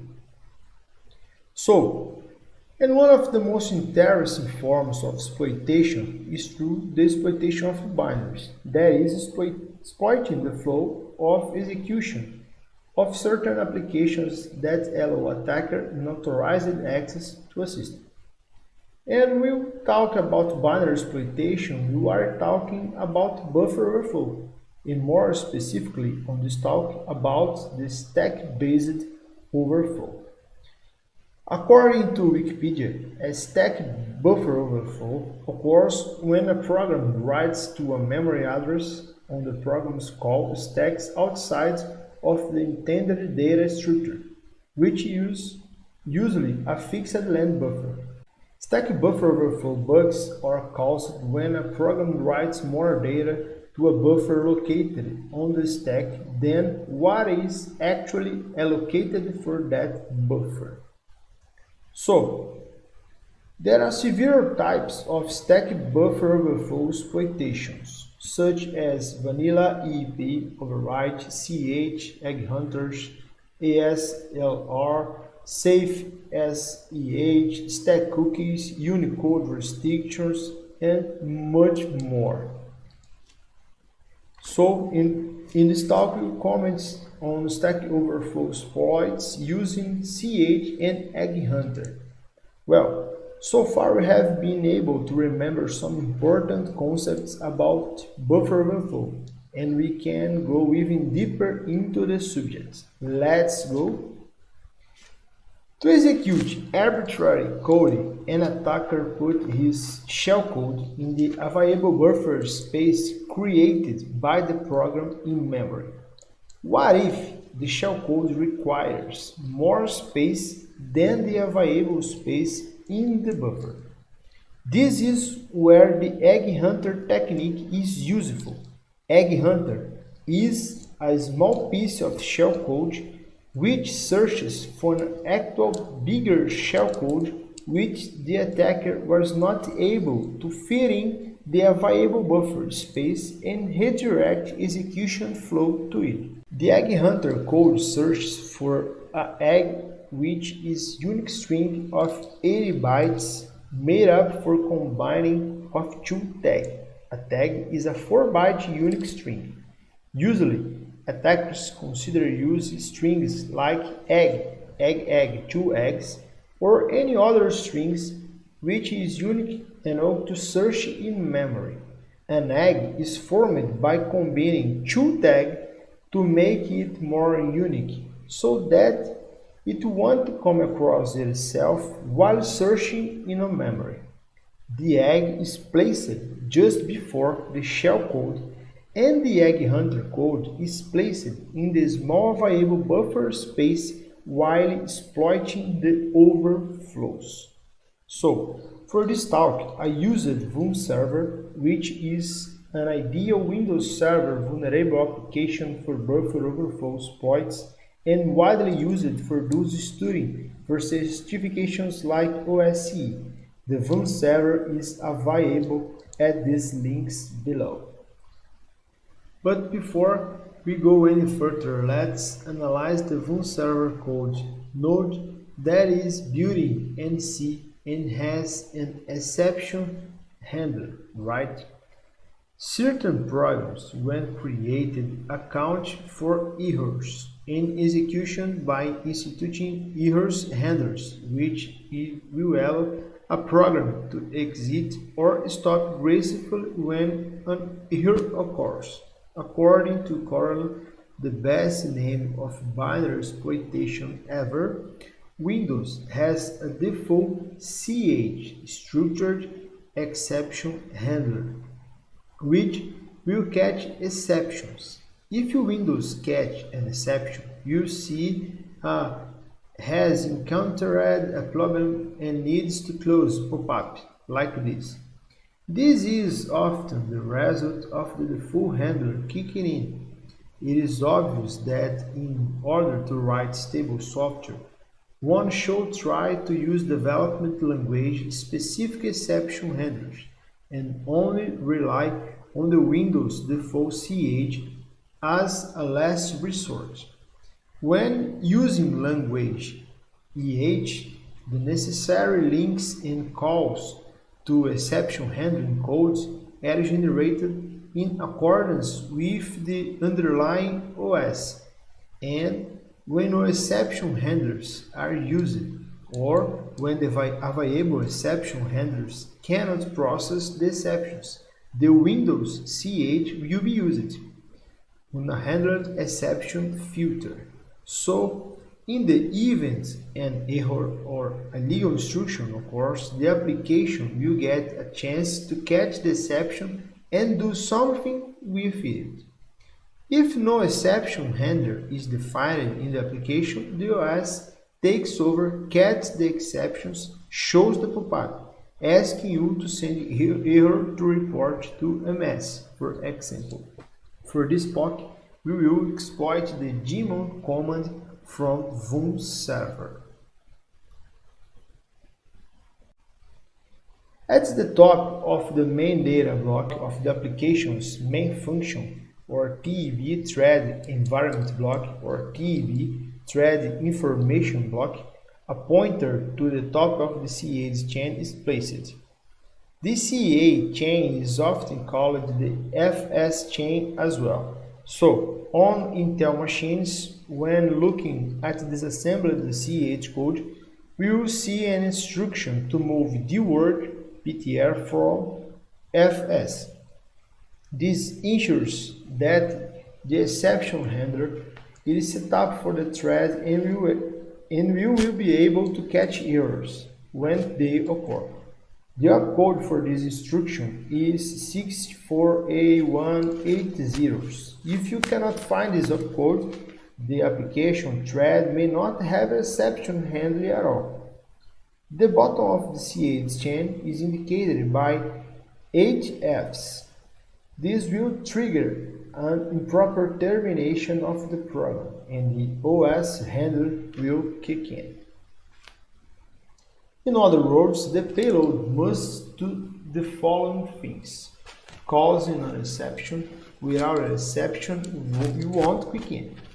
Override the pointer to the next CA record with some jump code.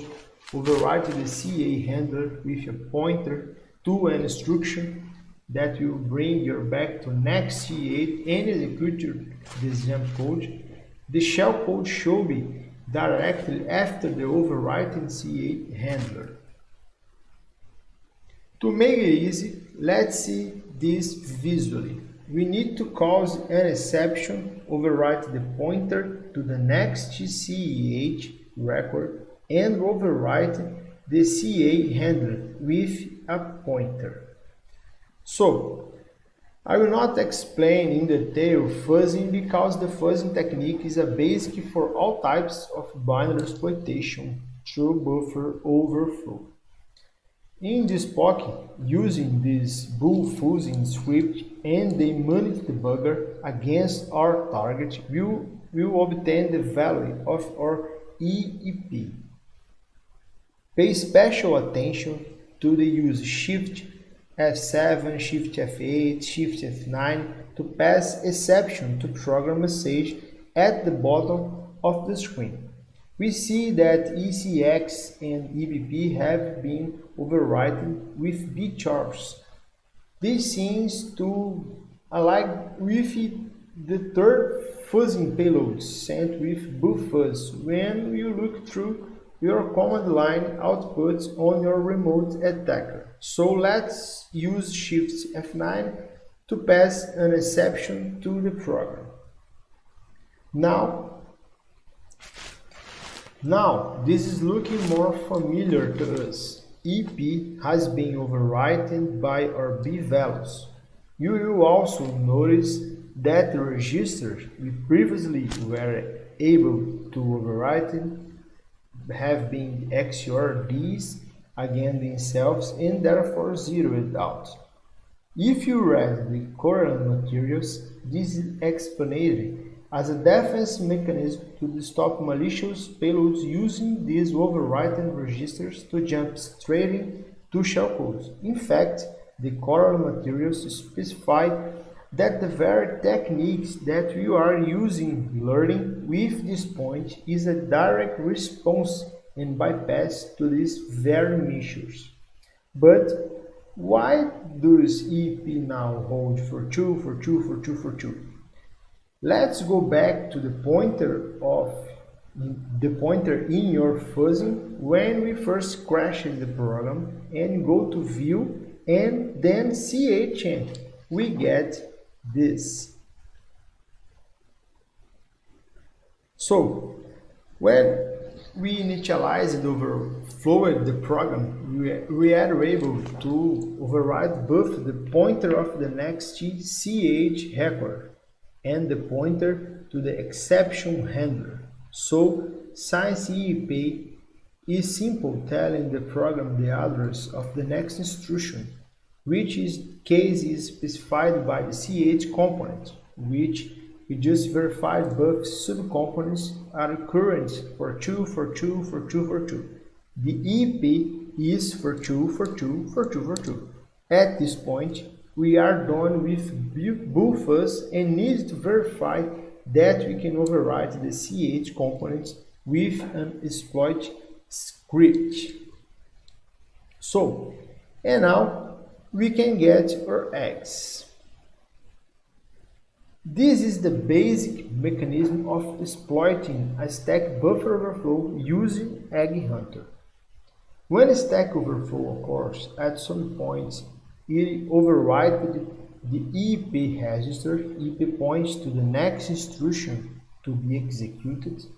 Then we should make EP point to ESP, where our shellcode will be present. In some cases, shellcode might be just above the ESP. In that case, we need jump back and execute shellcode, which is Egg Hunter. In this case, which searches for egg tag in the entire memory and executes actual shellcode, which is next egg. To perform this, we will need to the following. Cause an exception by overflowing the application buffers. The overflow also overrides the CH components. Replace a pop-ret instruction in the current CA handler address. The pop-ret instructions place code execution at the pointer pointing towards of the next CH record. This address has been overwritten with instructions to jump forward 6 bytes. After jumping forward 6 bytes, the instruction at this location tells execution to jump backwards 768 bytes. After jumping 768 bytes, we slide down a nope slit to our shellcode at the end of our nope slit buffer, and finally the program executes our shell code. Instead of jumping back 768 bytes with our pop ECX decrement jumping to ECX, we could also simply squeeze an Egg Hunter into our C buffer that we are jumping 6 bytes forward into.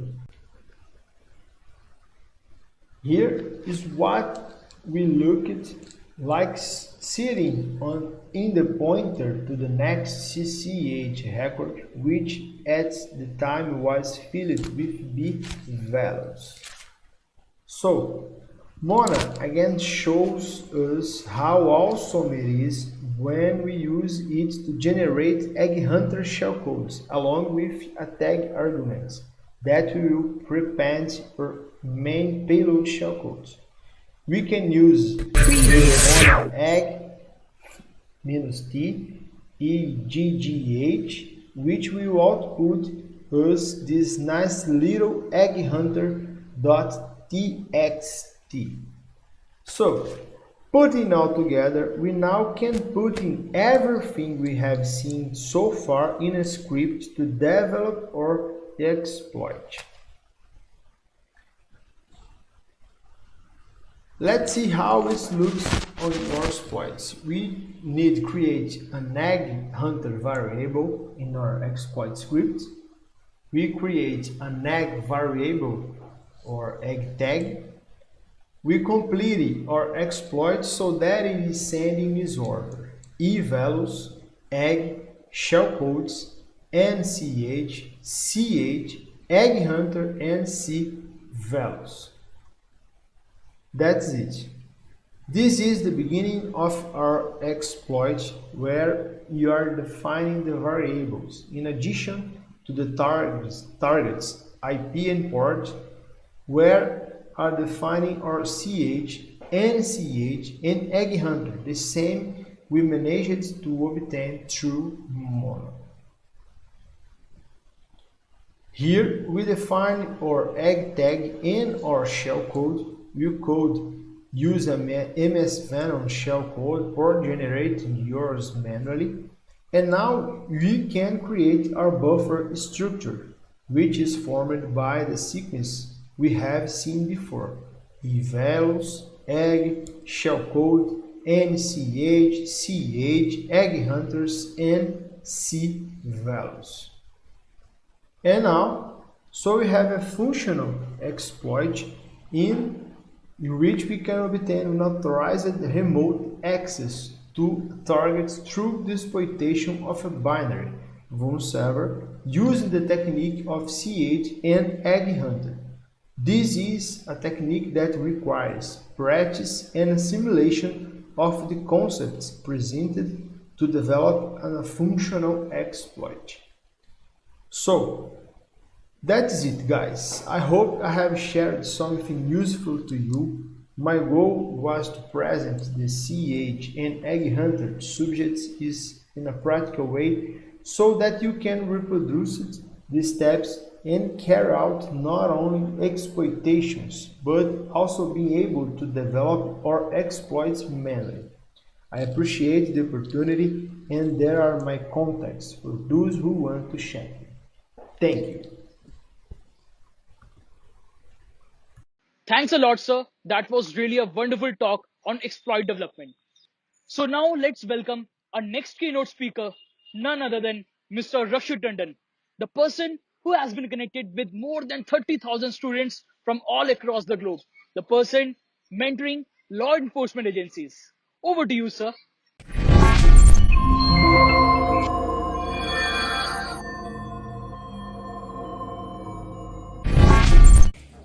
Namaskar. Thank you, CIA conference, for inviting me as a speaker to your prestigious conference.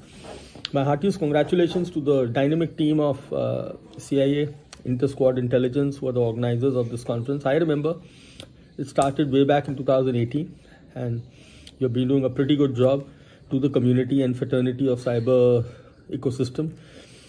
Especially conferences like these, they are a great motivating factor for young researchers who want to enter into this field. You get a plethora of speakers, and you get so many activities happening in this kind of platforms, which is a kind of a breakthrough for all the young cybersecurity aspirants. So a heartfelt congratulations to all of you for doing this wonderful job. And as I have seen this year, you have also planned virtual CTS, which is also going to give a great platform for all the young cybersecurity aspirants, researchers, and ethical hackers. As we all understand that these last 7-8 months have made internet a very important part of our lives, and everything has gone virtual. So is the number of cybercrimes have also increased. Looking to the latest statistics which have been coming out in the newspapers, showing that India is in one of the top 4 countries in the highest number of cybercrimes. And even 2019 to 2018, we have seen an increase of 63% cybercrimes. And in the last 7-8 months, there was a tremendous increase. So that tells us that how security is going to be very, very important.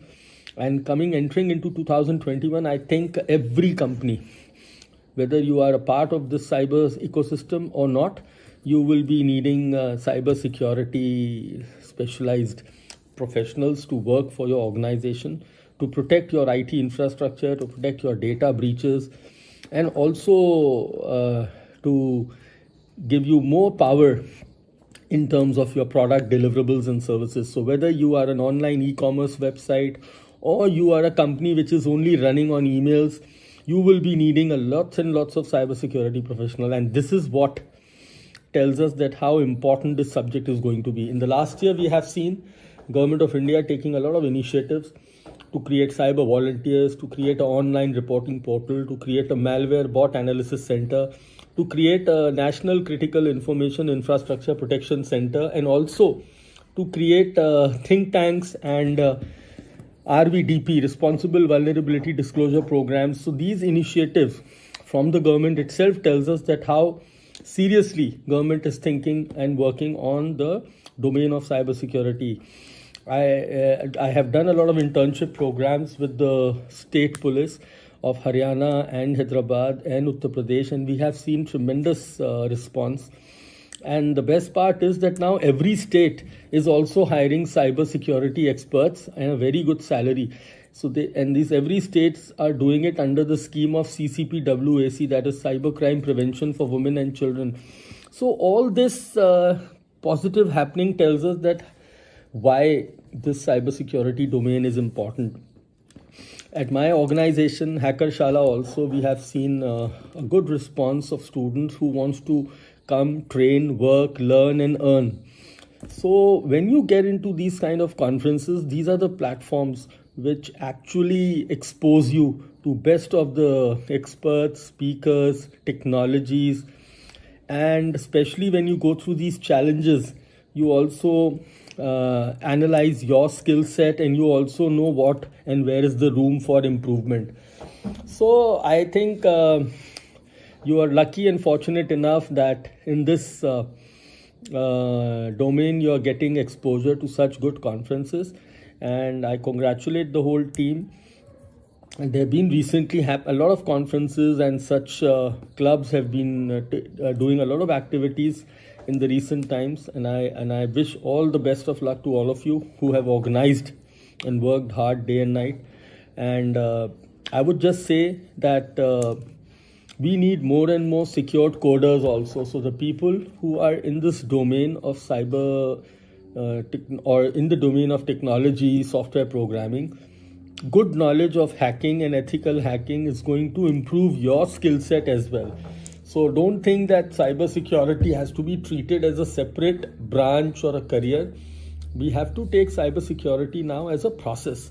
So whether you are an electronic engineer, you are a software engineer, you are an application developer, you are a database developer, this skill set of cybersecurity is going to act as a booster and a vaccine for your work. So I wish all of the participants who are attending this conference, and you must attend, that's what I would like to say. And with this, I'll come for more sessions in future, more detailed sessions. For this, I just conclude my note, wishing CIA and the whole team working on it best of luck. And thank you so much.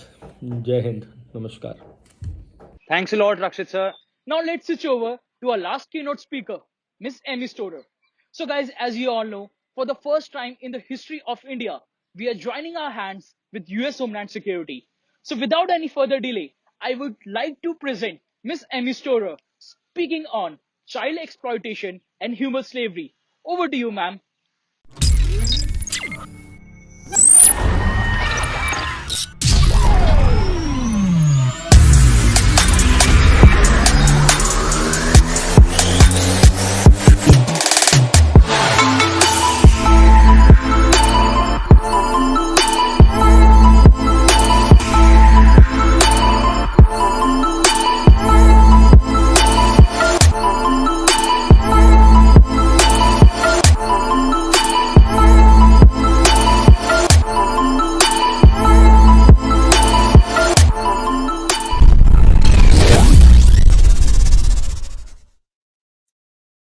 Good afternoon. My name is Amy Storer. I am speaking today as a researcher, a professor, and I also work at Homeland Security Investigations. I am very honored to be part of the CIACON conference, and I look forward to learning from each and every one of you. India is one of the greatest countries for cyber in the world, and one of the greatest innovators of our time. For me, one of the greatest parts about being involved with this conference is to be able to spread the message and to be able to connect leaders around the world for tools and resources and talent that we can use to fight for the greater good in the challenge of human slavery and child exploitation.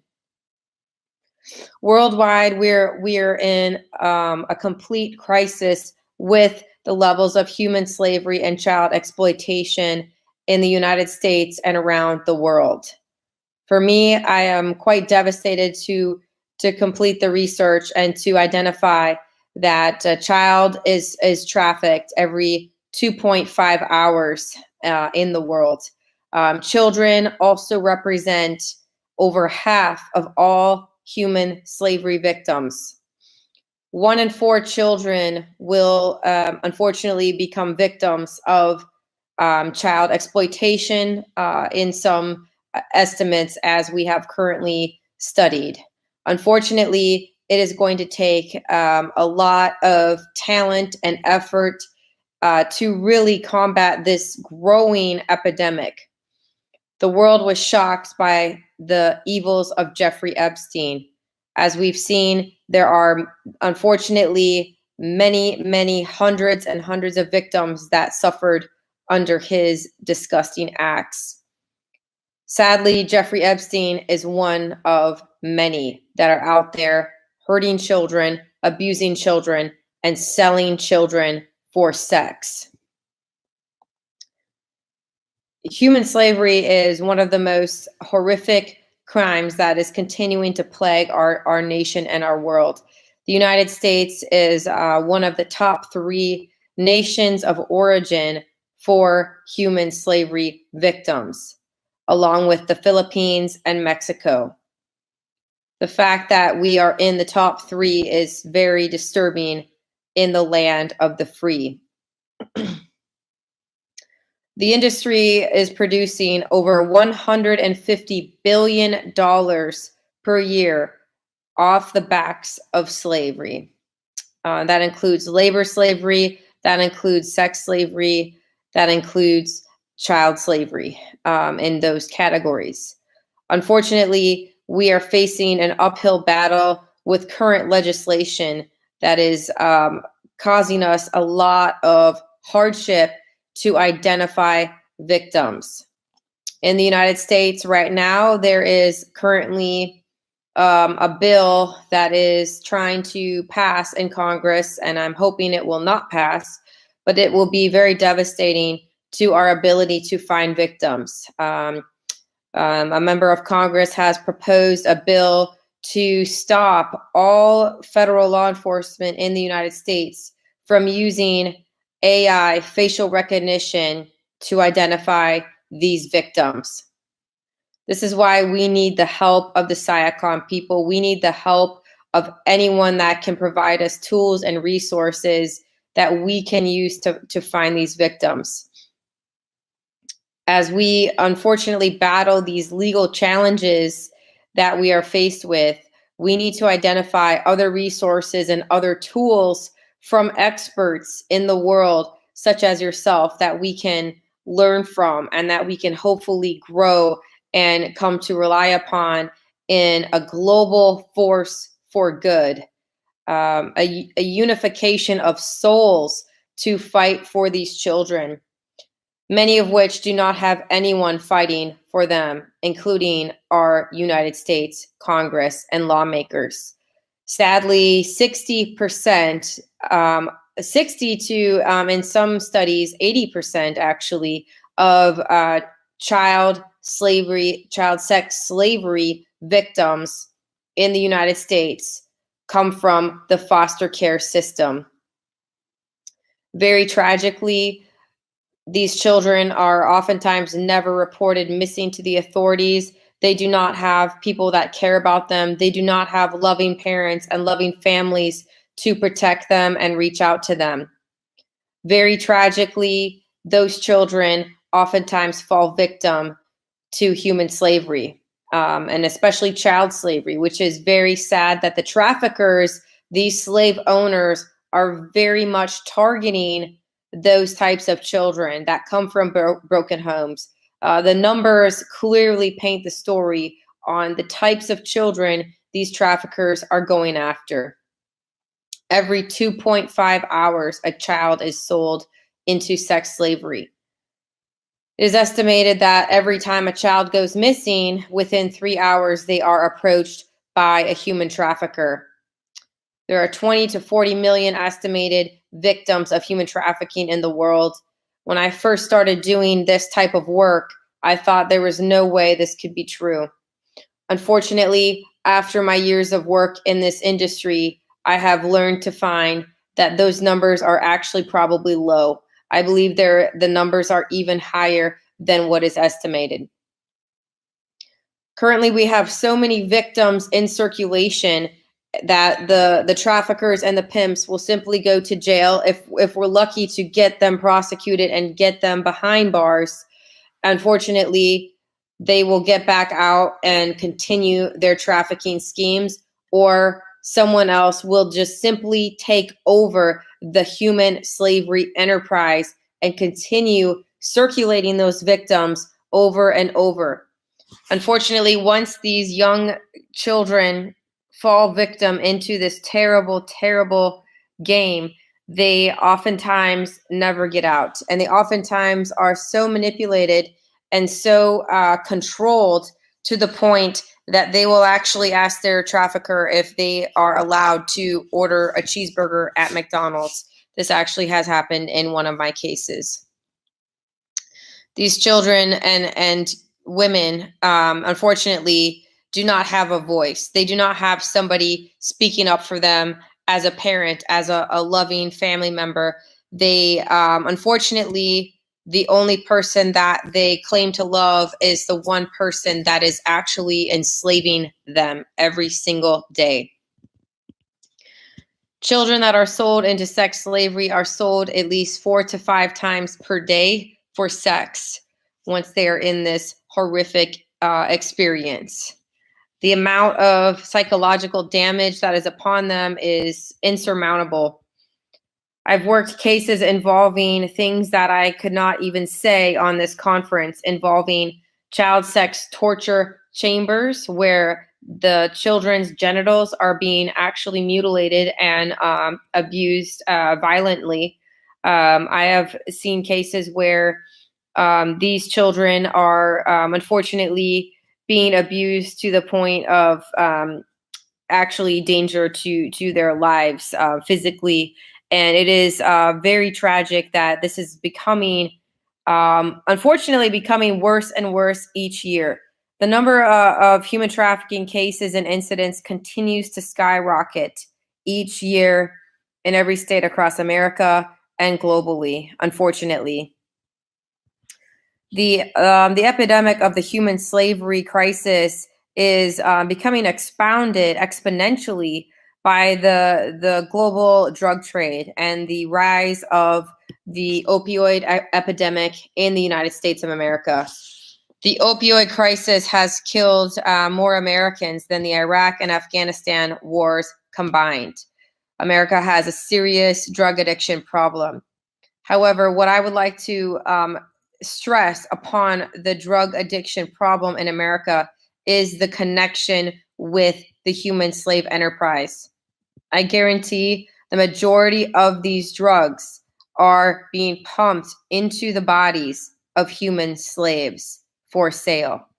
These traffickers use these drugs as debt bondage and control upon them, to the point that these girls are so drugged that they will not go to the police. They are so addicted to the drug that they are basically unable to function in any other aspect of their life. The trafficker simply transports these bodies to have sex with in their extremely drugged condition.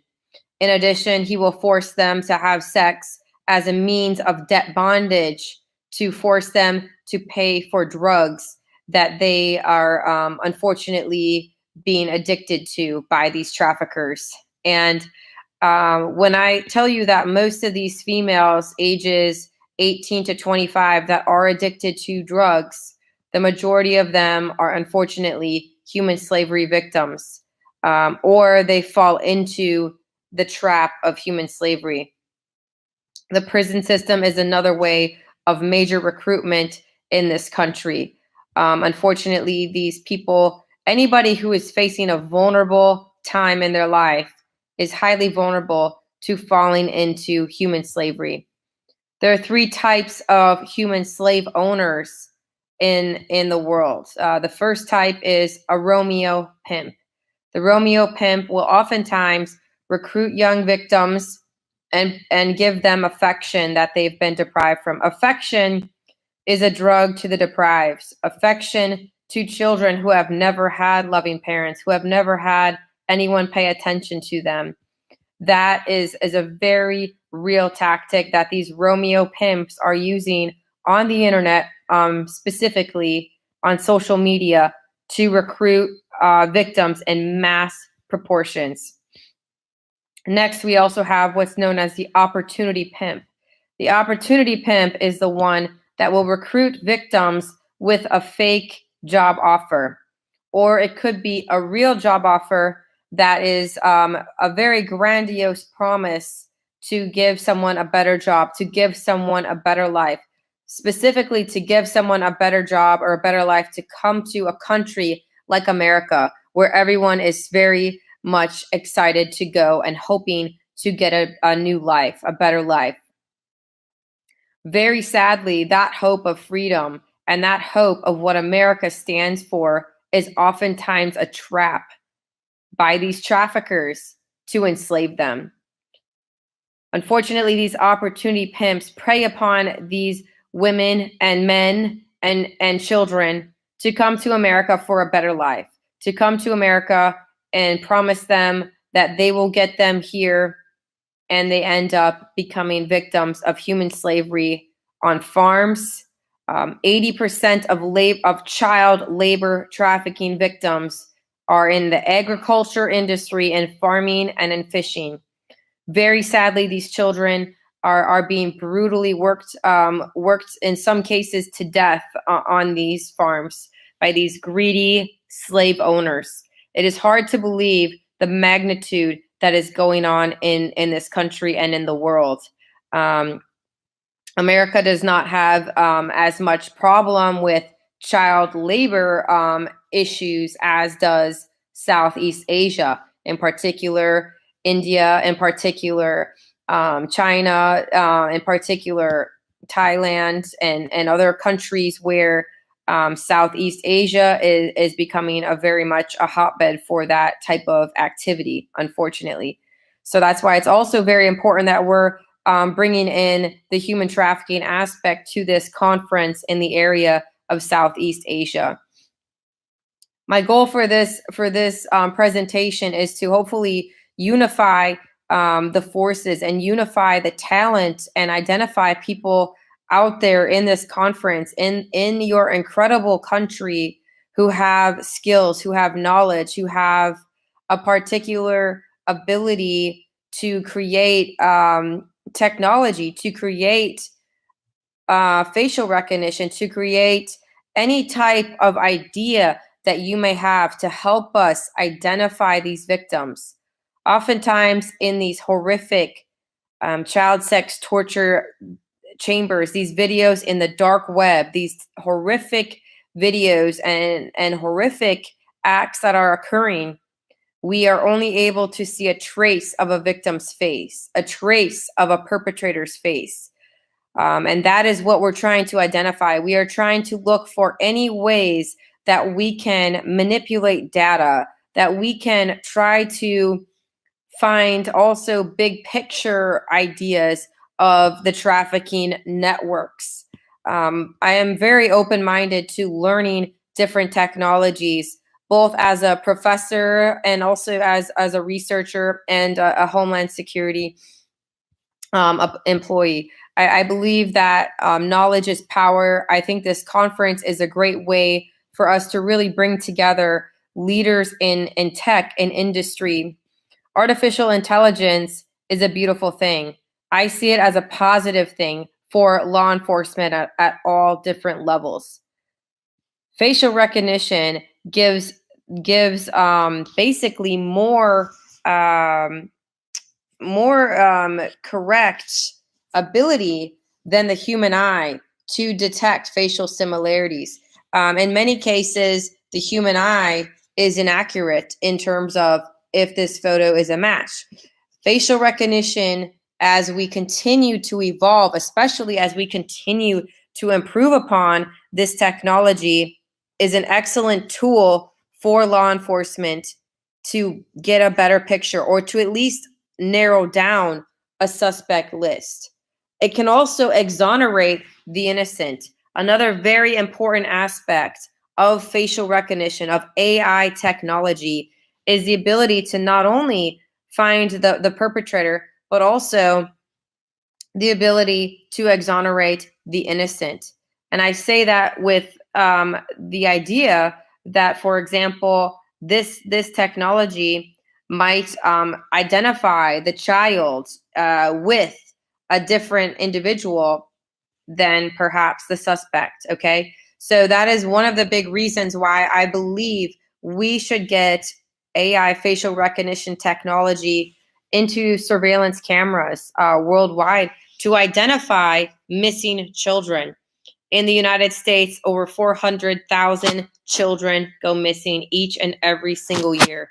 We have the highest rate of any other country in the world that keeps this record. Sadly, there's been estimates that approximately 40 to 50% of these children end up in the child sex slave trade. Very, very sad situation. I believe these children could be identified through facial recognition technology in surveillance cameras, in stores and banks. If we have businesses, if we have companies willing to come together to allow facial recognition for these missing children worldwide in their security cameras, we could really make a difference. And if anyone knows someone out there or has a business or has interest in participating as well in that effort, we would love to be part of that. I also want to put out there the Biometrica team, who is trying to make an effort worldwide to allow police departments worldwide to use facial detection in order for all law enforcement globally as a unified effort to identify targets of interest or victims that possibly have had an arrest record. If you want to find a suspect or you're looking for a human trafficking victim who may have had a previous arrest photo taken, this exact particular technology would be an incredible resource. If anyone out there is interested, I am happy to connect you. I am happy to learn from each and every one of you worldwide on your ideas and what we can do to better make a difference to fight these horrific crimes against children and to end slavery.